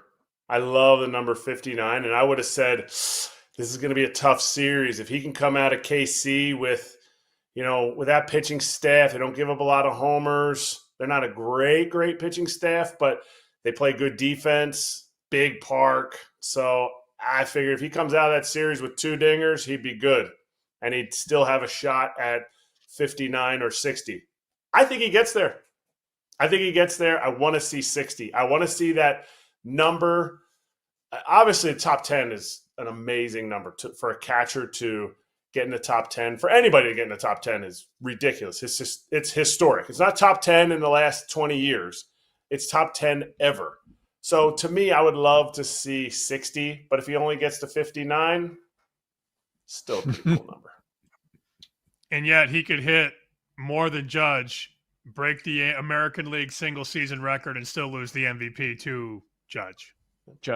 Yes. Yeah. And this is coming from a catcher, and there's going to be people that argue it.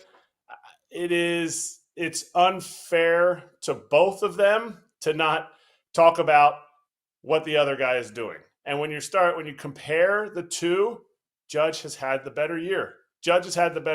I don't care if he's a right fielder over a catcher. I don't care. Like, you have to do significantly more to win it as a DH, like we saw from Shohei Ohtani last year. You have to do significantly more than a catcher to win it as a right fielder who missed a decent chunk, a half a month on the IL not playing right field. And then now he's back in right field, and it's a diminished right field. But you have to do significantly more, and that's exactly what Judge has done. Like, the difference in their OPS right now is amazing. That first, when you're comparing two guys, like Nick Kurtz is not an MVP over Cal Raleigh. Nick Kurtz deserves a lot of credit for the season that he's had, and his OPS is higher. Cal Raleigh is that much higher, so it's not just an OPS race, but it tells a lot of the story that you need to know without even looking at WAR, without even looking at other things. Like, Judge has had a more dominant season. Cal has had a historical season. With Eric Kratz here of Foul Territory, Bet Sweats, Joe Ostrowski, Sam Panayonovich. So, Eric, I'm looking at the standings, and if we freeze it right now, if these are the standings, okay, now we got the matchups. I want to get your thoughts on what you would find the most exciting. On the AL side, Astros, Yankees, Red Sox, Mariners. Those would be your 2 wild card matchups. NL side, Mets, Dodgers, and Padres, Cubs. Is there a matchup there that stands out as, okay, that would be my favorite? I think there's 2 tied for first and 2 tied for I don't care. And it's obviously the Yankees, Astros. I shouldn't say that. I'm a huge baseball fan. I will care. I will watch every second of all of them. And it's the Dodgers, Mets. Like, it's the 2 highest payroll teams. One team is going up. The other team is going down. And there's a chance that the Mets, who are going down, could beat the Dodgers. There's a chance that the Dodgers could 10-run rule and make it only a 7-inning game like it's high school, because the Mets are just like, wave the white flag, we're out of here. Like, that's That's how good, and the series is going to be neck and neck. It's not going to be a blowout. The series is going to be neck and neck. And anytime, nothing against the Red Sox, but you get Yankees, Astros right now, their history, the playoff history, Judge recently not hitting in the playoffs, although if you go back and look at his numbers, you'll be like, okay, he does rake in the playoffs. And then you go look at the Astros. They just continue to make the playoffs, continue to make deep runs in the playoffs. I know they ran into Tarek Skubal last year. Tarek Skubal in a bunt, and they were out of the playoffs. So it's one of those things. Those are two by far, but I don't waffle. I don't sit on either side of the fence here. So I'm going to tell you Dodgers Mets, because I think that National League is by far the superior league, and they are going to beat each other up and come into the World Series. Whoever wins is going to come into the World Series like this, and the American League guys are going to be like, wow, the playoffs are fun. This is so easy to get here. Can you imagine, though? I know Joe just laid out the hypothetical matchups, but the Mets are only a game and a half up on Arizona. Can you imagine if they miss the playoffs? I can't imagine it. And I mean, Matt, maybe that's why I think they're going to take care of business. They're going to get it done, because I can't fathom, and I'm not even talking about, because I don't think money wins you games day to day. It wins you games throughout the season. And I just can't imagine the money they put into this team, the stars they have in the lineup, and their lineup has been inept besides last night, which shows, the Padres have some things they need to work on, because they were counting on Michael King to be healthy and dominant like he should be. And this pitching staff, I never believed in them. And then I almost changed my tone about 60 games into the season. I think they were 41-25. I was like, maybe David Stearns does got it. He figured it out in Milwaukee, and now he's figuring it out. He's balling on a budget in Milwaukee, and now he's going, he's doing Louis Vuitton things in New York. But it has not. And so it is going to be a sheer misstep. One, by front office, and I'm a huge David Stearns fan, if this team doesn't figure it out, because they didn't put their team in a spot to have success pitching-wise in the starting rotation, which I think has leaked into something that they built that was super strong in their bullpen. I think their bullpen is super strong, but I don't care who you are. You keep running them out there like those boys have to be running out there throughout the entire season, they're going to be exhausted. You can put the best pitchers out there, you put them out every night, all of a sudden you're not getting a great product.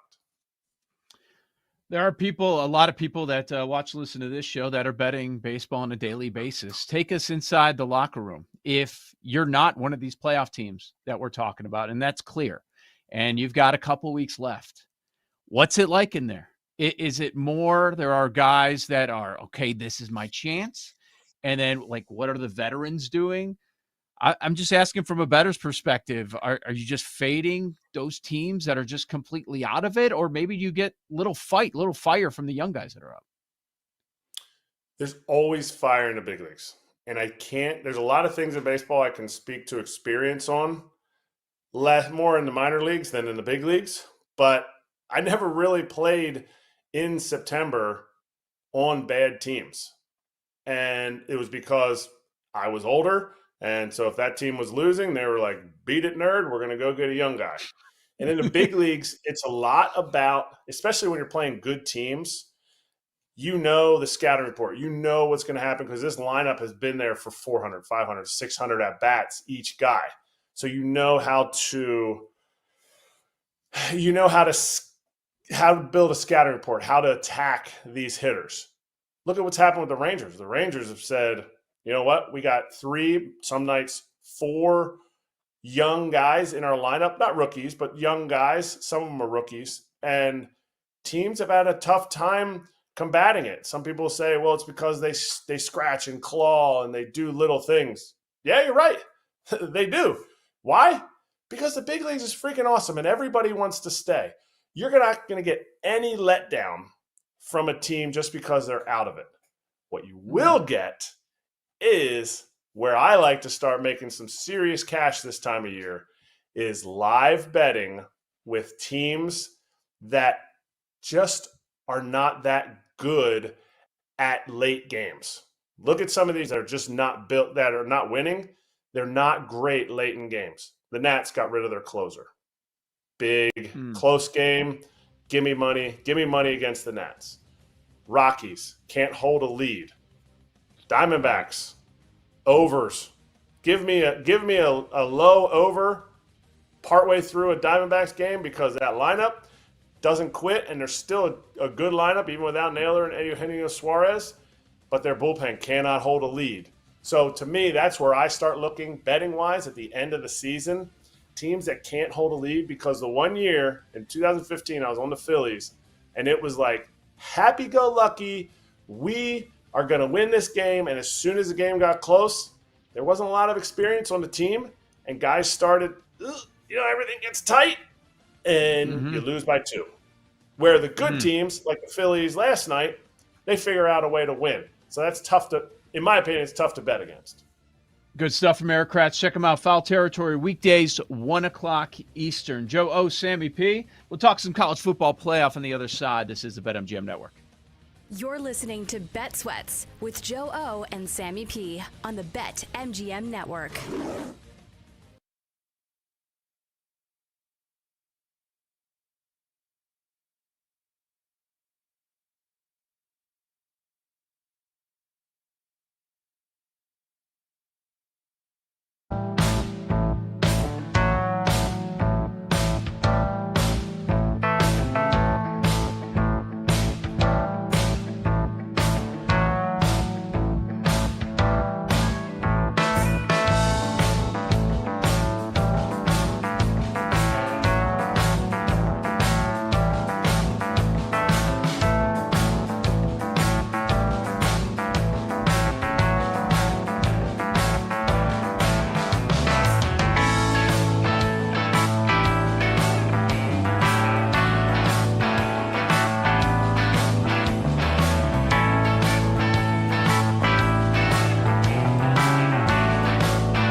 Bet Sweats with Joe Ostrowski and Sam Paniotovich on the BetMGM Network. You know, at the start of the NFL and college football season, we're all in. I'm like, oh, you talk to Kratz and you're like, it's right here. It's right around the corner. A lot of stuff is undecided, but playoff baseball is awesome. October, once we get there, it's gonna be good stuff. And Sam, just looking at those hypothetical matchups, you are going to be in heaven if it's your Padres going against the Cubs, a team that you hate the most. Like it's just perfect for you if that ends up being the matchup. Give it to me. Although the Padres have not been these notorious playoff performers. How many years have we heard, this is the Padres' time to break through? And they get close. They've been close. But Slam Diego has never quite made it as far as some people have believed they can make it. But at 30-1, look, it's my last stand. It's Custer's last stand. Braves dead. Rangers probably not going to make it. Is Jack Cagg still in the majors? I don't know. And this is it for me. Padres. That's it. It's all I got left. Yeah. We'll revisit once we get the matchups and everything, and maybe you'll jump in on something else. Maybe you'll talk yourself into something. But yeah, playoff baseball right around the corner. That'll be fun. We'll continue to check in with the Foul Territory guys every week here on this show. College football playoff futures. We wanted to get to this yesterday. A lot of stuff came up. Got a lot going on, as you can tell. Didn't quite get to it, but we want to make sure that we hit it today because, tomorrow, once you get to Thursday, Friday, we're really going to be diving into the games here for the upcoming college and NFL card. The first reaction, Notre Dame, and we started talking about it off air the other day. Never really brought it to the air. They're sitting 0-2. Purdue this weekend. Family's going. I'm like, I ain't going. I'm not traveling for 0-2 Notre Dame Purdue, and they're going to win by like 5-6 touchdowns. The number's like 26.5. So I'm not going, but we expect them to win and to win easily. If you look at the updated win total, it's 8.5. And we were just kind of batting around the idea. I know you guys did on Bear Bets as well. Just, okay, they made the playoff. They made the title game after losing to NIU. Freeman was going to be fired, right? According to Notre Dame Nation, after losing to Northern Illinois, it was embarrassing and the whole thing. They bounce back and they go on an incredible run. We talk about their path and it looked pretty good, and it was good. It was good for us, them making the championship game. But now you start the season. You got two teams. Is A&M in the top 10 right now? I think they are, according to the voters. I don't even know what the AP poll says. To be honest with you, I can look real quick. A&M is curious. 10th. Yeah, they're 10th in the AP. Okay. 10th in the coaches. And Miami's up there as well, of course. Maybe they both end up being top 5 teams. And you lose barely by both. And then maybe they go on this run because the schedule would suggest that they are going to go on a big run. Now, the way the quarterback has performed for Arkansas on the road, that game scares me a little bit. If you're a Notre Dame backer, I'm not sure about that one. Let's start here. For Notre Dame to make the playoffs, do they have to win every game moving forward? No more losses. Yes. I agree with that. Do you think they can win every game moving forward? I think they could. But defensively, I need to see a lot more. Their secondary stinks. And look, it's very difficult because those are the two teams they're going to play all season. So Miami's the best team they'll have faced. And they were in that game till the very end. A&M, they should have won if not for the guy dropping the hold, right? Dropping the snap. But you don't play anybody like that really the rest of the way. I mean, USC maybe, but you're at home.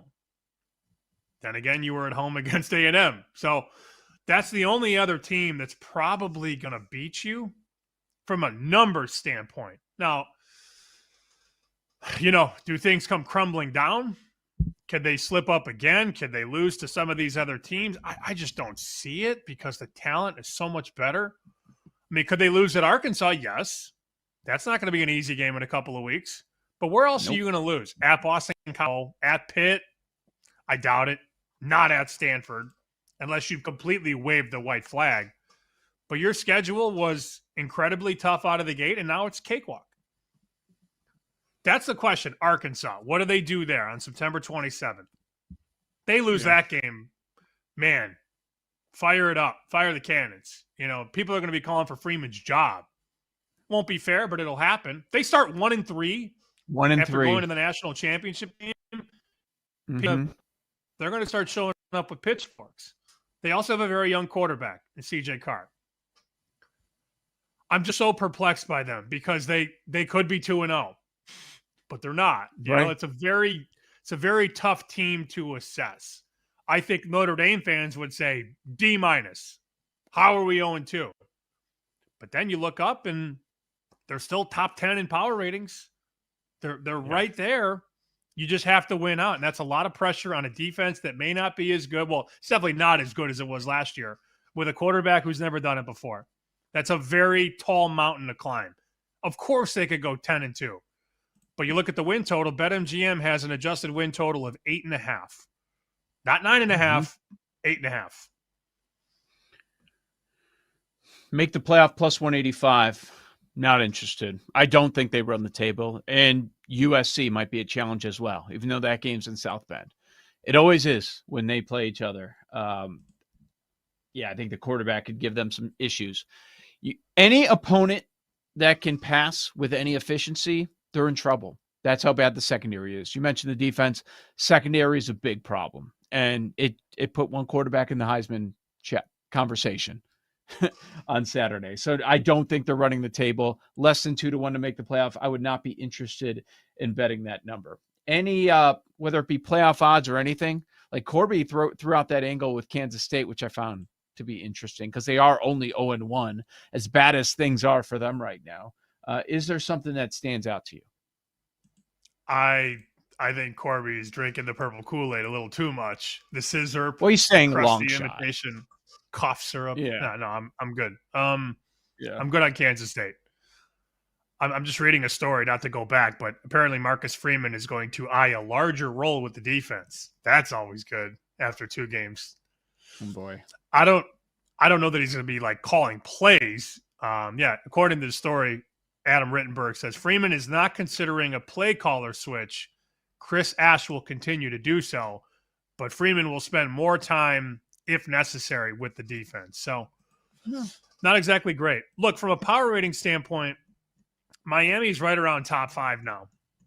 Depending on who you ask, some people say 5, others say 6 or 7. Yet you look at the market to win national championship, and Ohio State, Georgia, Penn State, Texas, Oregon, LSU, Alabama. Oh, there's Miami. Are they really 17-1 to win the title? Like, should that be lower? MGM has 17-1. I don't think they should have bigger odds than LSU and Alabama. I just don't. LSU's 10, Miami's 16. I think Miami's better. Why are they so down the board? Why is the respect not there? The AP poll respects them, but the betting market doesn't, at least yet. The surprising part of that number is we have our answer on Clemson. And there's like before it was, okay, out of the ACC, there's one team that's their competition is Clemson. And now we have our answer on Clemson, right? That they're not it. Not it. Okay, so we have our answer on Clemson, and it's still such a big number. Yeah, it feels like it should be shorter. I understand your idea there. They're going to be they're in a layup to spot. get in. They're a layup to get into the playoff. I mean, they're going to make the playoff. Who's going to unseat them in the ACC? Barring an injury to the quarterback, they're in. So you would think a team that has French doors to a 12-team playoff should have shorter odds than 17-1. And I didn't bet Miami title. I didn't get there. I've got the quarterback Heisman. I've got them to make the playoff. At the time, it was 2-1. Miami to make the playoff now is minus 190. Even that feels cheap. That feels cheap. Minus 190. Mm-hmm. Maybe I cook up on Miami to make the playoff, Chiefs to make the playoffs parlay. I don't understand the disrespect. It can't all be on the coach. It can't just be because they blew a game 2 years ago to Georgia Tech, or 6 years ago when he was at Oregon and they lost to Stanford. Like, we got to get over that. No, this team is loaded. They're loaded, and they have one of the best quarterbacks in the country. How are they not going to make the playoff? They will. They will absolutely make the playoff. Potential trip ups. Okay, you got one in Florida State. What's the other? Four spots on the road. I don't have one. I don't have one. And then you look at the market price on, so MGM, their app is all over the place. Ohio State to make the playoff is minus 750. I finally found it after 6 minutes of looking for it. Minus 750 to make the playoff, Ohio State. They still got to deal with some pretty good teams this year. Miami, easy schedule, top 5 team, minus 190. It doesn't make sense. How many losses would it take for Beck to be really dinged in the Heisman? 2? Yeah, 2 would be a good place to start. Yeah, maybe 3. Okay. But 2, yeah, definitely a 2. But where are they losing 2 games? I don't know. It would have to be just a collapse. Yeah, I don't know. I think some people would point to just, let's go to the road games. SMU. Gosh. Virginia Tech. Firing coaches. No, Virginia Tech's, yeah. They're already dead. I know. Virginia Tech's dead. I'm saying. Okay, you lose to Florida State. Maybe. We'll see. Yep. That's a game you could lose. I don't think they're losing to SMU. They're not losing at Tech, not losing at Pitt. And they are just so talented now on both ends of the ball. Felica and I and Jeff were talking about this last week. They might have the best lines in the country. Offensive and defensive lines, that combination might be the best in the country at Miami. Ohio State's got a really good D line. Penn State's got a really good D line. But on offense and defense, Miami's the best in the country, we think. Would you bet over 10.5 wins at plus 140?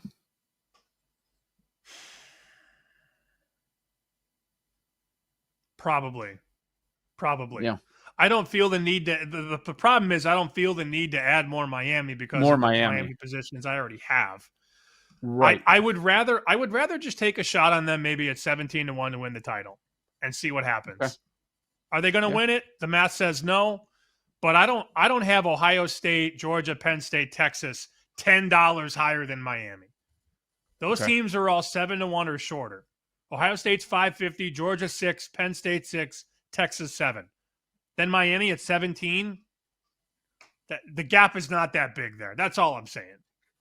I want to do this quick SEC exercise with you because before you get into the conference play, there's a lot of excitement around a lot of different teams. So I give a team name. You tell me yes or no, your gut. Are they in the playoff? LSU. Yes. Georgia. I'm going to say no. Texas. Yes.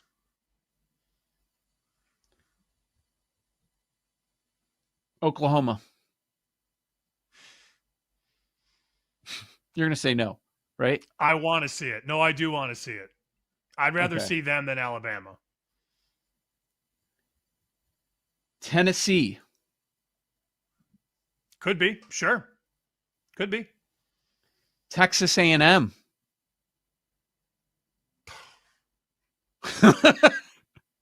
It is funny, though, too, because I said no Georgia, yes Tennessee, and Georgia just beat Tennessee. I don't know. I don't know on A&M. Right? Vanderbilt? No, I don't think so. My point is that there were 3 SEC teams that made the playoff last year, even though probably in people's minds it was more. Ended up being 3 with Alabama on the outside looking in. And right now, after a few weeks, when you look at all these teams, like your average Joe fan would say, yeah, they're in. Yeah, they're in. Yeah, they're in. The reality is 3 max of 4 are getting in from the SEC. I may want a mulligan on Tennessee. I like Tennessee's team. I think their quarterback's really good. You said maybe. I thought I said yes. I don't know. Oh, did you say yes? Okay. Georgia to make the playoff. LSU, Texas. Georgia to make the playoff, yes, is minus 300. I would not be laying minus 300. That would not happen. No. What is that on Oklahoma? Oklahoma to make the playoff. Can't find it. Oh, there it is. Plus 170, yes. I didn't even ask about Ole Miss either. Man, are they stacked. I can't wait. We get some of these games and some of these vital losses. All right, Joe O, Sammy P. Lightning bets are next. You've got the BetMGM Network.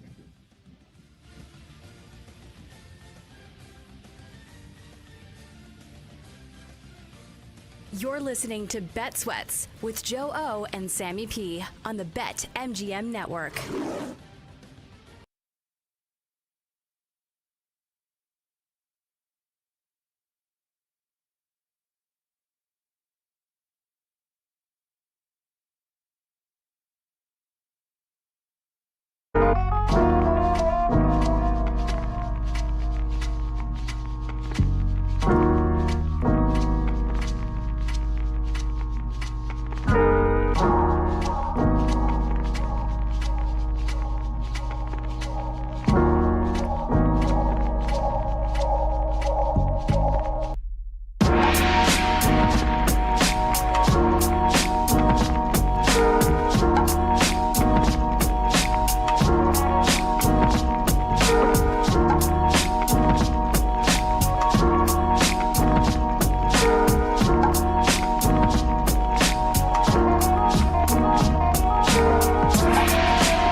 Welcome back to Bet Sweats with Joe Ostrowski and Sam Paniotovich on the BetMGM Network.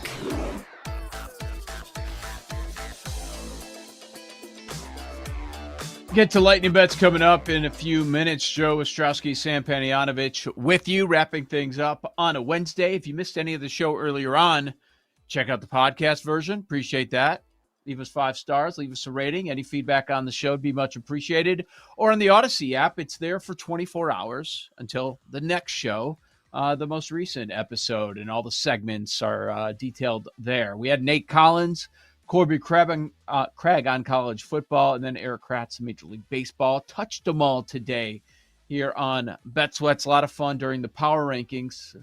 Buying low, selling high. If you're thinking that a couple weeks into the season, where do you jump? We gave you some different ideas. And Paul, did you get the bobblehead the other day? I know you were going. They all run together. I don't remember if you were going Monday or Tuesday to the game on the South Side against the O's. It was last night. Got the 108 bobblehead. Oh my God, with our guys. We got our guy Chirizi here, Beef Loaf, and Mr. Sock Summer. So Sam pointed this out. I sent this to him last night. He goes, definitely got to keep the neck brace on Chirizi. The foam that it was wrapped in, I never took it off, and I texted it to him. I didn't realize I put our guy in a neck brace, so I think we got to keep that on for now, at least for the weekend. Saw the guys last night. Good turnout, man. I've never really done the patio thing at the Sox ballpark, but you got it's not, it used to be like the Miller Lake Cave or whatever, underground, cool spot too. So yeah, good turnout. Good to see the guys. Chat a little Survivor as well, this and that about they were obviously on the Cowboys this past weekend too. So hell of a sweat, but yeah, fun night at the ballpark. Perfect night, Joe. I mean, you're here, it's mid 80s. September's been pretty great, man. September's been pretty great. Yeah. That's a great looking bobblehead. Oh, I didn't know all 3 were going to be on there. That's phenomenal. That's a great. Yeah, you got the foul pole in there. That's strong. Whoever put that together. Hold on, sorry. Fix it. Give it up. There we go. Give it up to the White Sox for that one. By the way, there was a home run that went right into the 108 section. Bounced on or at least on the peripheral of it. Bounced on the pavement. Stairs, and bounced up. Chuck and Ozzy swung through. Did you give Ozzy a big hug? I know you're an Ozzy guy.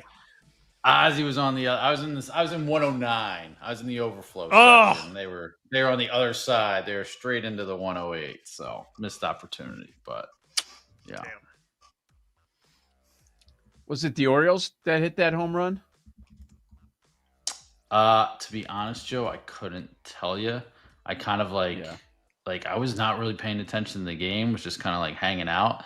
I looked up though, and the game was 2 hours in the 6th inning.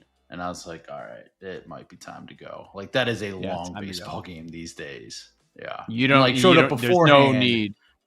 Yeah. I showed up beforehand because of the, all the festivities, the patio thing going on and all that. So yeah, it's all right, time to go. It's a school night too. Right. That too. Yeah. They asked me on the score last week, what do you think the chances are that Colson Montgomery finishes as the White Sox home run leader? I'm like, who's Colson Montgomery? I don't know anybody. He hit a home run. He hit a home run at one game I was at a couple weeks ago, I believe. Yeah. Did someone talk about him for Rookie of the Year? Is he a rookie this year or was that last year? He's definitely a rookie. Yes. What position I feel does he like play? Beef Loaf might have just thrown it out there as or you know what? They throw every Sox rookie out there. Yeah, because I think they do it, I was at their preseason podcast at a bar in Chicago, Reggie's, and that I think that's where that was thrown out there. Okay. Paul's a big 108 guy. Look at this. He's going to a the White Sox fan thing. now. He's going to the. Whoa, Joe! I grew up in a White Sox household. That's true. Yeah, my dad was from the South Side. I mean, I was at Game 2 in 2005. It's amazing how you don't know anything about the team when I can't watch the games. It's amazing how that works. have no comment Yeah. on that side of things. Sorry. I forgot about the family connection there. Famously, Joe O once said, "I wouldn't go to the Winter Classic if the Blackhawks rink was in my backyard." I might watch. Would I keep the shades open? Probably a holiday. I don't know about that. But maybe. All right. Maybe. For lightning bets, let's go there. Yeah. Are you adding the Niners now or are you waiting? Why are you waiting? Let's add them now. No, let's add them now. It's your call. You take it. Let's do Niners. They are a 1.5 point favorite. Give me the Niners against the fraudulent Arizona Cardinals. Do not trust this team at all. I don't care. People will throw out stats as, oh, Cardinals better on the road. They've shown me nothing in the first 2 weeks, even though they're sitting with a record of 2-0. It's let's get snapped back to reality. San Francisco comes back home after just taking care of business against New Orleans. They win the game, and they will take care of business against the Arizona Cardinals. There's a reason the Niners are favored there. 1.5 points. Give me San Francisco.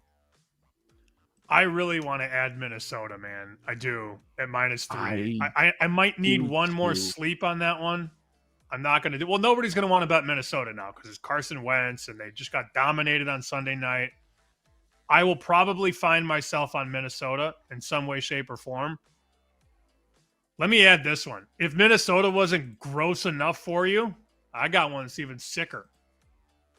Give me 8.5 with the Cleveland Browns at home against Green Bay. Oh, yeah. Doing it. Disgusting. You might get more. I despise you might it. get more. No. I see 7 offshore. Okay. I don't think so. I'll take 8.5. I'd rather have 8.5 than 7.5. And 9, like the game's not going to land 9, I don't think. And we're not getting the 10. So I would rather put in 8.5 now than miss, like, what if it ends up 24-16 and I took 8 or 7.5? No, I'd rather have the 8.5 than wait any longer. Multiple books have 8.5. BetMGM has 8. 8.5. Count me in for 8.5 on those ugly, awful Cleveland Browns. But they have a defense. You've something to hang your hat on, and Myles Garrett looks like the DPOY right now. Cincinnati, Minnesota. I want to get there too. I haven't yet. I want to. You know what's holding me back.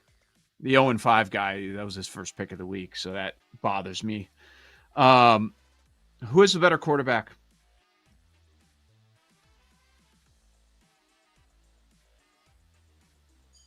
I don't know either. Which offensive coach do you trust more? Minnesota. Mm-hmm. Minnesota has better defense by a mile. It's like, we're scared to bet on Wentz. You're scared to lay 3 points with Wentz. I understand. But I think we'll probably be there. We might be on some favorites this week in the NFL. Oh, that's a little scary too. All right, Paul, do you have anything for lightning bets that you want to share? Just like as we're looking at these NFL sides, I mean, I think we've talked about this a little bit off air, but with the circuit contest in mind, I think something we can talk about tomorrow or Friday. Like, I am going to try to take bad sides. Now, to be clear, I am not betting money on these games. I don't want people to like say, like, this is for contest purposes only. But trying to like something I would, when you say I would take Arizona plus 1.5 if I am trying to lose picks in the contest to kind of shoot the for opposite prize. of what you actually think is going to happen. But the interesting part of the process, Joe, is like sometimes like, like if I'm trying to make, a good pick, it's like, oh man, this is ugly, but like, I guess I have to take it. When you flip the script, the mentals totally change. It's like, yeah, whatever. It's like, yeah, I'm trying to lose. Like, I'm trying to lose this pick. I'll take this bad side. I will take this bad side. And so you don't go through like the angst of like, oh man, I don't know if I can get there on the Browns or whatever. Instead, like, I'm looking at games like the Cardinals plus 1.5. Like, that is certainly one I think I would take. I think I would lay it with the Colts as another example where like laying 3.5 on the road, on the Titans. So that can be, anyway, we continue the conversation tomorrow or Giants or Friday. What? Giants, 0-2 Chiefs. Take the Giants. Yeah. Yeah. Play it with the Bucks. Bucks laying 7 against the Jets. I know. I mean, yeah. So interesting conversation. One college play that we may hear about a little bit more tomorrow. Liberty has a lot of positive regression coming their way. We're talking about like a lot of turnover luck, a lot of penalties wiping out touchdowns, a lot of missed kicks. This is a team that was a favorite in Conference USA before the season. They've got James Madison at home this week. They're catching 9.5. So I'll be on Liberty plus 9.5 against James Madison this weekend. All right. Jake Hassan, what you got? Hello. I still am betting baseball because I'm a sick little freak. I'm going to take the Astros as a home dog against the Rangers. Christian Javier at home. I'll sign up for that. I like Ryan Weathers over 4.5 strikeouts against the Rockies. Yes, absolutely. Weigh in on that. And Blake Snell was awesome in his last start. 5 innings, no run, couple of hits allowed. Haven't done this bit in a while, but give me the Phillies on a plus price on the money line against the Dodgers tonight. Fade of Blake Snell. Arizona making it? I am fiending for Arizona to make it. I would absolutely be betting them if they make it. What would you do to get Arizona in? What would you do, freak? Chop a toe. Put a couple toes on the line. Yeah, they're game and a half out of the wild card, my king. They're right there. They're right there. I mean, if we can boot the Mets, I'm all for that. Dying to fall out of the playoffs. Dying to. Yeah. But also, I think we're all overthinking it, and the Dodgers are just going to win. Phillies favorite at the Green Book now. Insanity. Hilarious. What? That team's not winning the World Series. They're not winning the World Series. No, they're definitely winning the World Series. Clip that. Clip that right now. We're down to 9. Maybe. You know what? I had something else in mind, but tomorrow we might see that. There's some monster Arizona numbers. Maybe we need to get to that as well tomorrow. Joe O, Sammy P, Bet Sweats. We'll talk to you tomorrow morning, 9 a.m. Eastern. Tell a friend about the show. You've got the BetMGM Network. Thanks for listening to Bet Sweats. If you missed anything on today's show, make sure to listen back on the Odyssey app or wherever you get your podcasts on the BetMGM Network. Make it legendary.